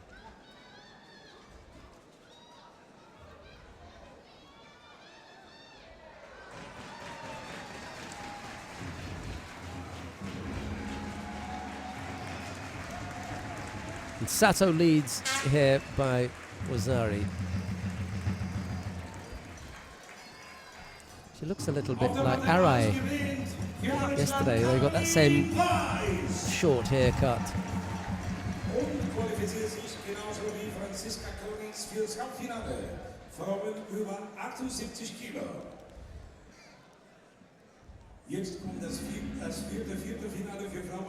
Sato Ruika winning out there over Kelima Antomachi of Cuba.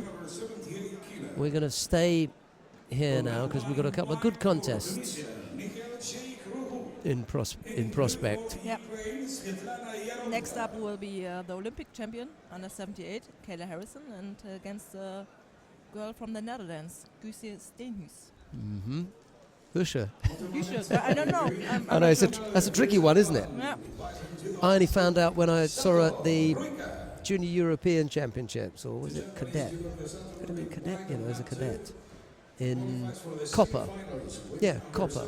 That was cadets. Okay. Strong fighter. Yeah. Mit ihren goldenen Namen auf der Rücken, die amtierende Olympiasiegerin aus den USA, Kayla Harrison.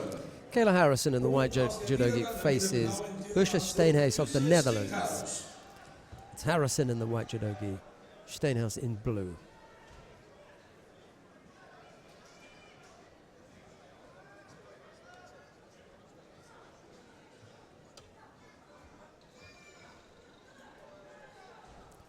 Young and strong, the Dutch fighter. Powerfully built. Got that 78 kilo category, ideal body type.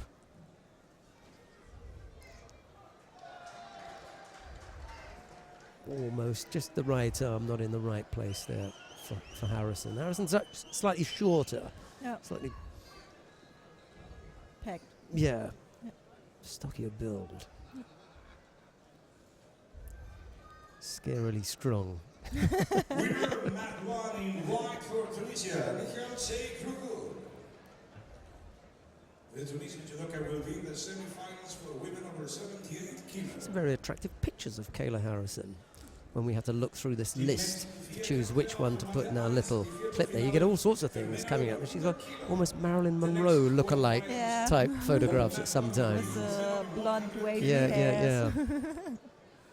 Sort of bombshell type. Ooh, almost. Yeah. That's a nice entry, isn't it? Yeah. Just came out. That first part of the movement looked Tested the really water, but dangerous. Yeah. Didn't continue it with the arms. going again. So when she throws that right leg across, gets the left leg planted properly and then powers over with the arms. I think Steenhuis is doing a good job in blocking the upper body movement from Harrison. Yeah, the difficult thing for Huscher will be when she decides to open up. Yeah. You know, there's no longer the blocking out there, you know. It gets to open up and then in comes Harrison. Carucci just unsettling the Dutch fighter for a moment as she had to step back and rush off the oncoming Harrison.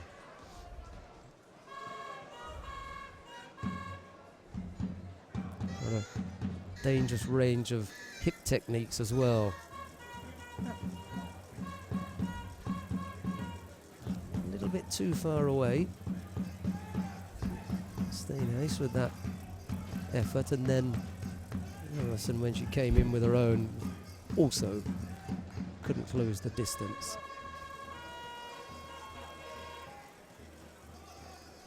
Timing of Okrashvili and Harrison being on the mat at the same time has happened again.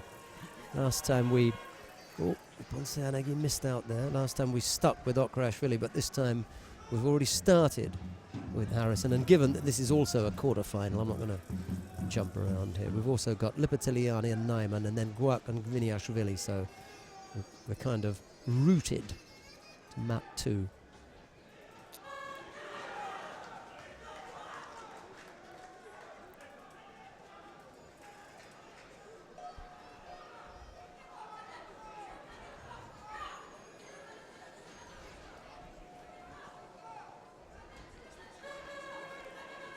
Yeah, Steenhuis has got that left arm just blocking into Harrison's upper body, just keeping her out. She picks up a 3rd penalty now. But now she has to open up. Maybe we will see some real action now. Wow.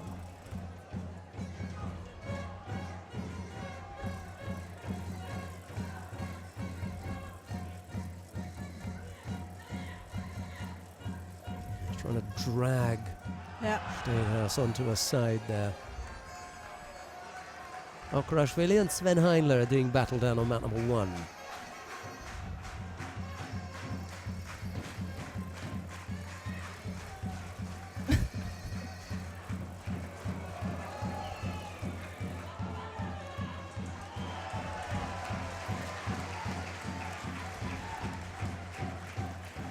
Odd seconds left to go in this one.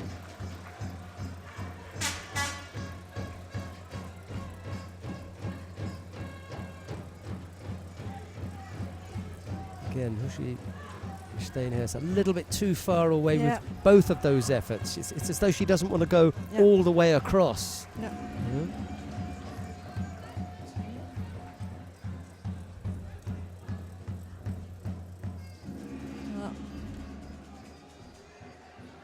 Time.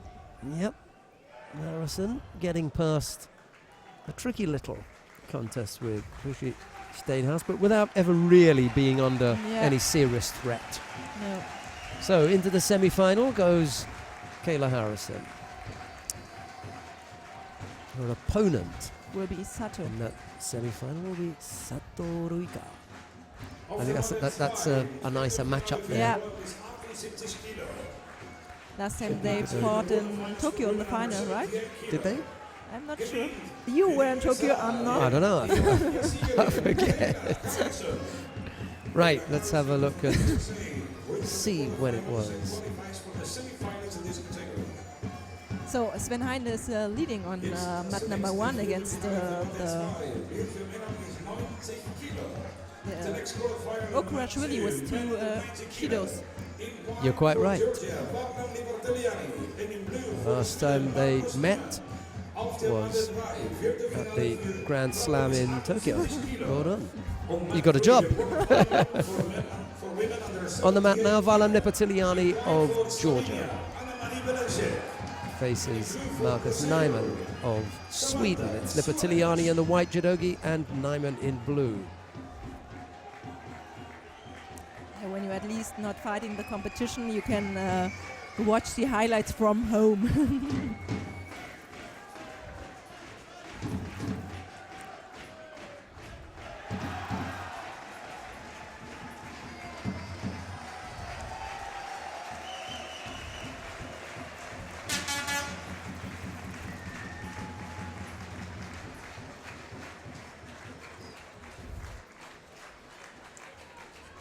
The head-to-head between Lipitiliani and Nyman is interesting, by the way. 2-2. 2-2? Yeah. Lipitiliani lost the first two against Nyman, but we're going back to 2010, 2011. He lost in the European Championships. Nyman beat him in Vienna in the final, and then beat him again right here in Düsseldorf 4 years ago. Oh, the crowd is cheering for Sven Heile on mat 1. He just beat Adam Okweshvili from Georgia. So that's another number 1 seed who bites the dust. Yeah, so Sven Heile will be in the semi-final. Oh, top draw win for Daimler. Yeah, just finishing up on Nyman and Lipitiliani after Nyman's success in Vienna. They fought at the European Championships the year after. Okay. That was in Istanbul, and Lipitiliani defeated Nyman in the quarter-final. The last time that they met. But you have also all the scores, and those all look like interesting contests in the past. Yeah. The last time that they met was at the Grand Prix in Abu Dhabi in 2011, and Lipitiliani came out the winner there.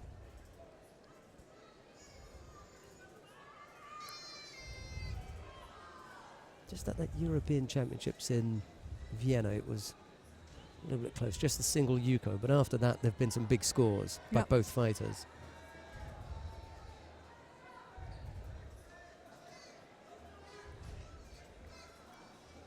But there's no score yet. Yep. Half the contest gone. Lipitiliani looking to go right-sided there. Nyman has picked up the single Shido. If you're looking on mat number 3, and the time is ticking away for Anna Maria Pelensik. Okay, it's 1 minute 15, but she has a Shido against a young girl from Brazil, Samantha Soares. Shocker if she loses there. Uchimata effort catches Nyman, and now the not trademark, but it's something that he's employed on a couple of occasions, because that's the position that he gets into after the failed Uchimata Makikomi type. Manages to hold on. There's another helping hand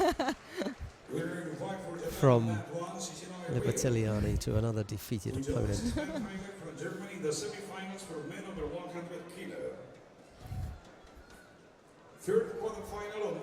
So Lipitiliani into the semi-final. We'll see Nyman again. It'll be in the repechage contest. He still has a chance to compete for a medal.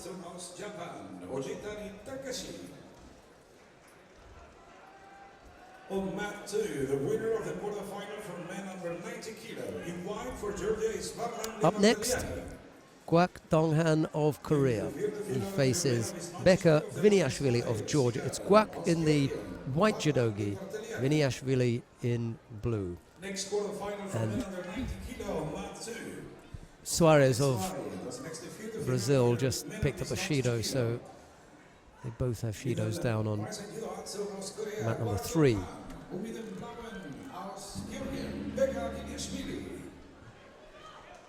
So in under 90, it's possible that Lipitiliani will catch up with his teammate in the semi-final. It could be. Yeah. Yeah. So we saw Pool A earlier in the quarterfinal, and now it's the quarterfinal of Pool B. But first he has to beat Guak from Korea to make this possible.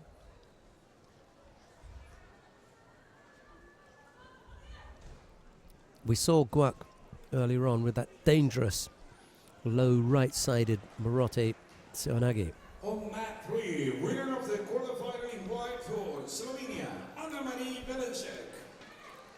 Viniashvili will have to watch that as he presses forward.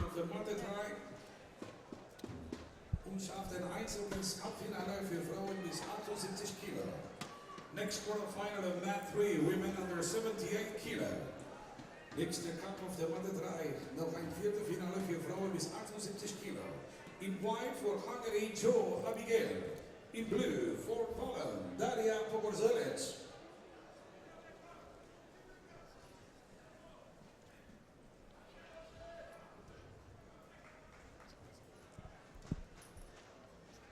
Viniashvili doing the right thing here, looking really positive.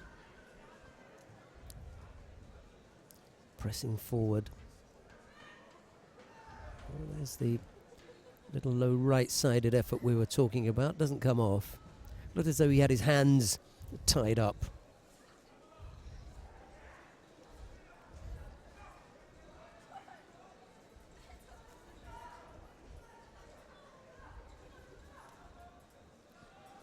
I was supposed to say hello to the fans from Gåshaden this morning.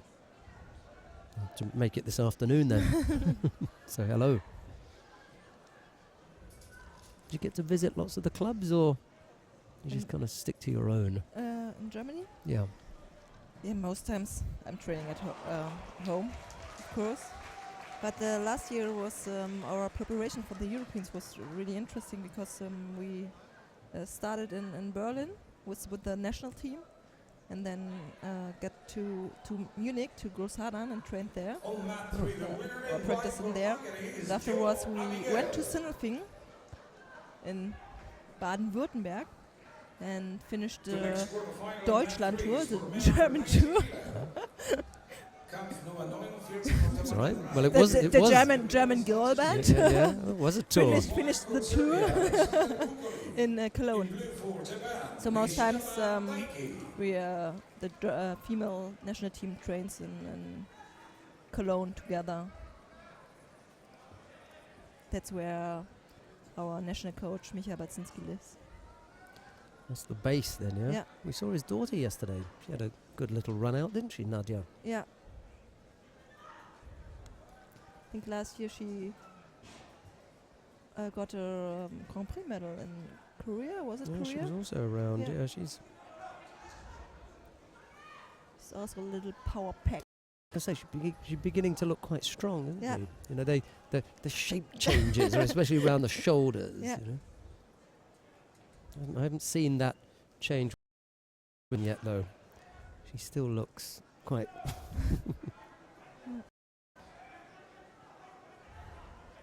And she's not on this week.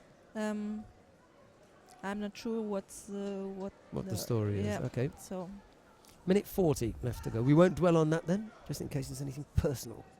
yeah. A little over a minute and a half. 2 Shidos picked up by Viniashvili. Guak Donghan. There's a clean slate at the moment.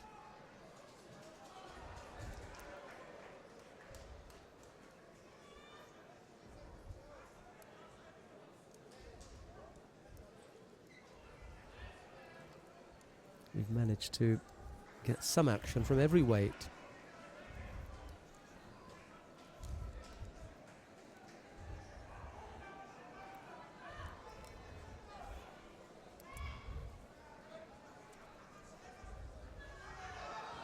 Oh, that was nice. Inside the last minute, yeah. Well, it's not that he's not going to give a score. It's just that this is a quality referee. Yeah. He knows there's a score there. We've got a replay. We've got video replay. The score, there's a break in the action. This is a good time to call a mate. Yep. Because you can now allow your colleagues to have a look at the Material, replay. yeah. Give the score based on what they see. Yeah. Look at it 2 or 3 times and say, this is what it is. Yeah. and he'll come up, give the score, and it's Ippon. There you go. Done. So Yeah. we will have a Georgian semi-final. On mat 2, the winner in blue for Georgia is Becca Gumiashvili. The nice thing about the Korean there, Guak, was he wasn't questioning Yeah. the Ippon. He didn't stay on the mat and question anything. What he was upset that Yeah. he just knelt down for a second, took it, off he went. Going to leave you for a moment with Ilyana Marcel. We've got more live action of the Düsseldorf Grand Prix. It's Cyril Marais of France. He faces Ramadan Darwish of Egypt. It's a quarter-final in the under 100 kilo category. I'll be back shortly.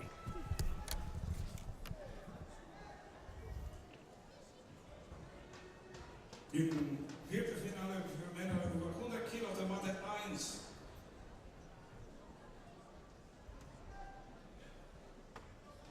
Gewinn für Japan, Ojitani Takashi. Winner of mat 1 in blue for Japan, Ojitani Takashi. He will be in the semifinals for men over 100 Kilo. Und jetzt das nächste Viertelfinale Männer über 100 Kilo, Matte 1. Next quarterfinal of mat 1, men over 100 Kilo. Aus den Niederlanden mit weißem Judoanzug Roy Meyer. Und aus Deutschland mit dem blauen Judoanzug André Breitbart. So now it's the first quarterfinal of under 100 kilogram with the top seed Cyril Marais against Ramadan Darwish from Egypt.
So I have to inform you that we switched the channel German language now, so we have to speak German. Meyer and Breitbart.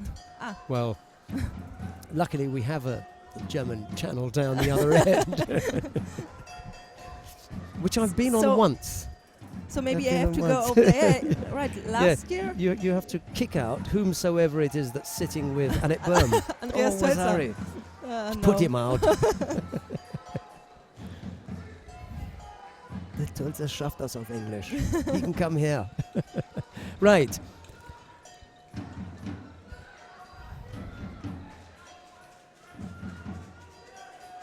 Oh, we haven't gone, no. We've still got Darwish and Marais.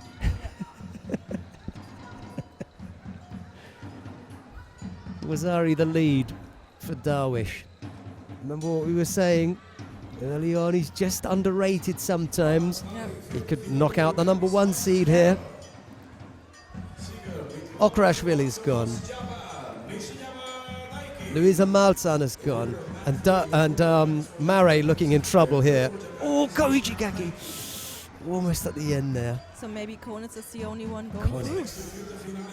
And I hope Lipitiliani. so. Ah, Lipitiliani, of course, yeah. Konitz and Lippi. Koni. Yeah, Koni. They're the only ones left, huh? In blue for Russia, Kuzvik Sankizhev.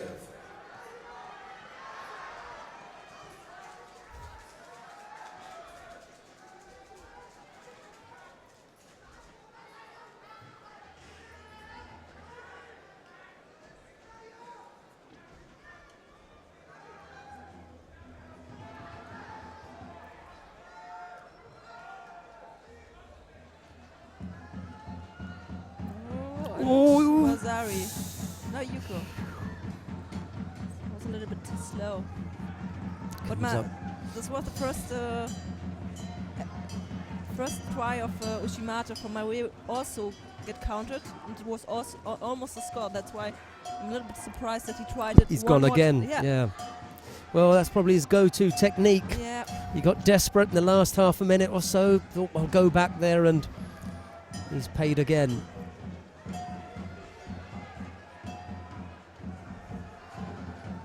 No score. No.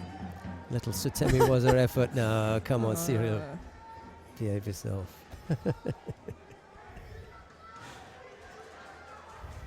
To his credit, he doesn't bellyache about it. He just gets back on with it. He knew.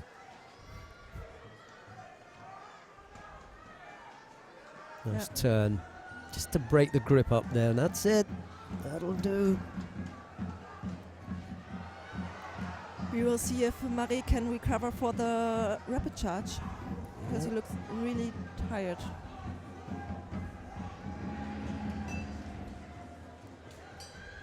Ramadan Darwish of Egypt consigns the #1 seed to the repechage. And another #1 will not be taking the title here. 2 left. 14 started. 12 down now. 2 to go. Franziska Konitz in the plus 78 kilo category for women, and Valem Lipitiliani in the under 90 kilo category for men. That's it. Egyptian in blue, Ramadan Darwish on mat 2 qualifies for the semi-finals, men under 100 kilo.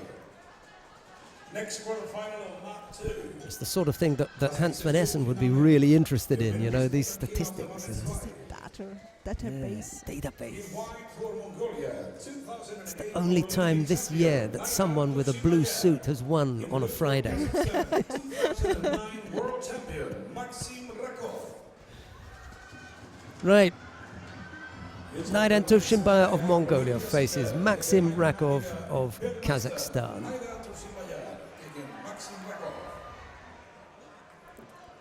How's it going with Maya and Breitbart? Maya's picked up a single Shido. 6 seconds left to go. Breitbart looks as though he's going to sneak past Roy Maya to make it into the semi-final. Oh no. With 6 seconds left to go, he picks up a penalty as well. There you are. He's going to keep things going for a little bit longer.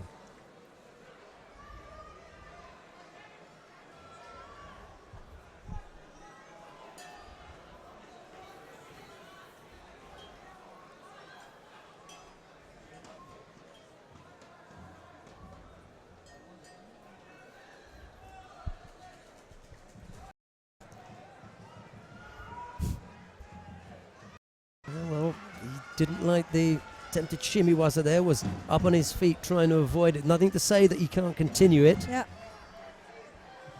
And I imagine that was on briefly. That's why he's catching his breath here. Yeah. Rakov was pretty quick with that. In fact, he finished off his last opponent with shimiwaza. Okay.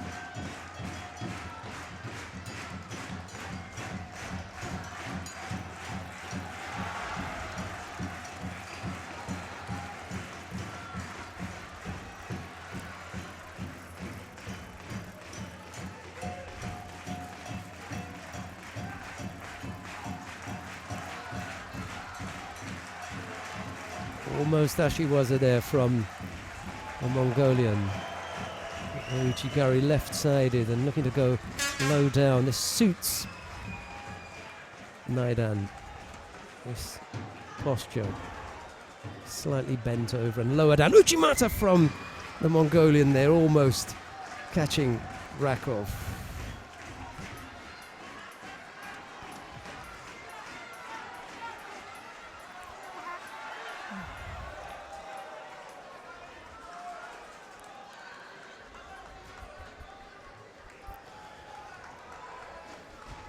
There's a lot of tension in the arena now.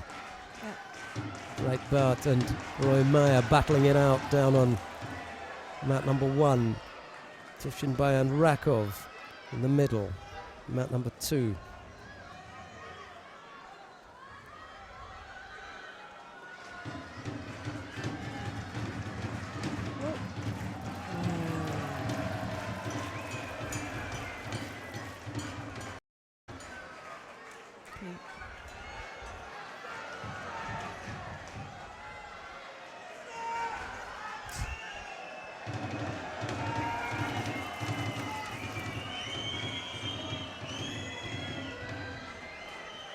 Rakov picks up the penalty for passivity.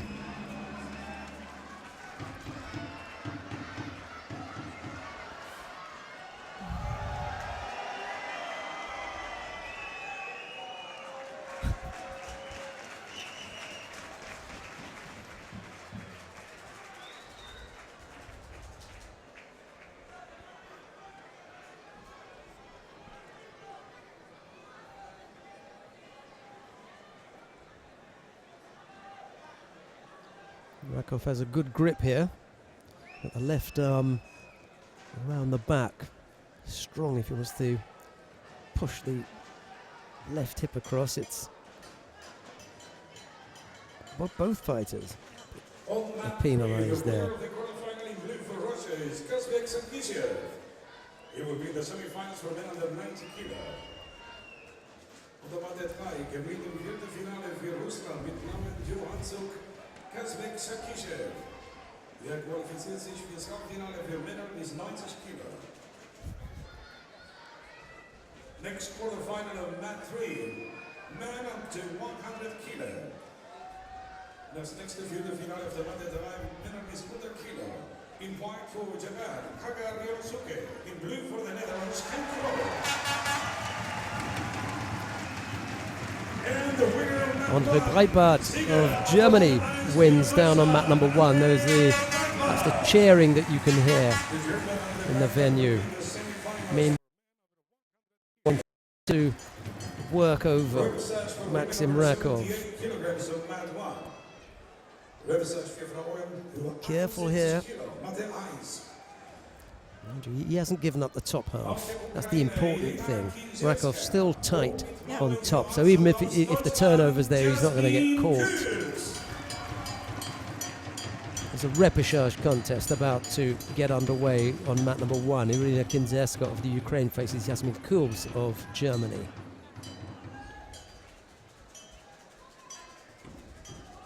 Half a minute left to go. Rakov attacking left-sided.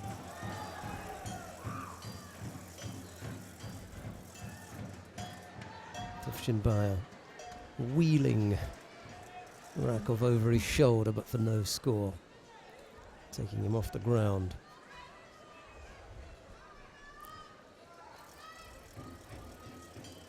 Naidan's going to prove a little bit too clever here, isn't he? Yeah.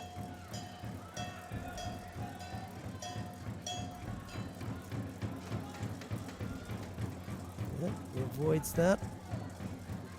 A quick look at the clock, and Rakov knows that one's gotten away from him.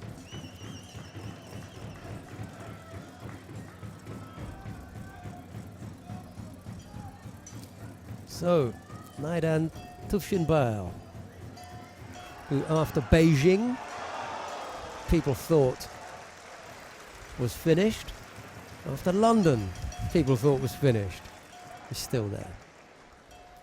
Henk Grohl has just been thrown for Ippon down on mat number 3.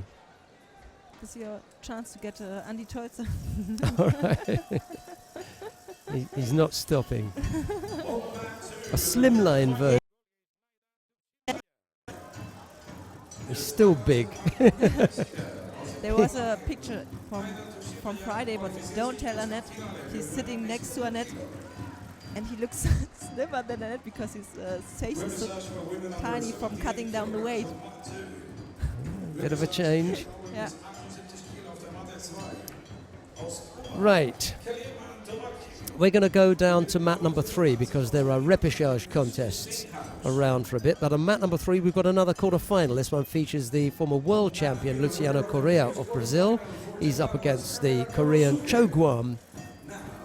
And it's Correa in white, Cho in blue. Jasmin Kurbs almost scored on mat number 1, but he's still down with a penalty. But now her opponent will also get one.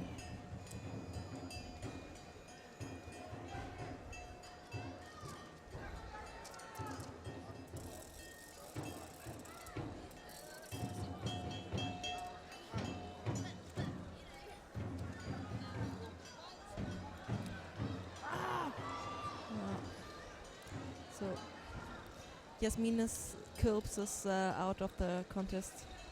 What's happened down on mat number 1? Yeah, she got thrown by Kinderska. Both are trying for Hitseguruma or Surikumiyashi, and yeah, Jasmin was the one who got down. She came off second best. There has a Hitseguruma attempt. No.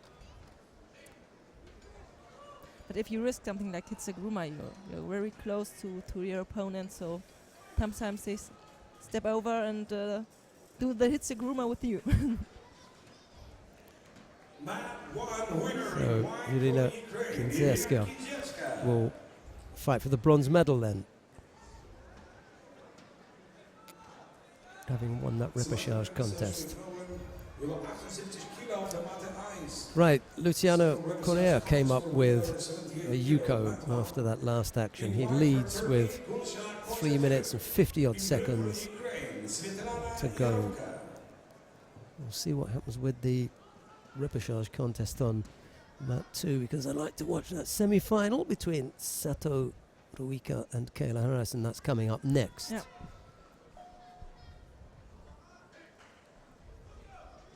And then the semi-final down on mat number 1, I think we'll take a look at that, Yeah, because both. we have to pay the closest attention to Francisca Konitz and Valam Lipatiliani, given that they are now the only 2 number 1 seeds In the race. in the race. Yeah. Not only the race today, but the race for the 3 days of this event. Strange situation, isn't it, really? Yeah. That they should all have tumbled. But, Like you that. see that it's 2015, and so everybody's coming back who wants to give a shot at the Olympic Games. So the field changes, and there are some unseeded competitors who are really good. Like I think Sato wasn't seeded. She's now in the semi-final. Schlesinger. Schlesinger for sure. So if you got seeded, you can also get unlucky with a tough opponent. The winner from the Netherlands, QC Steakhouse, will fight for the bronze medal in this category. Maybe we can go to mat 2. Yeah, let's go to mat number 2, because we've got the semi-final in the under 78 kilo category. Sato Ruika of Japan faces Kayla Harris in the United States of America. For Japan, Sato Ruika. And in blue from the United States of America, the current Olympic champion, Kayla Harrison.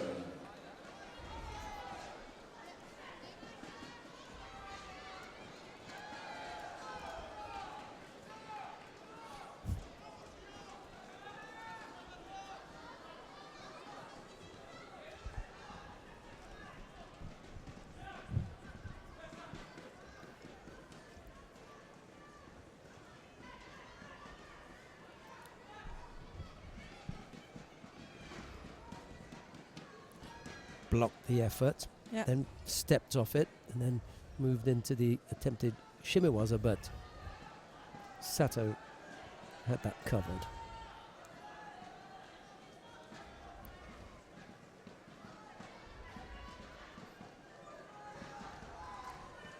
Stepped off the ojigari, and now it's Sato's turn to step off the right-sided effort with the same technique from Kayla Harrison.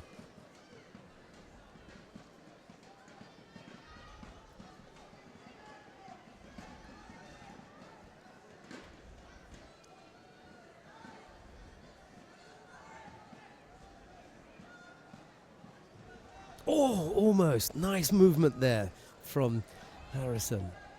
Looking for the tsurikomi-ashi. And now it's Sato's turn to think about it. And then she just collapses.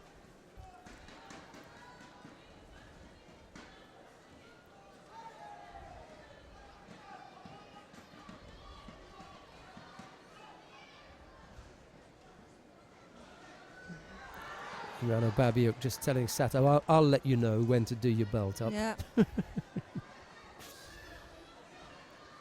I remember the first time I saw her on a tour, it was maybe 2011 in Moscow. Or it was like, okay, I don't know when to bow, and this was crazy. Because there is a Japanese player coming to the world tour and it's like, oh, I'm a baby, I don't know. Don't know what I have to do here. Oh, Just be careful Yeah. with the arm now. He's managed to escape. get out of that. Yeah. You can see Yeah. Harrison glad that that particular move is over. That worked out.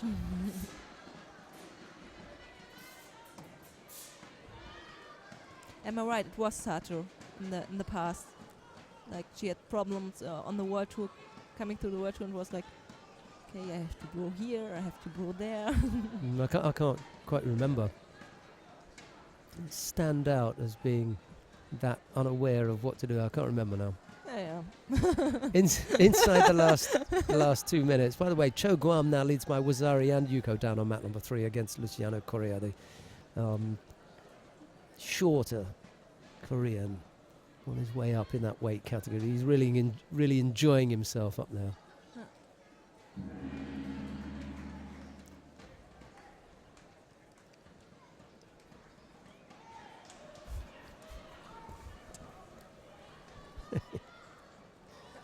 A little bit of roughing up Yeah. from Harrison, and Showing Sato, her yeah. dominance. Sato collects Shido. Oh, almost with the coach. She yeah. had her coming forward Yeah. then. Hier in Düsseldorf. Die Olympische Traum, die Olympische Qualifikation die Deutschland verlassen. Richtung Georgien und die Türkei. We informed you that the Olympic qualification process will continue with Grand Prix Minute 10 in Georgia, left to go. also in Turkey. Auf der Matte 1 gewinnt für die Türkei mit weißem Kiloanzug Kosa Türk. The winner for Just Turkey lost will Yeah, contact control. with her, yeah. will fight for the bronze medal. The winner But of you see, 78 Kayla Harrison is doing more than Sato. Sato is trying, but die Halbfinale für Frauen über 78 Kilo. Matte 1 für Deutschland, Franziska Konitz. Und aus Japan mit der blauen Kiloanzug, Yamare Kanae. On mat 1, welcome to the semi-finals for women over 78 kilo.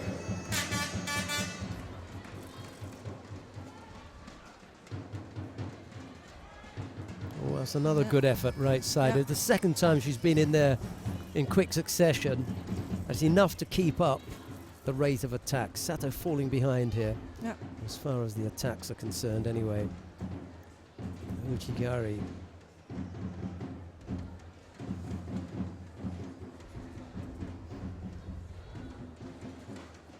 And then Osoto almost countered. Needs to be tight on the leg here. Make sure she doesn't get caught down there. 12 seconds to go.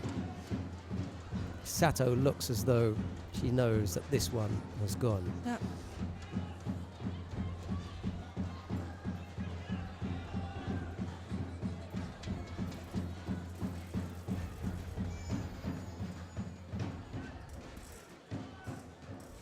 Wasn't a bad effort at the end. Deserved win.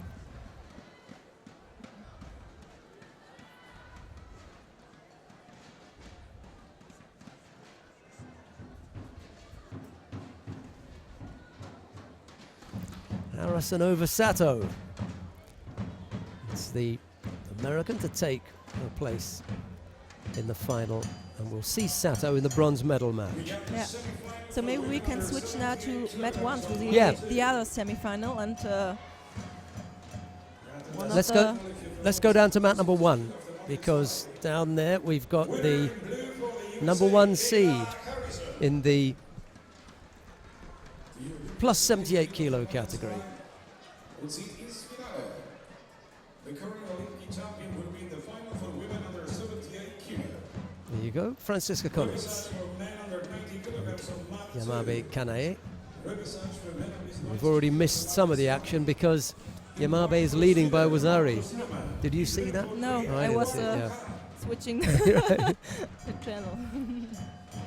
Well, in the time that it took to switch channels, Yamabe caught Konitz.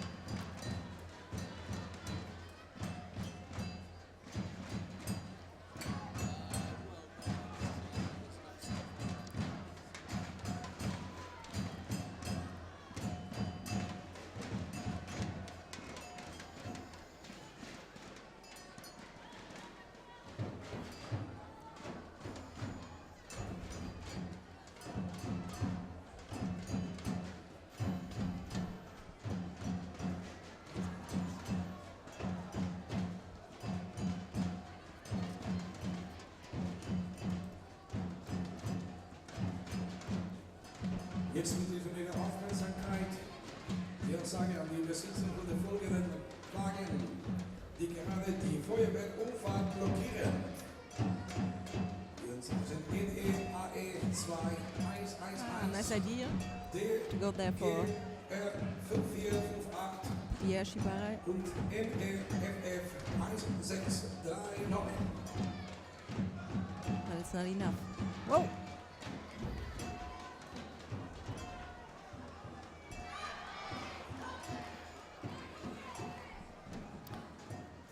Harrison had lost to Sato in Düsseldorf in 2010. That's the last time that she's lost her. She's fought her since and always beaten her, but she lost her 5 years ago here in 2010. Since then, that's it. But I think 2010 they were still juniors. Maybe Well, 2009, was it 2009? Was 2008? I think it was that she was no. winning the Junior World Championships. We Paris? could have a look. No, not Paris. It would have been the year before then. Or would have been the year before that, because we were only holding them every 2 years. Yes, was 2006, Yeah. 2008. Wasn't it in Bangkok?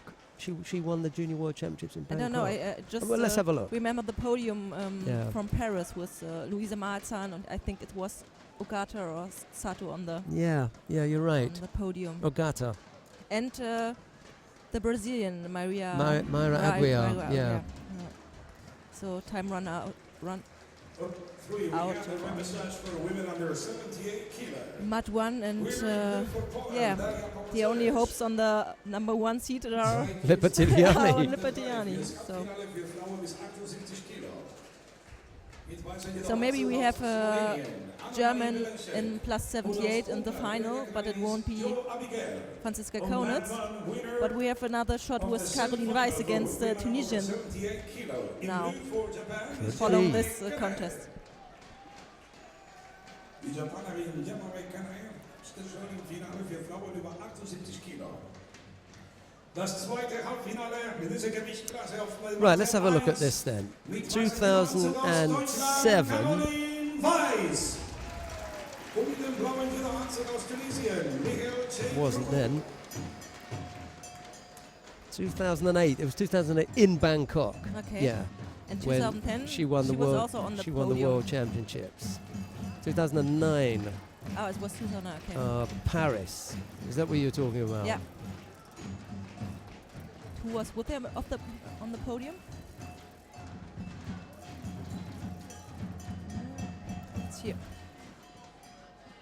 Right, the Junior World Championship came second there. It would have been, as you said, Luisa Maltan took bronze. Yeah. Am I right? Aguiar? And I don't know if it's Sato or Agata. Right, let's have a look and see who it was then. Ogata was the one to take the gold then. Okay, Harrison was second, and Aguiar and Luisa Maltan were runners-up. Sendayush Naranjagul is still around, but under 70. Yeah. Shimhana completely disappeared. Ivana Makruka, we see her from time to time, and Kabaeva completely gone.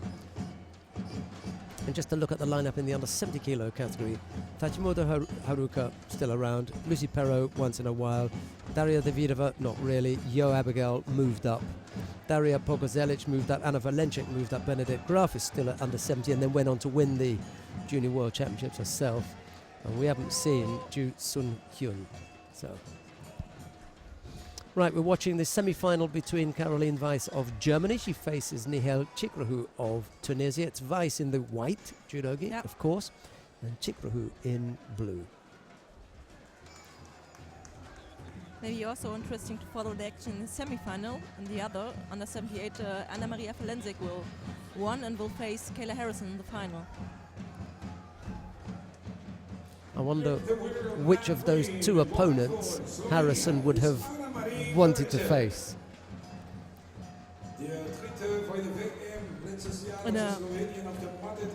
I think she's up for both, but I think she's more comfortable with the Slovenian. Yeah. I suspect that would be the case. But maybe we're totally wrong. We can always go and ask her. 20-3. I think we'll probably wrap this up by past. I'm going to take a break then.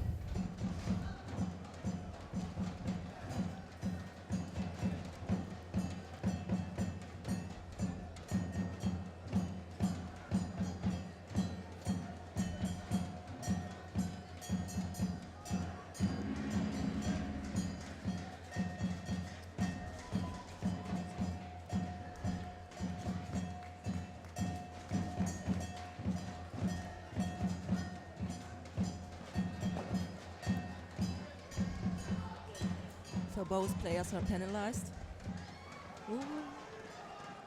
Sometimes she got pushed down by the Tunisian, and sometimes they gave, especially in the heavyweight, they gave a score for this technique. Sieger aus Korea mit Mohammed Ansel Kwak Dong-Han. Wir geben die Bronzemedaille kämpfen. In der Gewichtsklasse Herren bis 90 Kilo. Das Halbfinale für Männer bis 90 Kilo geht auf der Matte 2. Semifinals for men under 90 Kilo, Tatami 2. Beide Judoka aus Georgien, with both Judoka from Georgia. In white, Varlam Liporteliani. So maybe we switch to match number 2. I think we may have to. We've got to go next door and see Varlam Liporteliani and Becca Viniashvili. It's the final of the National Championships of Georgia taking place here at the Grand-Prix in Düsseldorf. Liporteliani and Viniashvili. The last chance left then for a number 1 seed to take a gold medal at these championships.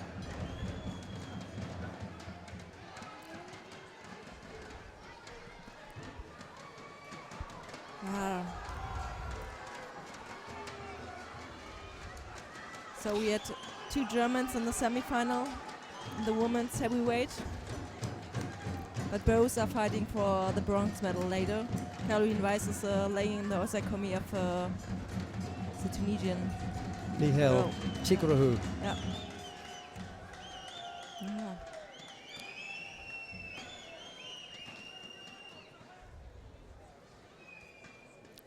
Viniashvili picked up the Shido for gripping on one side.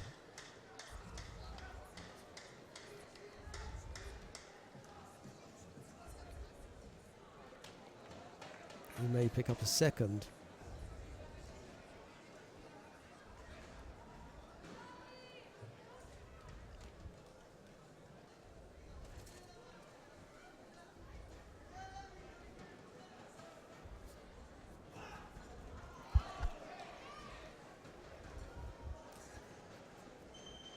Bratwurst-Accident. So out.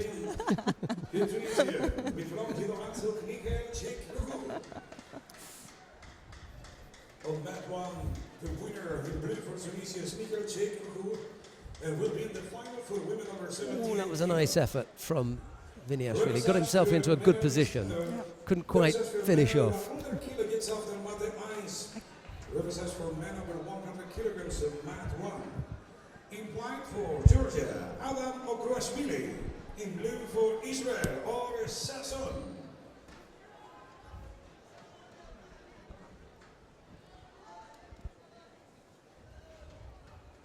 Two penalties picked up by Viniashvili.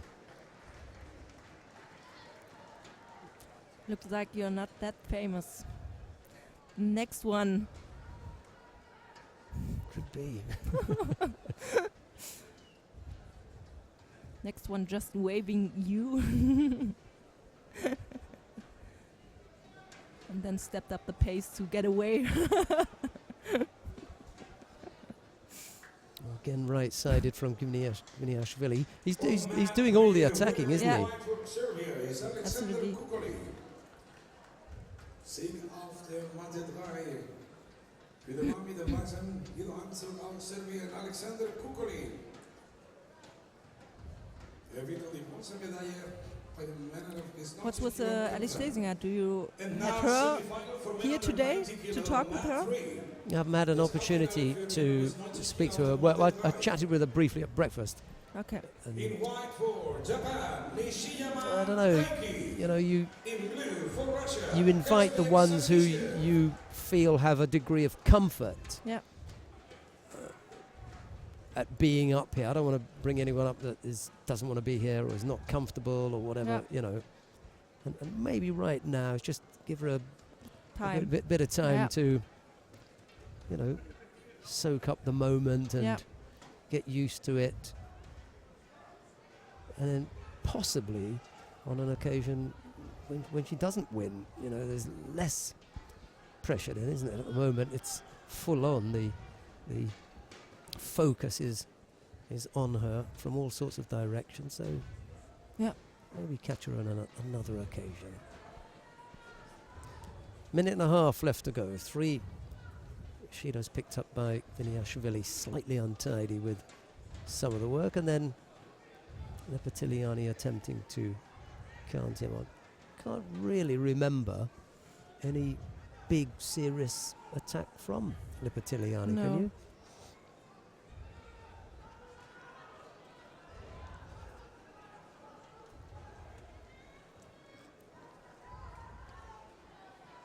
But even it's not your best day, can get through with. Viniashvili needs a Yuko and he could Yeah. win this. Yeah. And he's done plenty of attacking.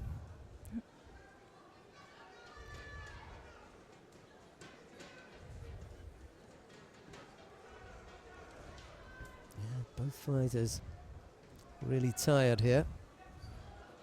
And the referee giving them just enough time to Yeah. get to their feet. And now Lepetiliani he picks up.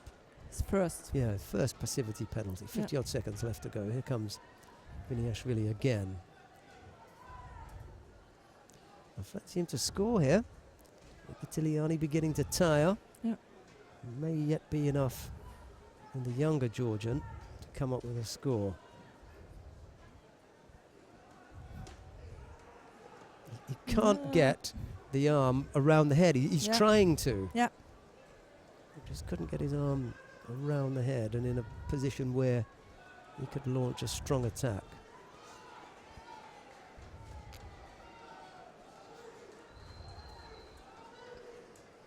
Half a minute left to go. Yeah. Second penalty picked up by Lipatiliani.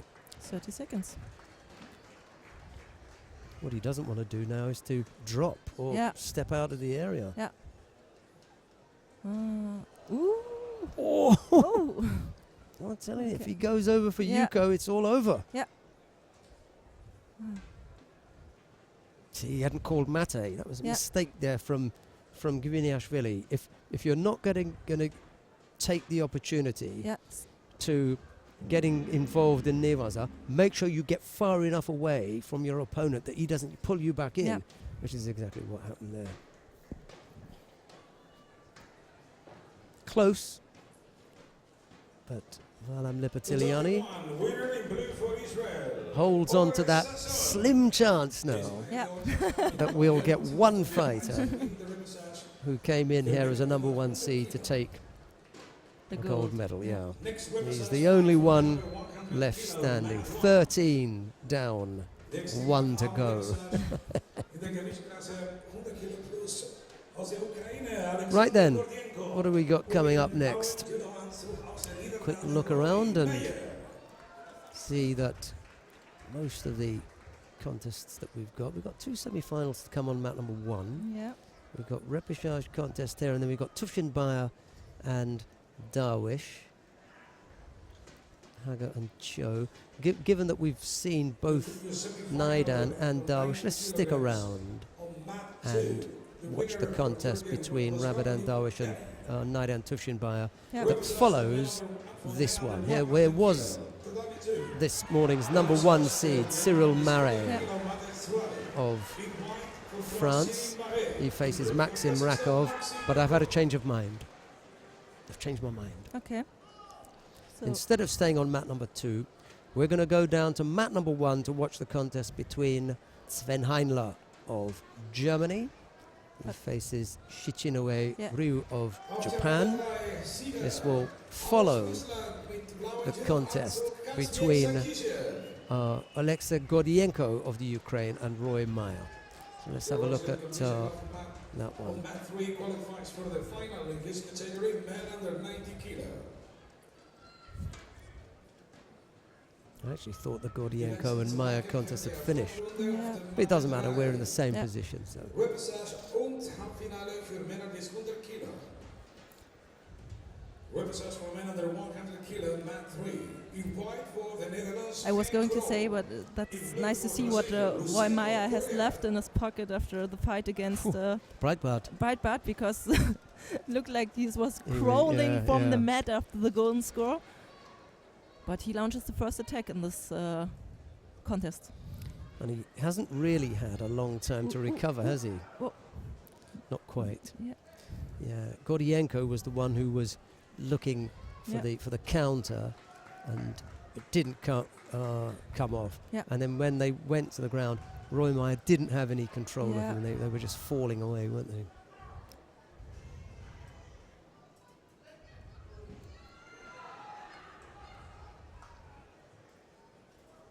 He's brave, isn't he? Yeah. Meyer. He gives it a good effort.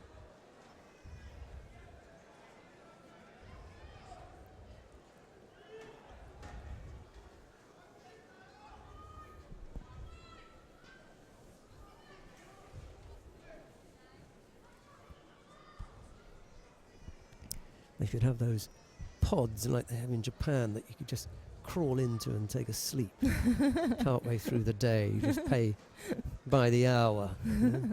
Set the timers at 2 hours, it wakes you up and off you go. Henk Grohl Yeah. has just thrown Luciano Correa of Brazil. And we will see Rip him on. later in the bronze medal yeah. contest. Yeah.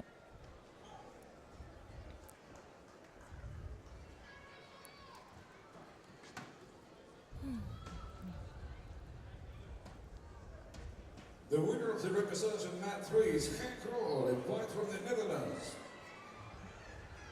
Semi-final for men under 100 kilo, tatami 3.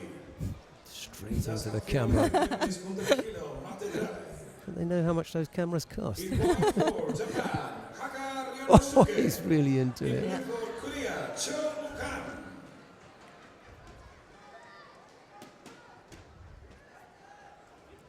Okay, they gave the ippon. He makes sure that even his grandmother see him on the live stream. It was right in front of the camera. Just have to. Apologies for the tidying up that's got to be done, but yeah. We were moved from our position there. Fighters coming right off the mat. Gordienko it is who takes the contest from Roy Meyer. So, we are going to get to see Sven Heinle of Germany, who faces Shichinue Ryu of Japan. It's Heinle in the white judogi, Shichinue in blue. In white, mit weißem Judoanzug aus Deutschland, Sven Heinle. Mit blauem Judoanzug aus Japan, Shichinue Ryu. Ozo Togari is a special technique from Japan.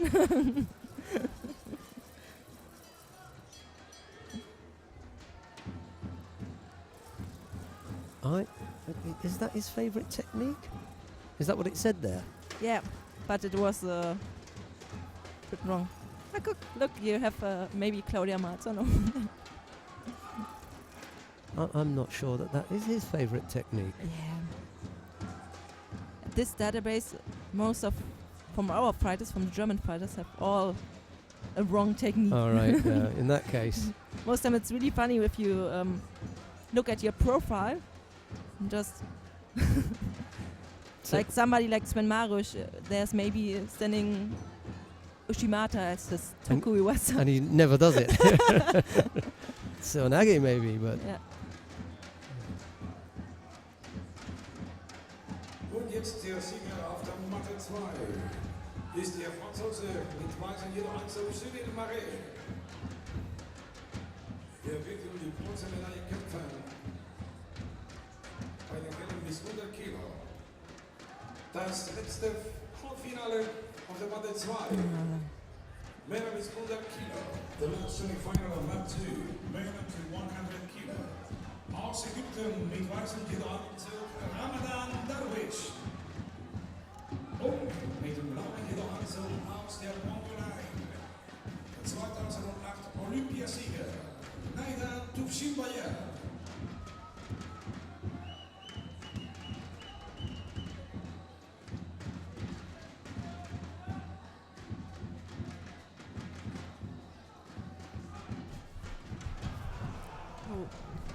Kazari für Chinese.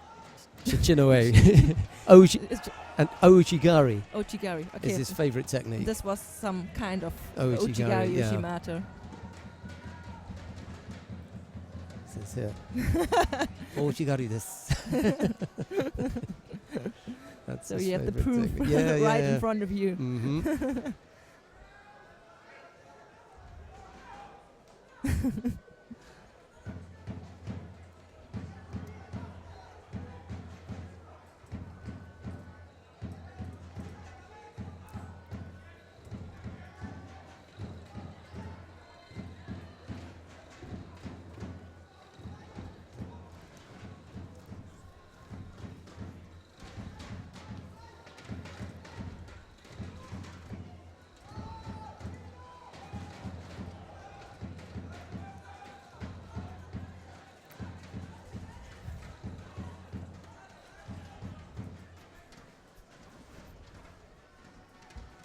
Yeah. Right, Shichinue leads by 2 scores here, with plenty of time left on the clock. Heinle needs to find a way back into this. Yeah. Because at the moment, That's really promising, and then he gets the first penalty. for blocking Shishinoe away. You did that deliberately.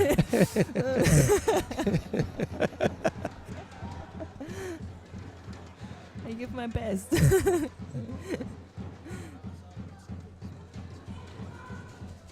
think I know how it feels if somebody is, tells your name wrong. Yours is okay though, Iliana Martz.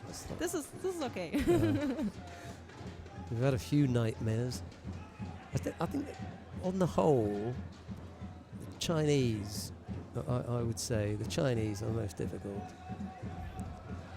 with the names to pronounce because they just have different sounds, you know. Yeah. It's a big country.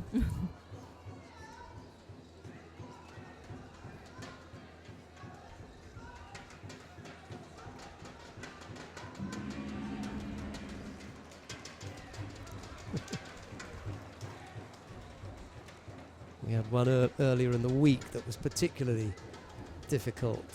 I had to go and ask the little Chinese translator how to pronounce it. It was XIE and then SHI. How do you say it? And this is wrong. Oh.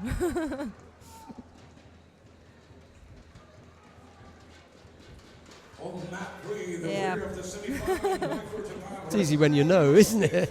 Totally. Last point of the preliminary Not. round of mat 3. Sure, sir. So, Wazari Awazeti Yeah. upon from Shishinoe. next up we have the same countries in the semi-finals. This time it's Japan against Germany. So Ojitani Ojitani, Takeshi. against André Breitbart. You got that one right. Yeah.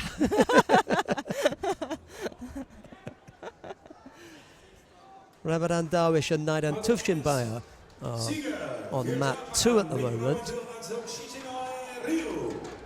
We're gonna stay on mat number 1 because, as Iliana Marzog has just said, Ojitani Takeshi of Japan faces André Breitbart on mat number 1. It's Ojitani in the white judogi, Breitbart in blue.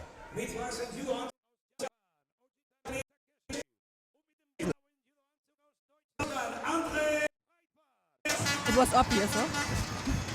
A logo.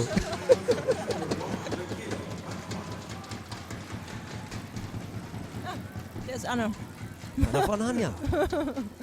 van Hanje. Van Hanje. Yeah. Another one who's passing us. Not even Passing you. not even like ships in the night. She's way off in the distance. I'm not saying she looks like an oil tanker. Don't go telling her that. Uchigari. But if I tell her, she maybe comes to you to complain. And then you can talk to her.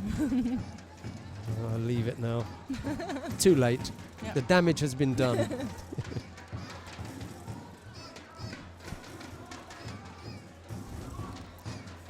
So the last shot for German in the final. Ooh, almost came up with a counter there. Darwish leads Tufshinbaya, Naidan Tufshinbaya by Wazari on mat 2. 40 odd seconds left to go. Darwish having another good day. Yeah.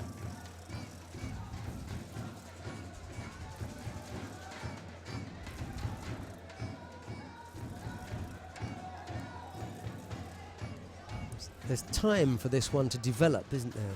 This contest. Yeah. Ojitani picks up a penalty. We're going to finish before half past. Half past was my projection, but I think we're going to be a little bit earlier than that. That'd be nice. And we'll take a break, and then we'll be back at 5 o'clock. Yeah.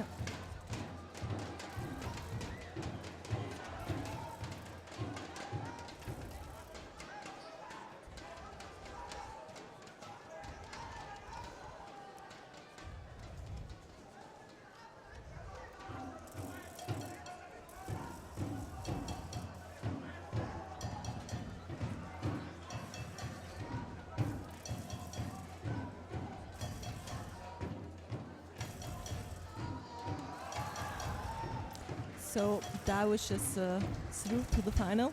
He just threw Naidan Tufshinbar for Ippon Yep. at the end. It was one of those I'm dead ones, Yeah. you know. Finish me off right at the end. Mat 2, winner in white for Egypt, Ramadan Darwish. And now Ojitani throws Andre Breitbart for Ippon. So it will be an all Japan final. No.